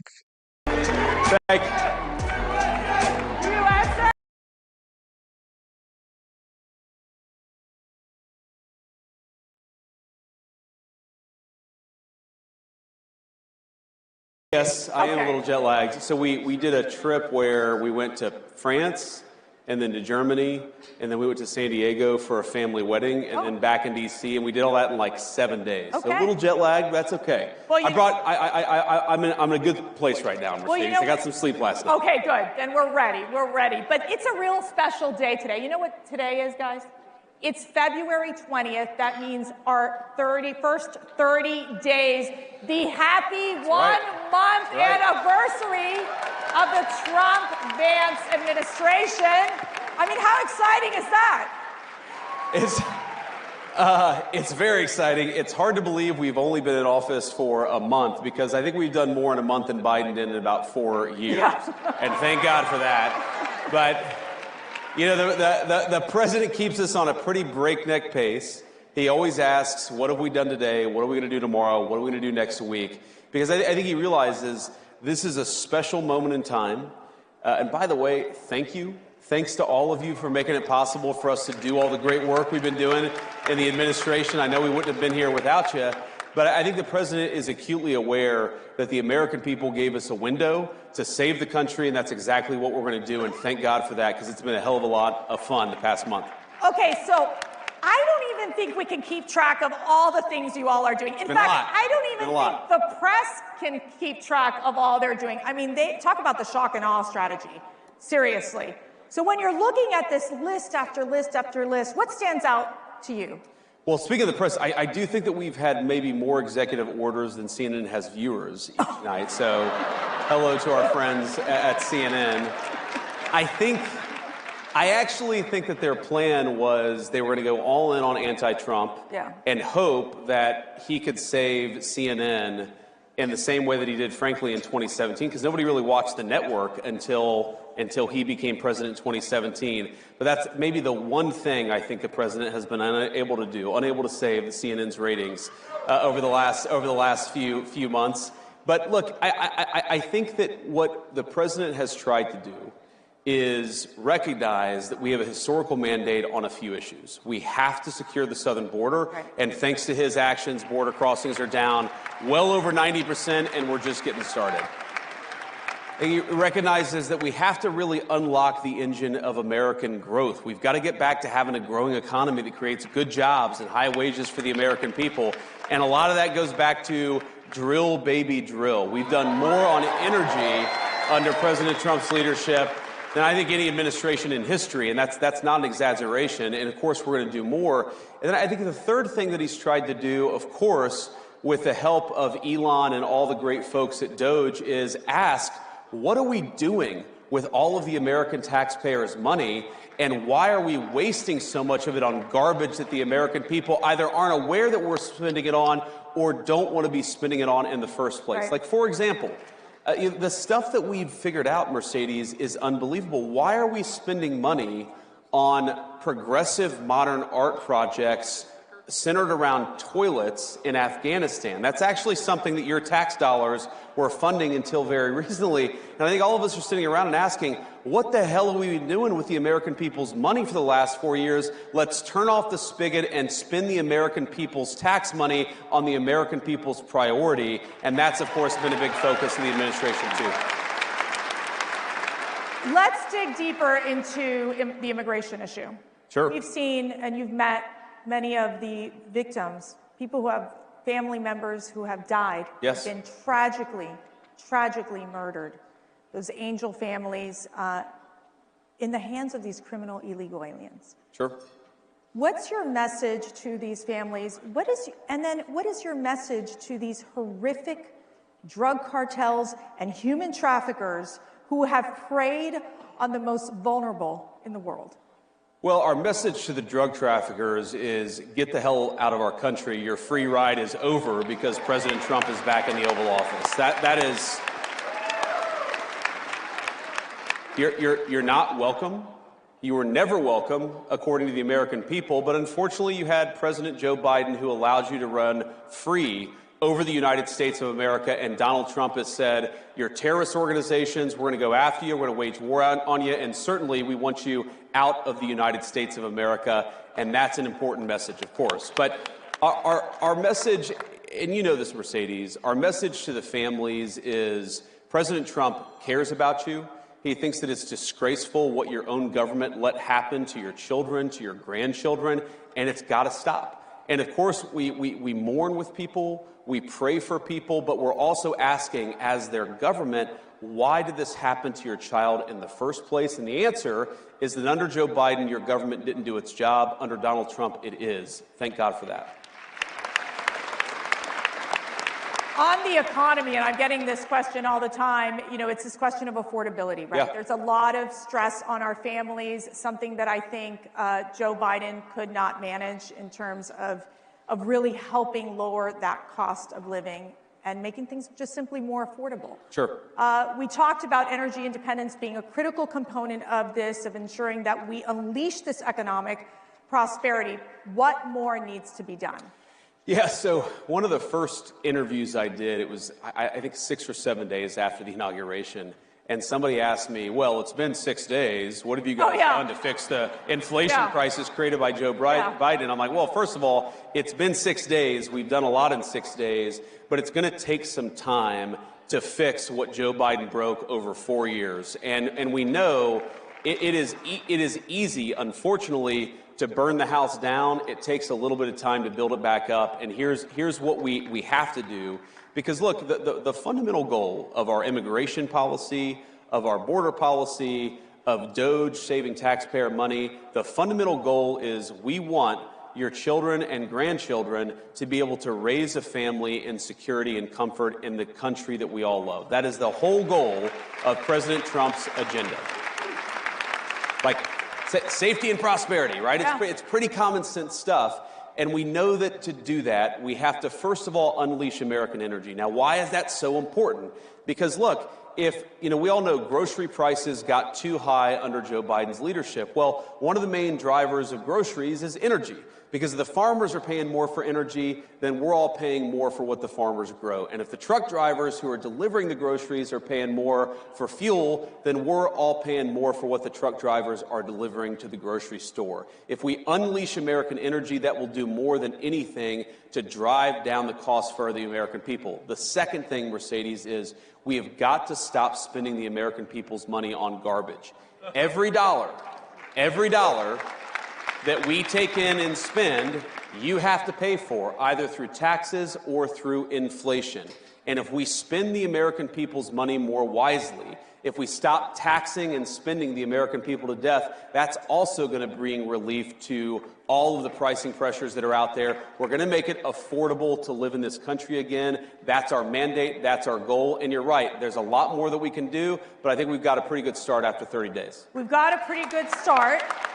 But we've got this big, beautiful one-bill budget reconciliation scenario. How is that working? What are the dynamics that are happening right now in Congress and what the administration is doing to ensure that a lot of what the president is wanting to do in terms of really pushing forward with economic prosperity and his tax relief initiatives gets done in these bills? Sure. Yeah, it's really important. So the Senate obviously has its own approach, and the president has been very clear that his preference is to put everything in one bill. Right. And part of that is just simple legislative strategy. I think the president has learned a lot about how D.C. works. And I actually talked to the president about this yesterday, and he said to me, look, it's very rare that you can get 2 reconciliation bills done in one Congress, which is why he thinks we've got to do a lot with that one big, beautiful bill, that first reconciliation package that we're going to get through the House and the Senate. It's going well. It's early, right? This stuff takes time to put together. I think, if you had a record pace reconciliation bill, we would get this thing done in May or in June. I think we're on track to do that. But we've got to do some basic things, Mercedes. One, like I said, we've got to continue to unleash American energy.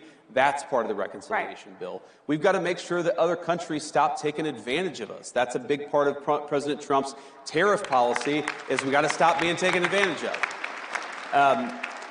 Of course, we want to make the President Trump tax cuts permanent and extend them into the future. We want no taxes on tips. We got to do some of the things we talked about during the campaign. That's got to be part of it. And then finally, and this is really important, everything the president has done on the border. We have got to empower him to do it, not just for a month, but for the next 4 years. And we've got to hire more Border Patrol agents. We've got to give Tom Homan and Stephen Miller and Kristi Noem the resources they need to secure the border. And just not to return to the border, but I think so many of our issues come back to the border, because if you take 30, 40 million illegal aliens, you take Medicare fraud, Social Security fraud. Why are we taking the people's Social Security payments and giving it to illegal aliens? We know that's happening in the United States of America today. We've got to stop it. If you get control of the border, Mercedes, you do more to control the fiscal problem, the financial problems that we have in this country than almost anything. Get illegal aliens out of our country, make sure American tax dollars go to American people. That is how you solve the fiscal crisis in the United States of America. Shifting to your incredible speech at the Munich conference. Did you all watch that? I don't know. I think they I'm really glad you guys liked it. Not everybody liked it. You guys liked it. Okay. Not everybody liked it.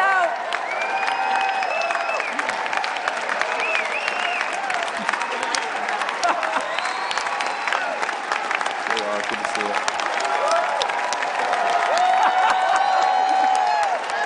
Thank you.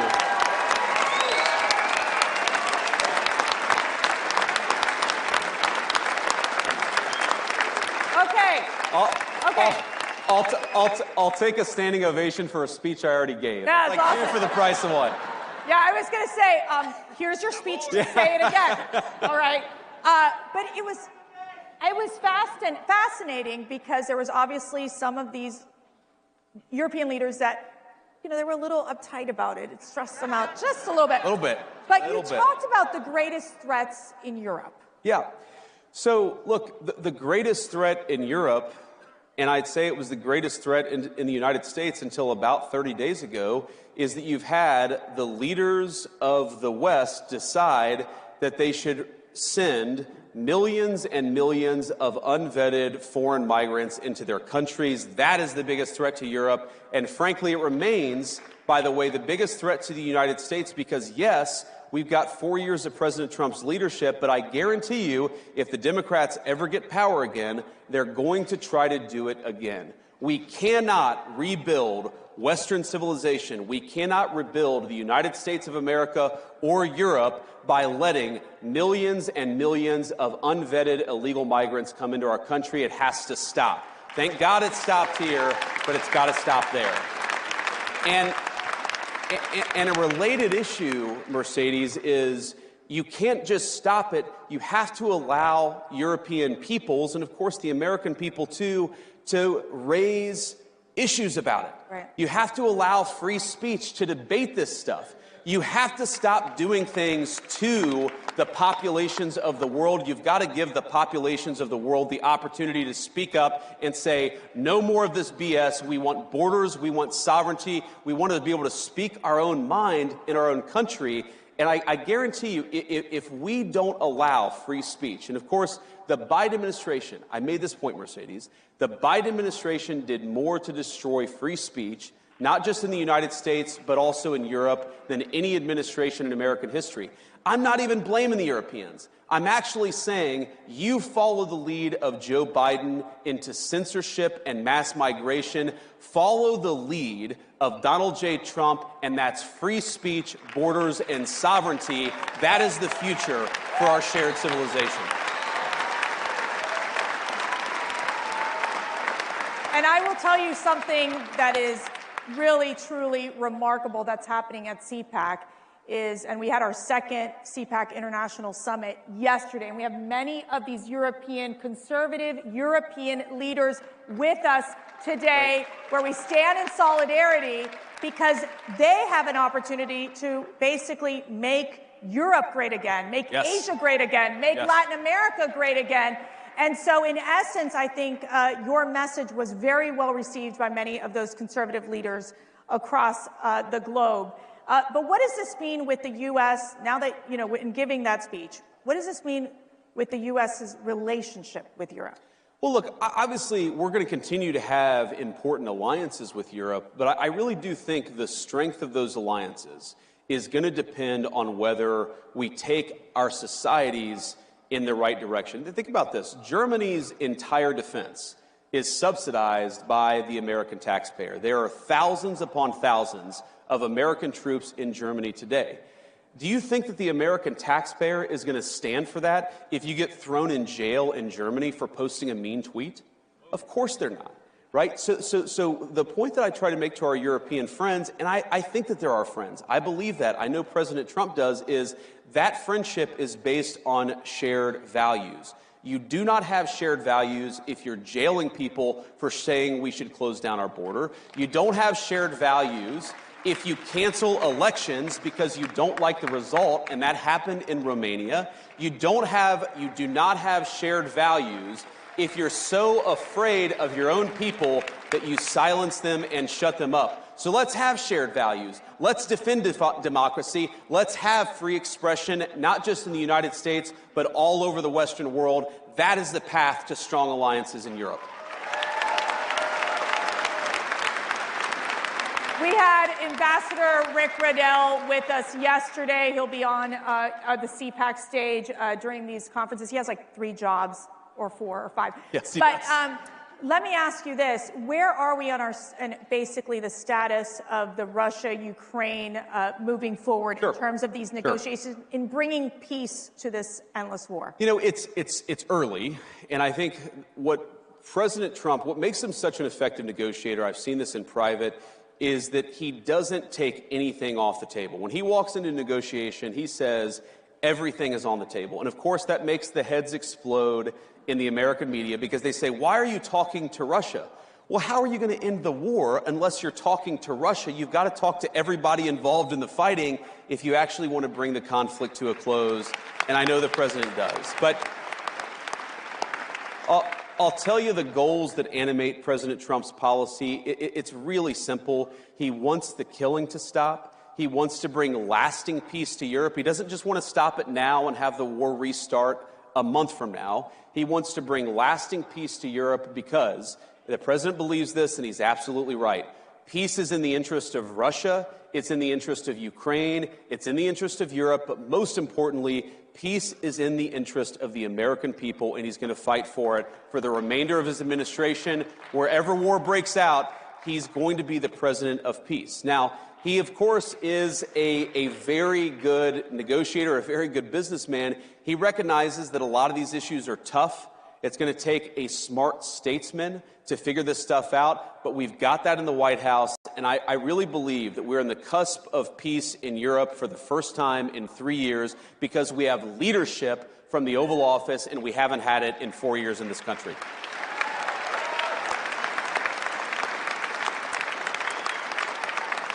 Matt and I mentioned this right when we started the conference. We're honored by the presence of 2 hostages that were freed after the Hamas atrocity, the tragedy that we've seen happen. And we have several of the family members as well who still, they're there. Where their loved ones are still being detained by Hamas.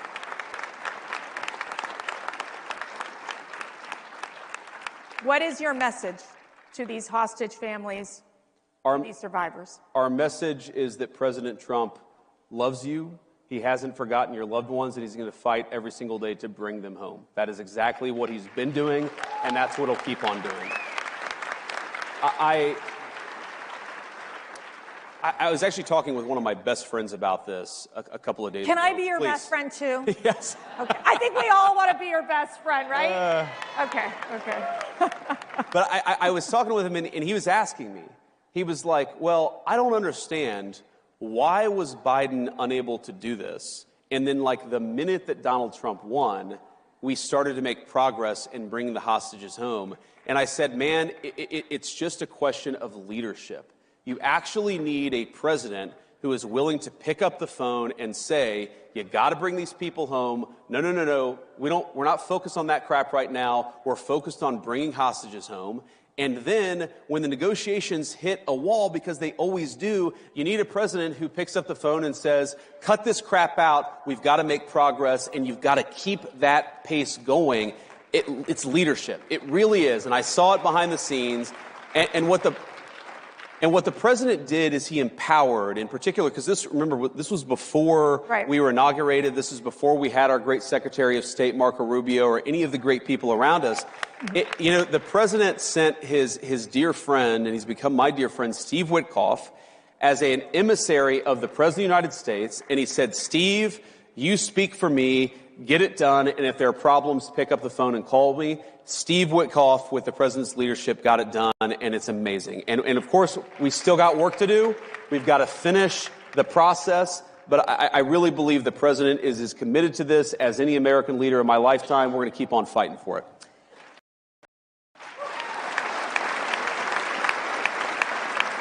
One of the issues that's central to the CPAC community is the issue of pro-life. Of course. And what is the administration going to do to defend the unborn, to provide support for those mothers, those fathers that choose life? Sure. Well, one of the things, of course, the president got done during the first term, and I think that it's why he is accurately called the most pro-life president in American history, is he finally made it possible for the will of the people to speak on the life issue. And that was the Dobbs decision. What that did is it gave the abortion question back to the people. It took it out of the hands of unelected bureaucrats and unelected judges and gave it back to the people. And I think the most important thing that we can do, and as you know, Mercedes, I'm very pro-life, I'm a devout Christian, is that we have got to persuade our fellow Americans, because now we've got the power. We've got the power of persuasion. We've got to persuade our fellow citizens that unborn life is worthy of protecting. It is sacred in the eyes of God, and it should be sacred in the eyes of man, too. And we have to pick up the torch and fight for that every single day. And I know you guys are up for the task. I am, too. And I think on the administration side, what the president has said, and it's been consistent, it's going to be consistent in the rhetoric and in the policy, is we believe in the Trump administration that babies are good, that families are good, and we want to make it easier for young moms and young dads to choose life, to start families, and to bring new life into the world. That's the whole point of our policy. Now, some of that, of course, is supporting our great crisis pregnancy centers at the moment of these important health care decisions, encouraging young women to choose life at that important moment of choice. Some of that is bringing costs down so that, young moms and dads don't look to the future and a new baby and say, how can I afford this? And if they're able to actually afford to raise a family, maybe they'll start thinking of babies as the blessings that we all know that they are. Yeah. And I think...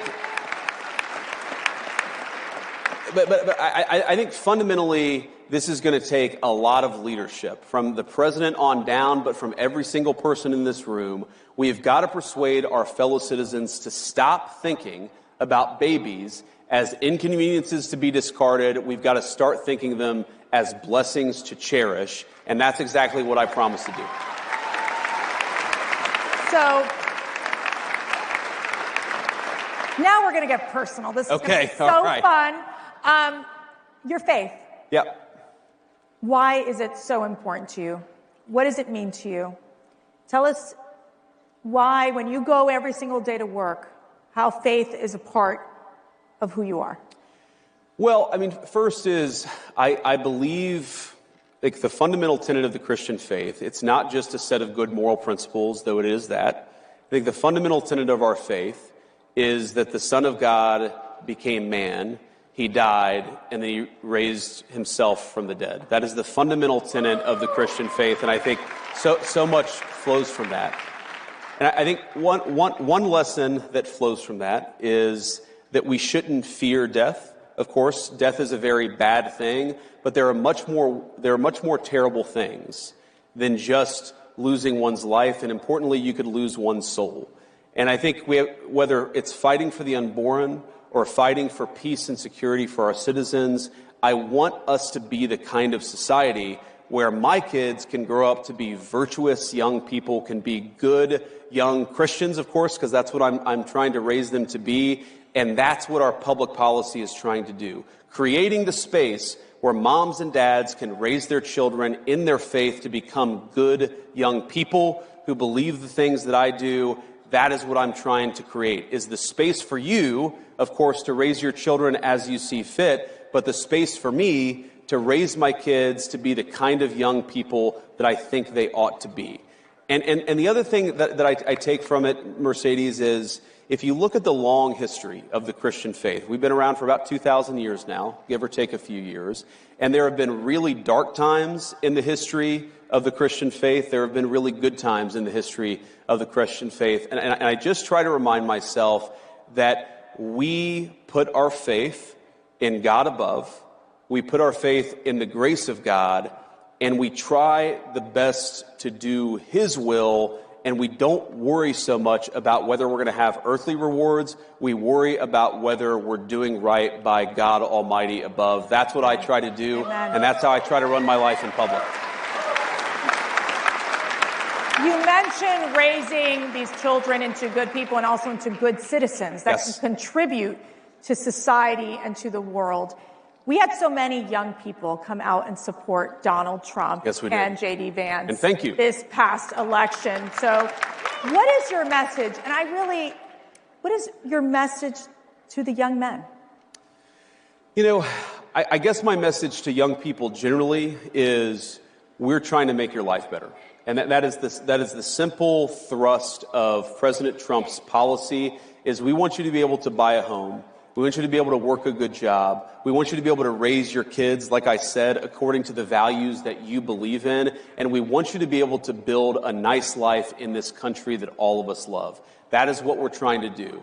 And, you know, you guys more than anybody, more than me, I'm talking about people under the age of 30 in particular, you guys are going to have to deal with the consequences of good policy or of bad policy for much longer than the rest of us. And I want you guys to think about the future and ask yourself, do you want safe communities? Do you want a prosperous life? Do you want to be able to work a good job? Or do you want that job shipped off to China or somewhere else? We're fighting for you every single day. We want you to help fight for us because we've got to win. Not just the policy battles of the next couple of months. We've got to win the midterm elections in a couple of years. We need you. We recognize that we need you, and we're fighting for you every single day.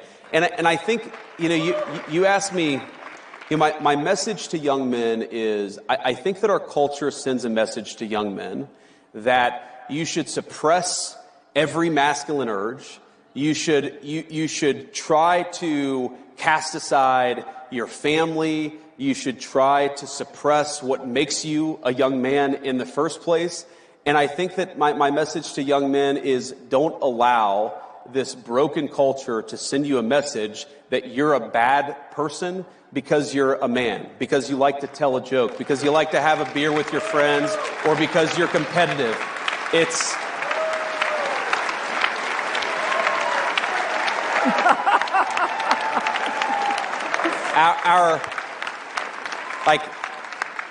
Our message, the cultural message, and I think the president's and mine is the exact opposite, but our cultural message is, I think that it wants to turn everybody, whether male or female, into androgynous idiots who think the same, talk the same, and act the same. We actually think God made male and female for a purpose, and we want you guys to thrive as young men and as young women, and we're going to help with our public policy to make it possible to do that. And by the way, I actually think, Mercedes, this is the thing that President Trump, this is why the media went after him so hard, is because, you know, when I think about, like, what is the essence of masculinity, you could answer this in so many different ways, but when I think about me and my guy friends, we really like to tell jokes to one another. Like, we like to laugh. If you think of all the movies that were really popular. Are you saying you're pretty funny? I try to be. Okay, President Trump, who's funnier? Who's funnier? President Trump. All right, there you go. Let's be honest.